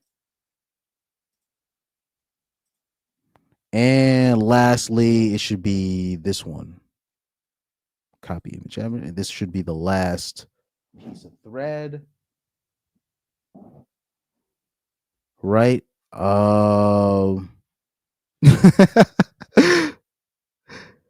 this is the one right here. She goes, "And you can show these texts to whoever you want. Laugh about it now. Goodbye." DDG says, "I was in the shower." So she sent this whole text message thread about how she about to self-delete because he's not answering the phone, blah, blah, blah, and all this stuff. Meanwhile, the ninja was in the shower. He answers the text 14 minutes later. I think, what's it? Yeah, 13 minutes later, he answers the text. He's like, "I was in the shower. If you want to talk, you can talk to me in person instead of eating food without me." And I never eat without making sure you eat first. Okay, I'm leaving. The doors are locked. You can come get Poseidon and your laptop and stuff tomorrow. I'm going to go home. So she goes, "I'm going to go home."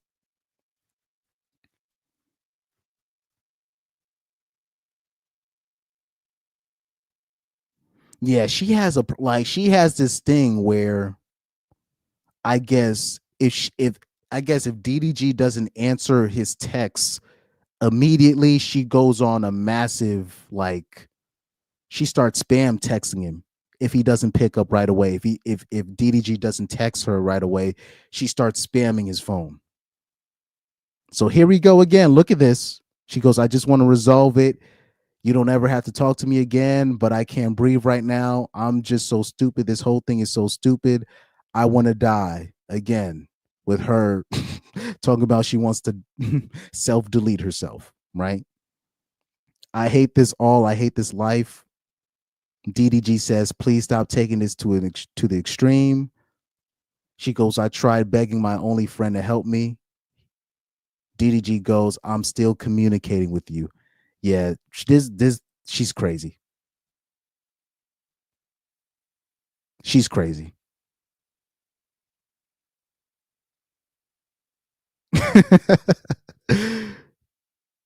Yeah. She goes, Lord Halle. Yeah, there's no defending this. There's no defending this. There's no defending this.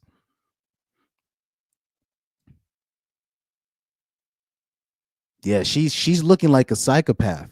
Like she's just, well, like I said, Hallie's just one of those chicks. Like if you don't answer her text messages, she starts spamming you. Now I will say this, that's not only a woman thing, right? I'll admit that, but she's in the wrong. She's the crazy one. It's pretty clear. She's the crazy one.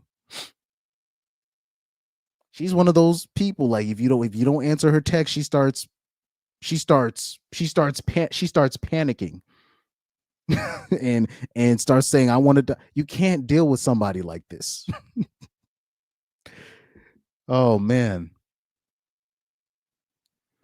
But yeah, if you're dealing with a woman that's like threatening self-deletion and all this stuff, again, you cannot fix that. You can't fix that, guys. You cannot fix that. Man, this is pretty damning stuff. Oh yeah, I remember this. Remember when DDG was trying to stick up for Halle when Halle got backlash for trying to alienate DDG's son? When Halle had said, "Oh, I didn't like how DDG brought Halo without my permission to Kai Cenat stream." And even I'm talking about the women and the men went in on Halle Bailey. The women and the men went in on Halle Bailey. And then I remember DDG had dropped this video where he was trying to tell people, you need to lay off her. She's going through something. DDG had came to her defense, which was the honorable thing to do. Okay, so we got streamer Benda Don reacting to Halle's crazy tweets. I mean, crazy text messages. And it looks like this is the end of it. Shout out to DJ Academics for showing all the paperwork, all the text messages.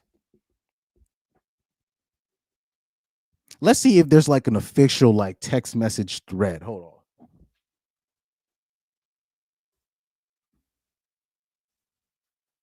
Halle Bailey text messages.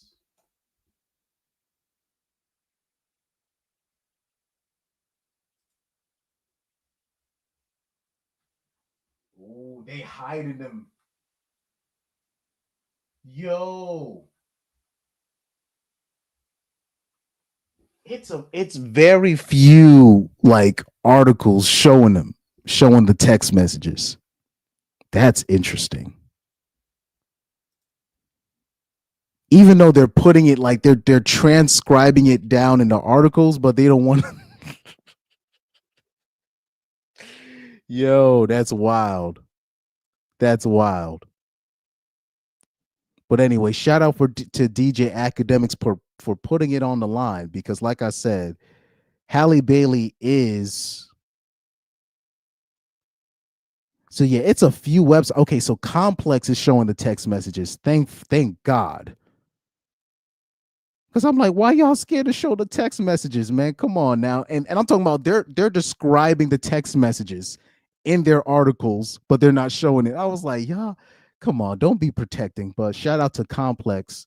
So if you want to see the text messages, go on Complex as well. They're showing the actual pictures, right? Shout out to Complex. Yep, they're showing all the text messages on Complex if you want to see it. Oh, I like this. So yeah, go on Complex. They're showing all the history and everything. Good. Shout out to Complex.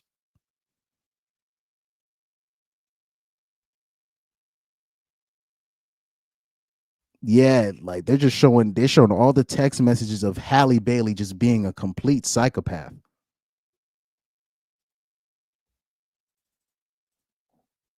This cannot be denied, bro. Halle Bailey got a problem. Yep. So they even show DDG accuses Halle of wanting to self-delete herself over a sexy red tweet. I remember that piece of paperwork. When I saw that picture, I was laughing. He said, you threatening to self-delete over a sexy red tweet? I hope I can find that picture. I was laughing so hard. Yeah, this is the one right here. This is the one right here. Yeah, right here.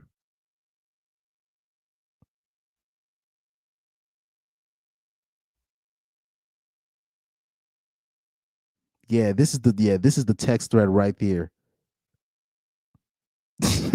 She's going crazy, bro.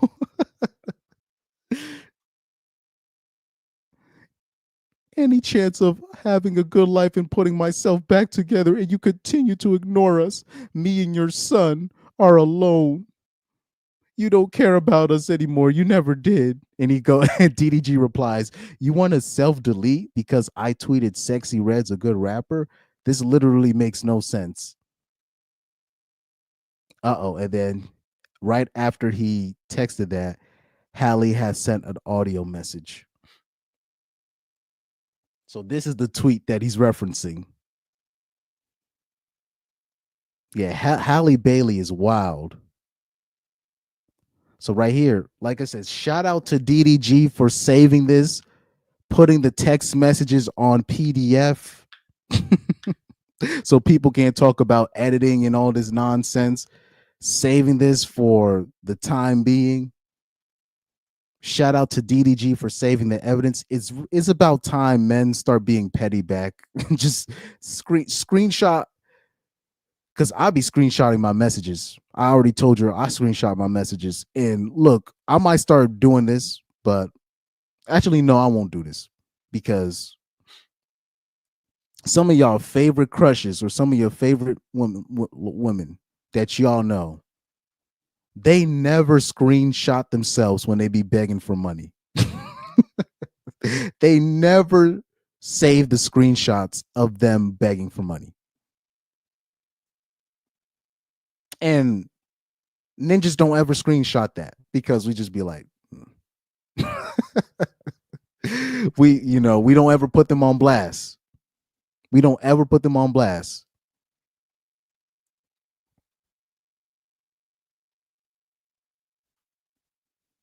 So yeah, these were submitted to the Los Angeles Superior Court.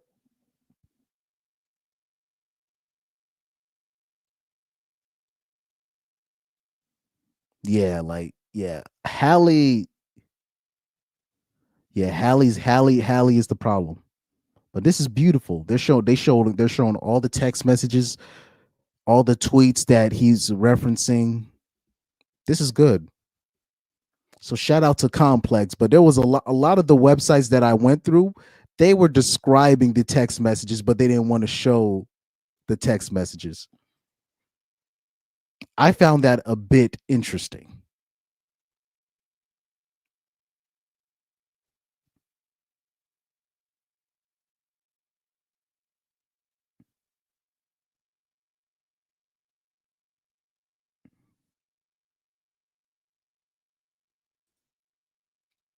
He said they should have never gotten together. Well, it was gonna the situation was damned in the first place, because the main people that didn't want to see them together was black women. So anytime DDG did something, black women were on his ass. So I'm talking about anytime DDG did anything with Halle, and they posted a picture together, his biggest ops were Halle Bailey's fans. So the relationship was never going to work out.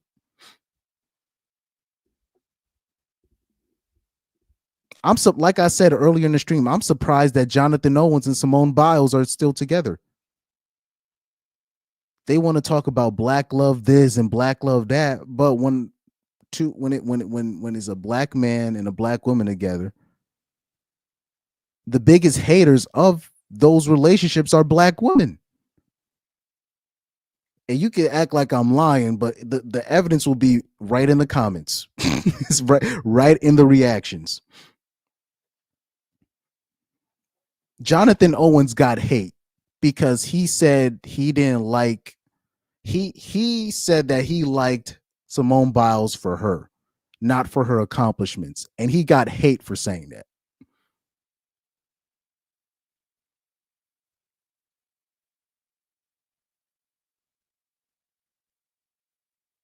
And then he said because he thought that he was the prize, which I don't understand what's the problem with thinking that. Most NFL players, they think they the ish. They're in the NFL. You're always like every, particularly black male athletes, they always think they the numero uno. You're supposed to think that way, especially as a man in that profession. You have to think you're the best at what you do. So Edward says she should have not got with DDG. Yeah, I agree, because it was never going to work out. S&G says we'll see what the judge says. Lady D said, did they say that ish about Khloe Kardashian? Yeah, it's the baby mama. She's a piece of work. Hallie's a piece of work, dog. We knew this. Like we saw the signs, right? But I'll say this: DDG didn't see the signs, so that is on him. He didn't see the signs that she was a psycho. But everything that happened to him in terms of Halle Bailey claiming physical abuse and all this stuff, and her life being threatened, we all predicted this. We all predicted that, because DDG himself said, I don't want to go to courts. I don't want to file for full custody, et cetera, et cetera. I don't want this to be a messy ordeal. I was like, bro, you're going to have to do that, because you want to do things the right way. But trust me, she wants blood. She wants blood, right? Lady D says the child I experienced postpartum is now a police officer locking Negroes up. Okay, that's a weird thing to say. That's a weird thing to say. Dwayne Coleman says, do you see the female still defend her and making excuses? I feel like no accountability for the female is crazy for me. Well, it's just, that's life. I don't expect women to take accountability. That's not something what's it? I'm not wasting my breath on that. I forgot what the term is called, but I'm not waiting for that to happen. Like I always say that people talk about, they say that if this is how accountability in women work, right? They say that if we didn't have child support, there would be more deadbeat moms than deadbeat dads. And I say no, that's not how it works. If there was no child support, or if they had it where child support only goes on a debit card and she can't use it for rent, lifestyle, et cetera, there would just be no single moms. It would be how it was in the 50s and 40s and 60s. It would be only like 5% single mom rate, and most women that have a kid would be married. It wouldn't be like real accountability would be like, oh, okay, the percentages of single moms would still be the same. That would mean, oh, single moms accept the responsibility and the financial responsibility of taking care of a kid, et cetera, And if they say they can do it by themselves, that means they would really be doing it by themselves without the help of the government. That's how women in accountability work. It's not, they're not going to be accountable for anything because they don't have to be. They're just going to adjust to the environment. If they took away child support, there wouldn't be no deadbeat moms. It would just be moms trying to work. It would be a whole bunch of moms trying to work things out with the baby father. It would be, like marriage would go up. Like, you see how there's rarely people getting married nowadays? The marriage rate would go up. It would like exponentially increase, and abortions would be all the way down. Like, it would be, the woman would just, they would just course correct, right? Shout out to Garrett Grant, said perfect timing. Yep. S&G said men are not the prize. I beg to differ. There would literally, dude, there would be no family court. Like, family court, the court system is all, it's built off the hard work, the financial hard work of men. There would literally be no family court if it wasn't for men working.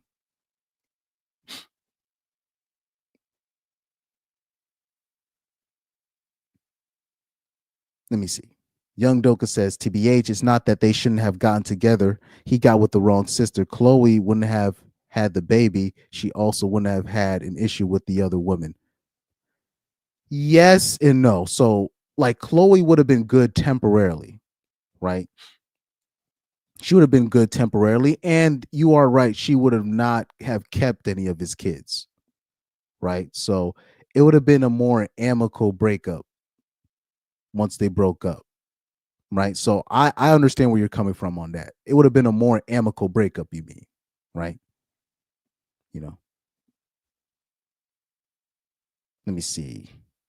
Young Doka says Chloe is messing with Burna Boy now, and she's clearly his side piece all throughout them Afrobeats world tours. Not to mention she is lower status than DDG. On the other hand, Halle is above DDG. The only thing is about this, Young Doka, is Halle is not making the money that she is reported. Like, the streamers are actually seeing their money. Those famous actors and actresses that you see on TV, they're not making the money you think. It's only a few of those actresses and actors that's getting like real paper in the entertainment game.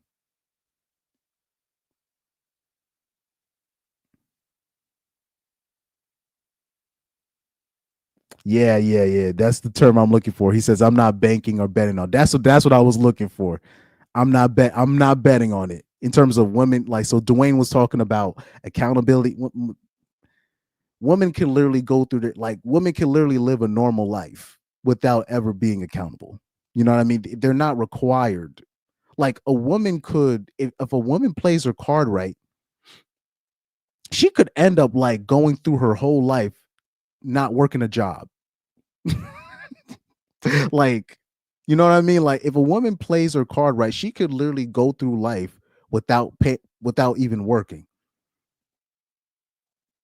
Every man already knows he has to do something. he's got to do something. You know? Dwayne Coleman says, I understand as a man, you're going to get blamed for everything. Yeah, that's just life. That's just life.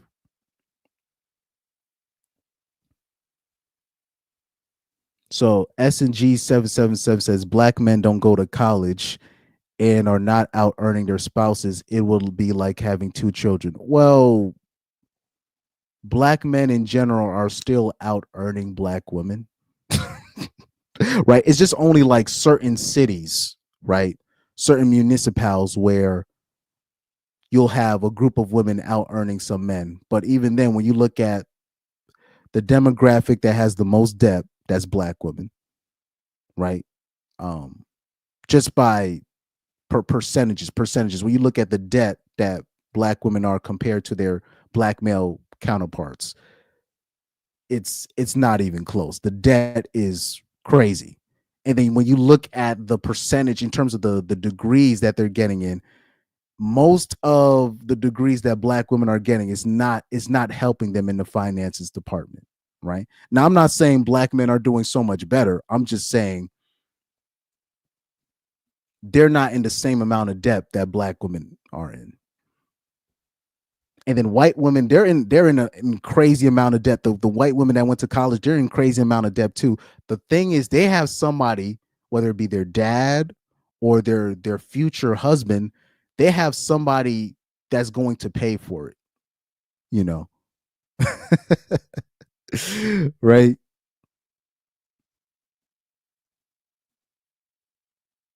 Let me see.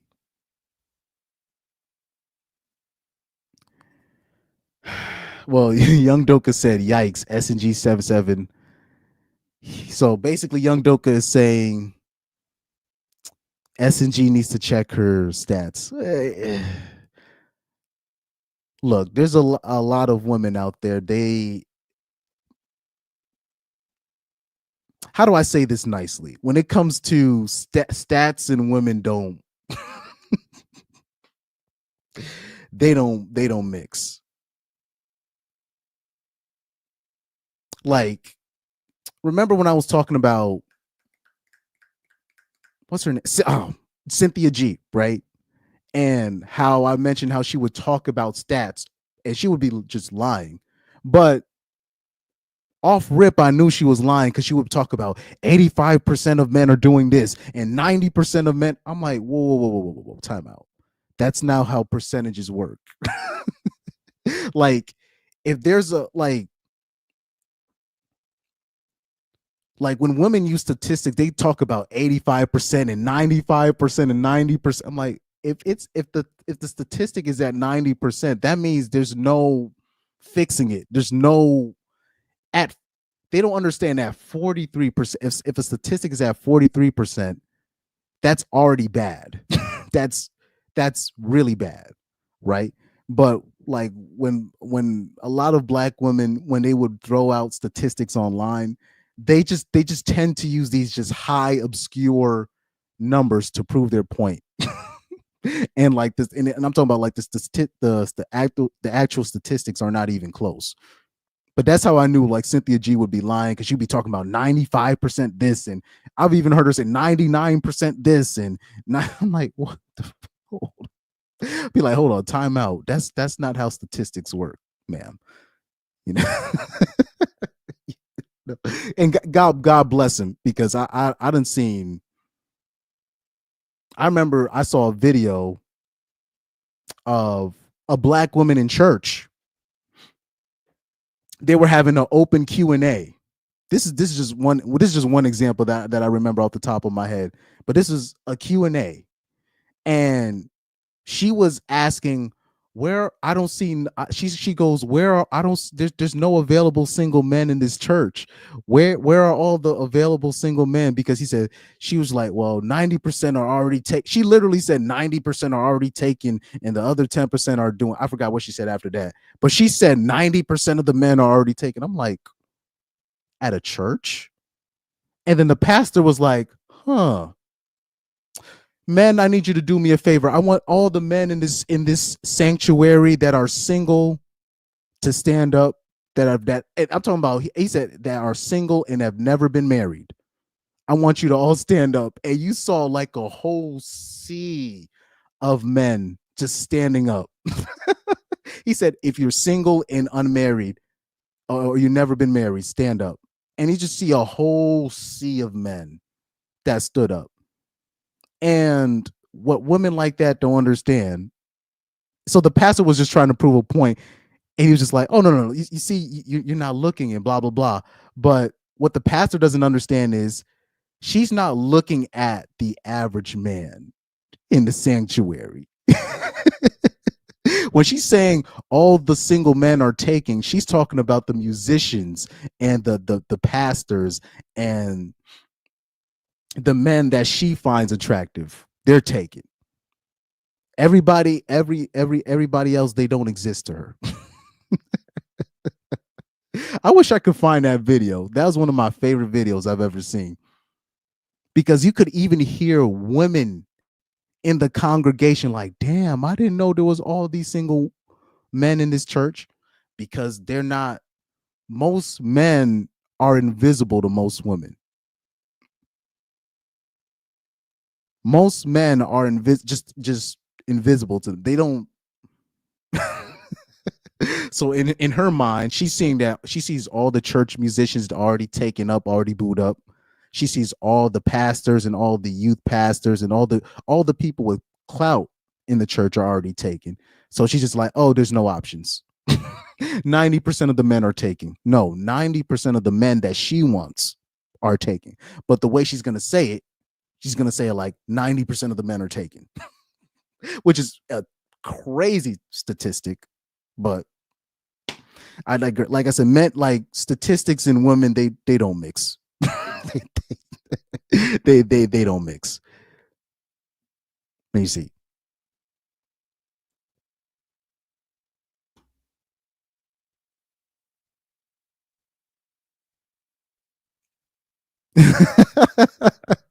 Garrett Grant, look, Garrett Grant said, man, the single mammy defense force is all out the stream. Look, I'm looking at these comments and I'm just like, I'm looking at SNG's comments and I'm looking at Lady D's. Well, Lady D, she's, I don't know what type of time she on. She's just on some complete weirdo ish.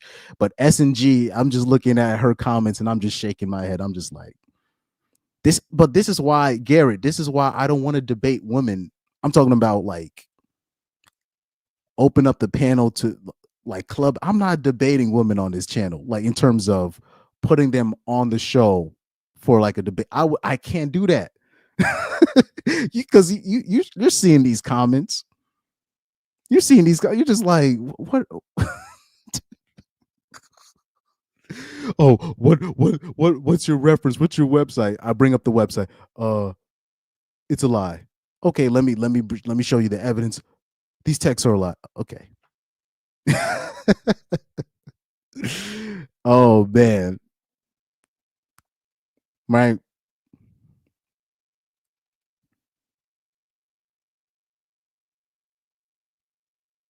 Let me see. Give me. She goes, give me the stats on the demographic of black single men in the church from your psychology website. Oh, you're okay. She's just trolling. she's trolling. She's trolling. Let me see. But yeah, if you want to see all the text messages, go on DJ Academics Twitter page. You can go on the Complex website. Shout out to them. Yeah, you can definitely use these sources. This is good. This is great stuff.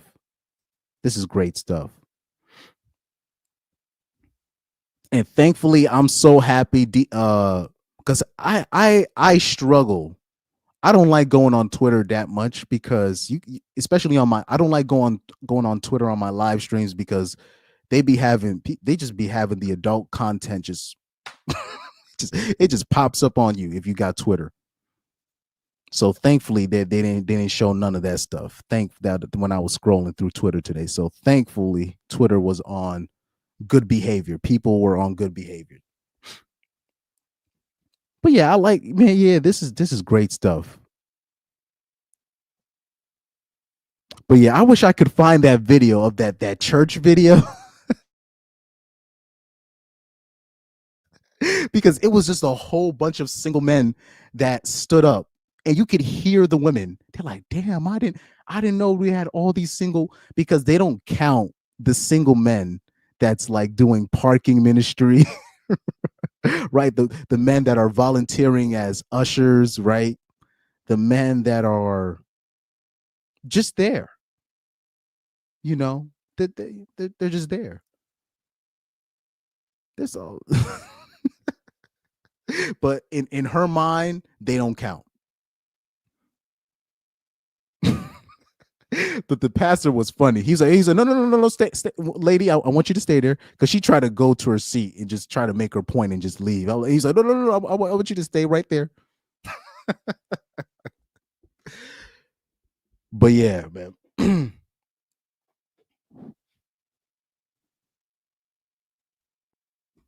S&G 777 says we want to be equally yoked. That's the thing. When we show women their looks match, they get offended. I did a stream on that too. I'm so mad I deleted the picture. I wish I had the Twitter thread. Because remember I showed you the white ugly bitch that went viral that said that the white dude with the beard wasn't on her level, but that was literally his looks match. Oh man, I forgot. I wish I'm so mad I deleted that Twitter thread, but I did a show on it. It was a white nationalist conservative dude, right? And she was trying to point out that she was too that he was trying to show this Brandon Broader point, and she was like, I can't believe. She was like, you're too this and too that. I'm like, and people were in the comment section trying to tell her, look, that's your looks match. that's literally your looks match. You even had, there was even a pro-black comment that said, he said, you see, this is the problem with dating today. He said back in the 1970s, this would be the average racist couple from Hershey, Pennsylvania. Now in 2025, that same white girl thinks that she's the white girl that's like a 3 or a 2. She thinks she's above a dude that's like a 5.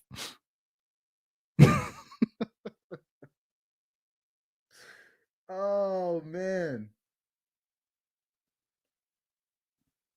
You show the average broad like this is your match, right? They would be offended. That's how highly they think of themselves, right? You know, let me see.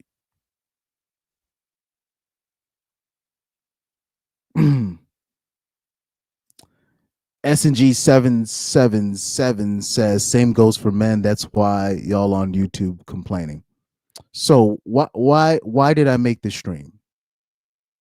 I want you to ask yourself this question. Why did I make this stream?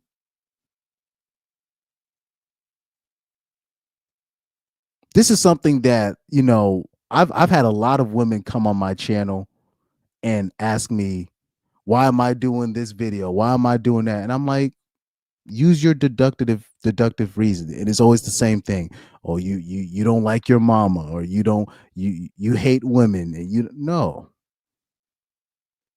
The reason why I make these videos is to show you the tactics that most women use to get their way in the family courts.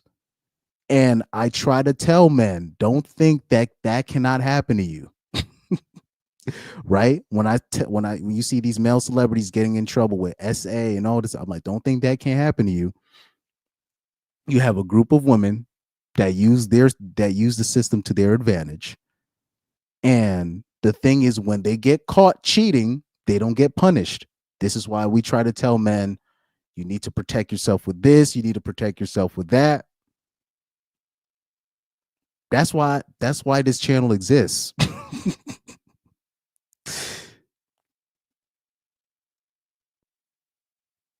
So S&G 777 says, I know plenty of men that get favorable results in court.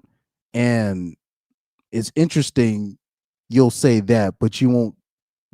You'll say that, but you don't believe that a lot of the men in my life that I know aren't great fathers.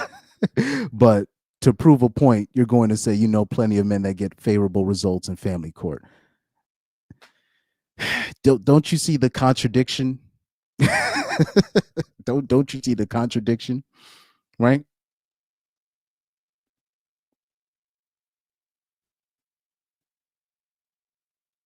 But anyways, shout out to you guys though. Thank you guys for participating in the chat. And man, bro, this is wild work. Shadow Dog Law.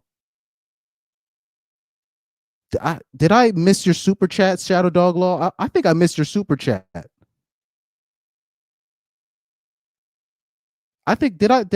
Oh no. I think I mentioned Shadow Dog Law super chat. He said black men go above and beyond because all their life they've heard black men was an ish. They trying to fight against it. So shout out to Shadow Dog Law with the super chat. I hope I didn't miss the super chat. I'm sorry if I did. But I did. Of course I mentioned Garrett Grant's $50 and Pyro the Flame King's $100 super chat. Thank you guys for the super chats on that one, man. But yeah, shout out to Shadow Dog Law. Just in case, I hope I didn't forget that super chat. I'm sorry if I did. We got money, nigga! I hope I didn't forget. I think I think I said it. You know what I mean?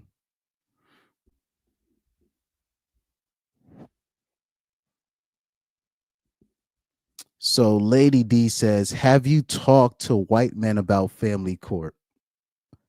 Yeah, they have channels about this too. You think I'm the only one with this kind of channel? Like a lot of the MGTOWs, those are Caucasian dudes. They got reamed in the family court. That's why they made their channels. You know what I mean? This is easy work. Oh man.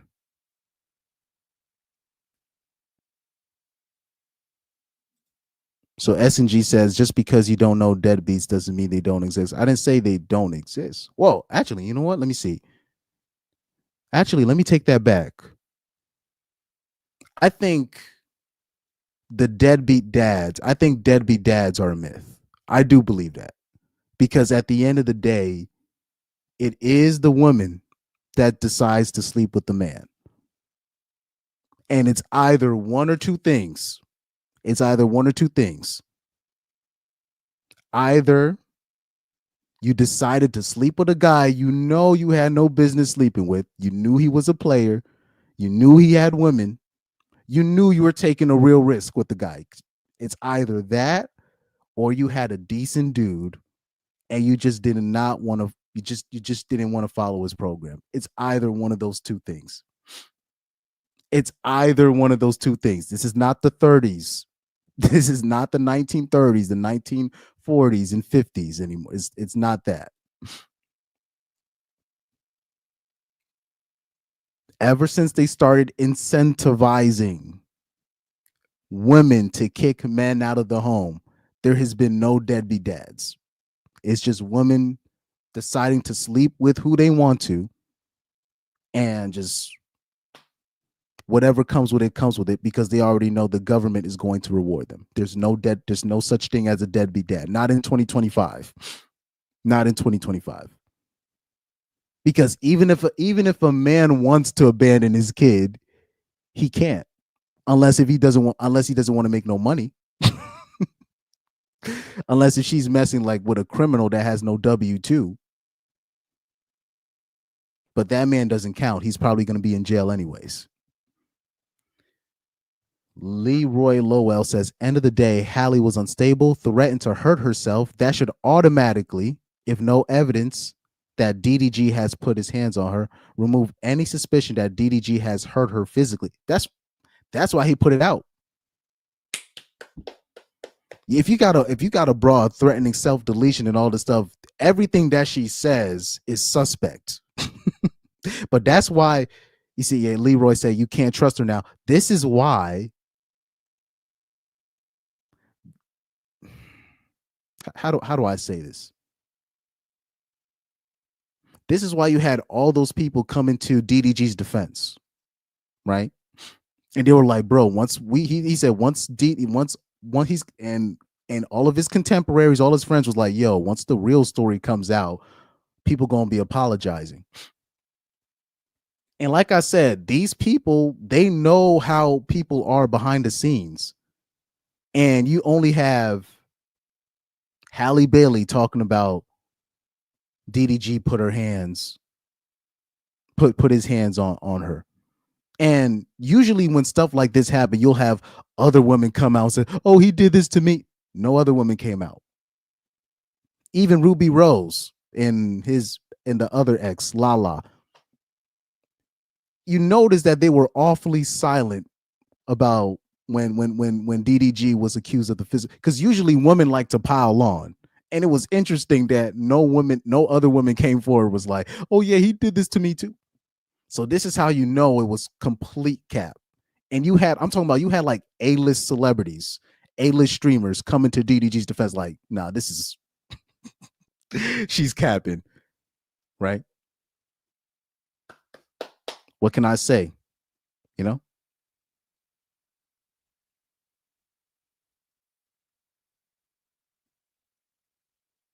Oh yeah, shout out to you. Yeah, Young Doga. Yeah, I got to sign off too. I definitely got to sign off too.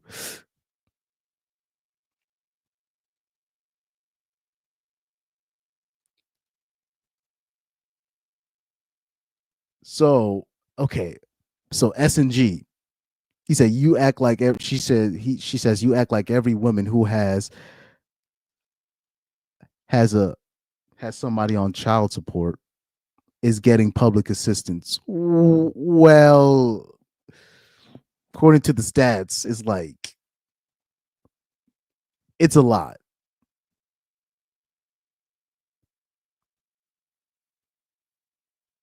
They said like 90, like they said like not, it's like close to 90% of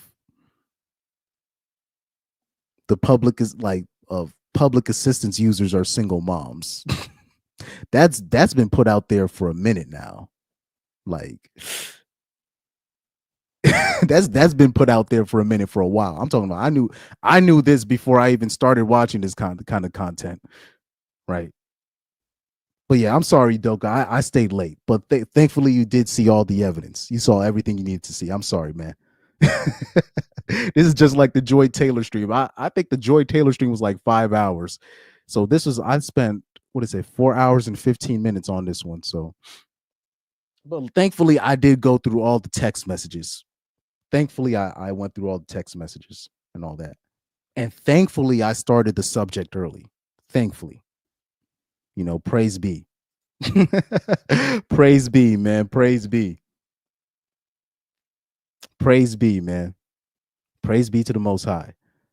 Let's remove this, or let me see more tweets. Let me see more tweets.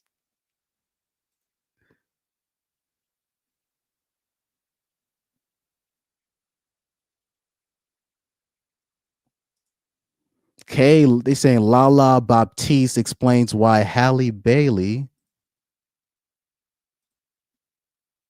So this is the woman that was mentioned by Halle Bailey.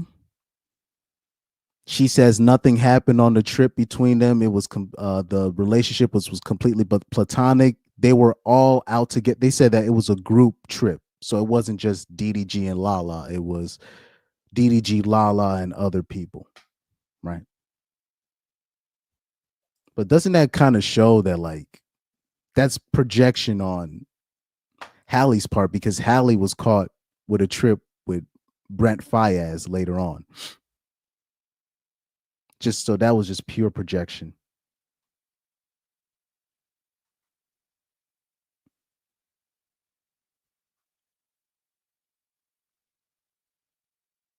Yep. So right here, shout out to the rabbit guy. He says, so when a chick goes crazy after having a kid, it's postpartum. Got it. When a man goes crazy after a new kid is brought into the household, he's just crazy. This is when a man he gets crazy, or he decides to leave, or he so-called abandons the kid, he gets punished.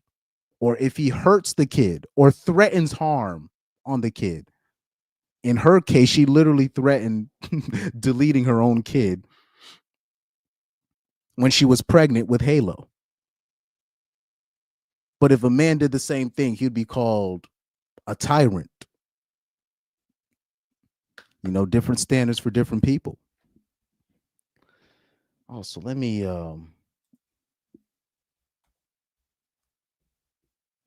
bring up my lives. Because if you guys get the chance, please watch my old live when I said postpartum depression is a myth. That was another powerful stream I felt like I did. Let me see if I can just bring up the caption. I can't believe it's been a year already since I went on that tour. Oh shit. Time goes by like a you know what? Damn, why can I not find it? Let me see. Postpartum. It's got to be here. Did I do that stream when I was on my old laptop? Let me see. No. Okay, I'm going way too back now. I seen Jovi paint a stream. Nah. Where we at? Come on, where's my... Because I know I did it. I think I'm going back way too far. Yep, it's postpartum depression a myth.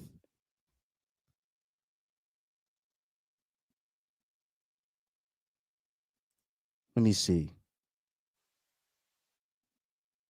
Yep, right here. Yes, sir. This is where I did this one right here. Is postpartum depression a myth? Yes, sir. That was one of my favorite. Oh, that one only had 48 views. But yeah, that was one of my more that was my favorite episode that I did.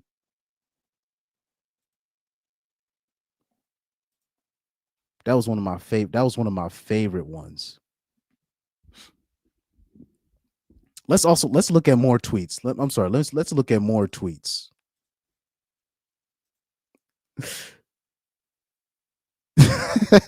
They say DJ. This is hilarious. This is a funny tweet right here. It says DDG F Lala. And this shows the LeBron. Going crazy.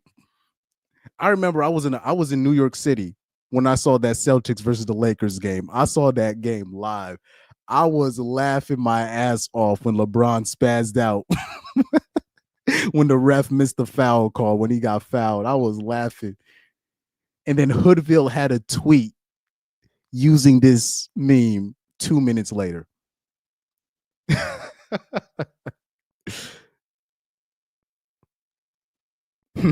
Halle lies. She tried to get the internet on her side. Now she don't want to be alive.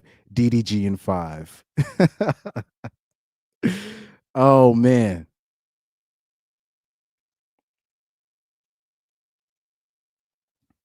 Somebody said, pray for DDG.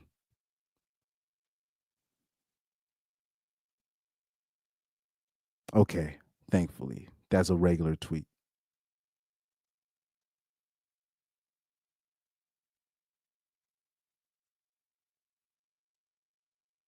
Somebody said, oh, yeah, he called the little hat people. Halle is cooked. Facts.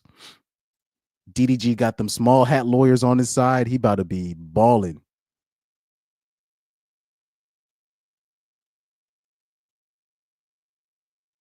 So Lady D said a $100 welfare check was worth more than a black man. Yeah, that's just shows how stupid women are.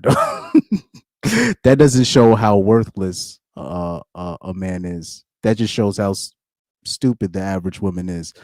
I've seen white women. They think they can leave their husband. They think they're gonna get a decent settlement check, and they get way less than what they thought. And then it comes to fruition that they broke apart. They broke their family. They broke their family structure for $300 a month, or was it $1,000 a month? right? When it comes to kids and their fathers, or the fathers being in the kid's life, the kid is not, he's not going to remember the dollar amount necessarily. He's just going to remember, were you there or not? You know what I mean?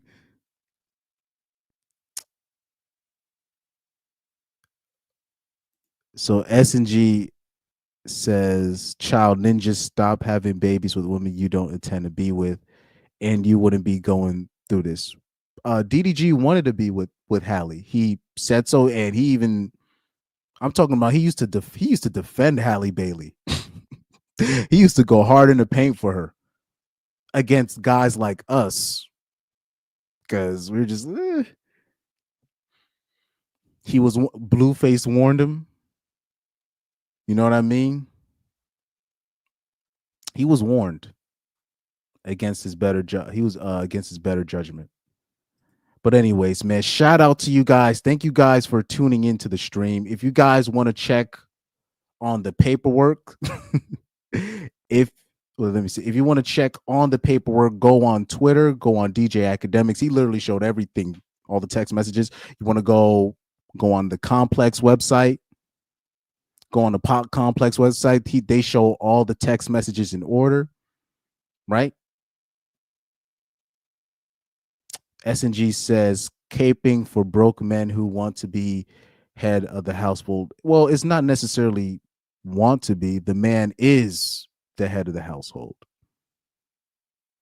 Bottom line, he is. And even if you use the government to take him out, you still have a man ruling over you, the daddy government. You still have to comply with daddy government. You still have to fill paperwork for those benefits for daddy government. You still have a man ruling over you. You might as well just have a man that actually cares for you, right? Instead of daddy government or your boss at work, right? Either way, you still have a man ruling over you. It's very few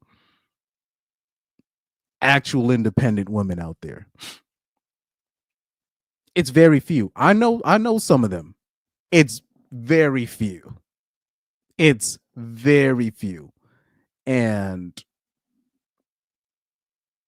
it's very few women that I know that will be like, I'm not putting my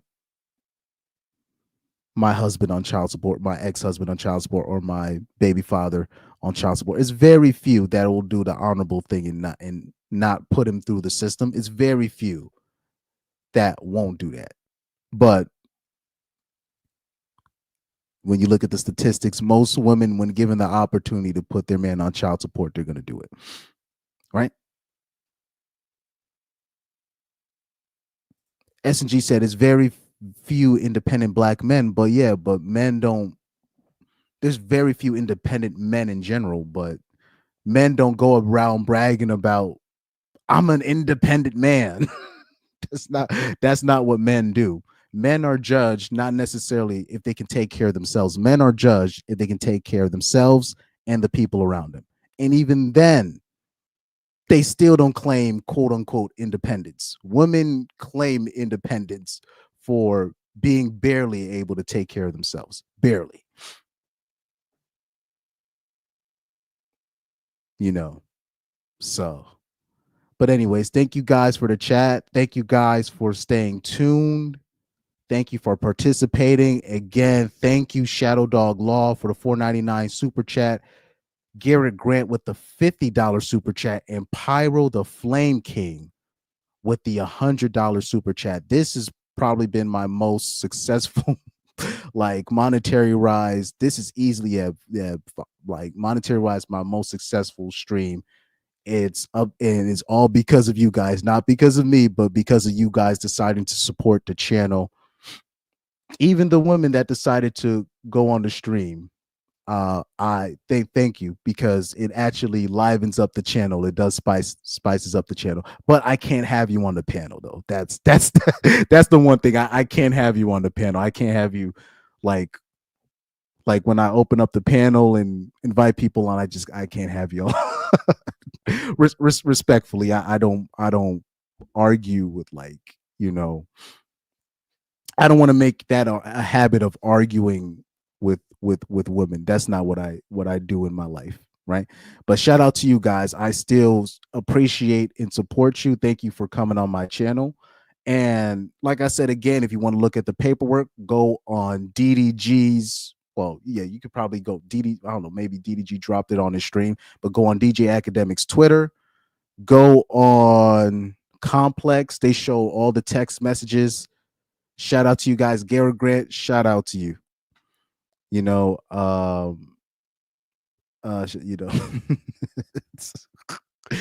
Garrett Grant, let me see. Garrett Grant says, respectfully, he's talking to SNG, by the way. He goes, respectfully, I'm praying for your son because one day both of you and him will know the true cost of trying. Have a good night. Yeah. Remember Garrett Grant I talked about when I went on that feminist panel on Twitter? That's, you know what I mean? It's over. It's out. Look, it's not up to me. Like when I went on that feminist panel with the black feminists and I heard the stuff that they were saying, I was like, Dude, I went straight to Undead Chronic's channel. I was like, I'm done. I'm done. I was like, I can't do this. I said, BWs are done, bro. I was like, I don't know what. I'm like, they living in La La Land, dog. I was even trying to tell them about the Tory Lanez thing, and they just And yeah, most of the women on the panel, they were single moms. I do not want to be anywhere around those kids. The results of black women single parenting, I don't want to be around any of their kids. I have a male relative in my family. He just became a teacher recently. He's saying these kids they can't, like, they're in 8th grade, they can't read. they don't know how to do nothing, bro. This is not like the single moms from like the 90s or the 8, like I do not want to see the results of that. But anyways, shout out to you guys. You know, it is what it is. But what video should I? Oh, let me the outro video. You already know what the outro video I'm finna use. Corey Holcomb, the greatest comedian of all time. We're gonna outro with him.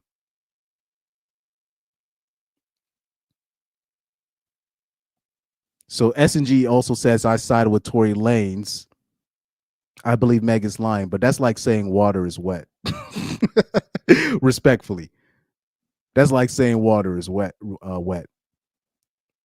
Let me see. Let me outro with Corey Holcomb. Thank you guys for tuning in. Even S&G, believe it or not, I do appreciate you for participating. Now, Lady D, I think something's wrong with Lady D mentally. Like something's wrong. The other woman in the chat, Lady D, something's seriously wrong with her. I don't know. She was being a weirdo. But anyways, shout out to you guys.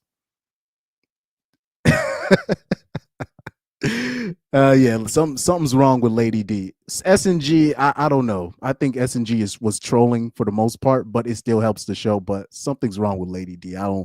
Lady D was saying some weird things in there. But anyway, shout out to you guys. I'm gonna outro it with Corey Holcomb, the GOAT of comedy. Yes, sir. Take care and take it easy, guys. Shout out to Garrett Grant. Exactly. I was with Floyd Mayweather.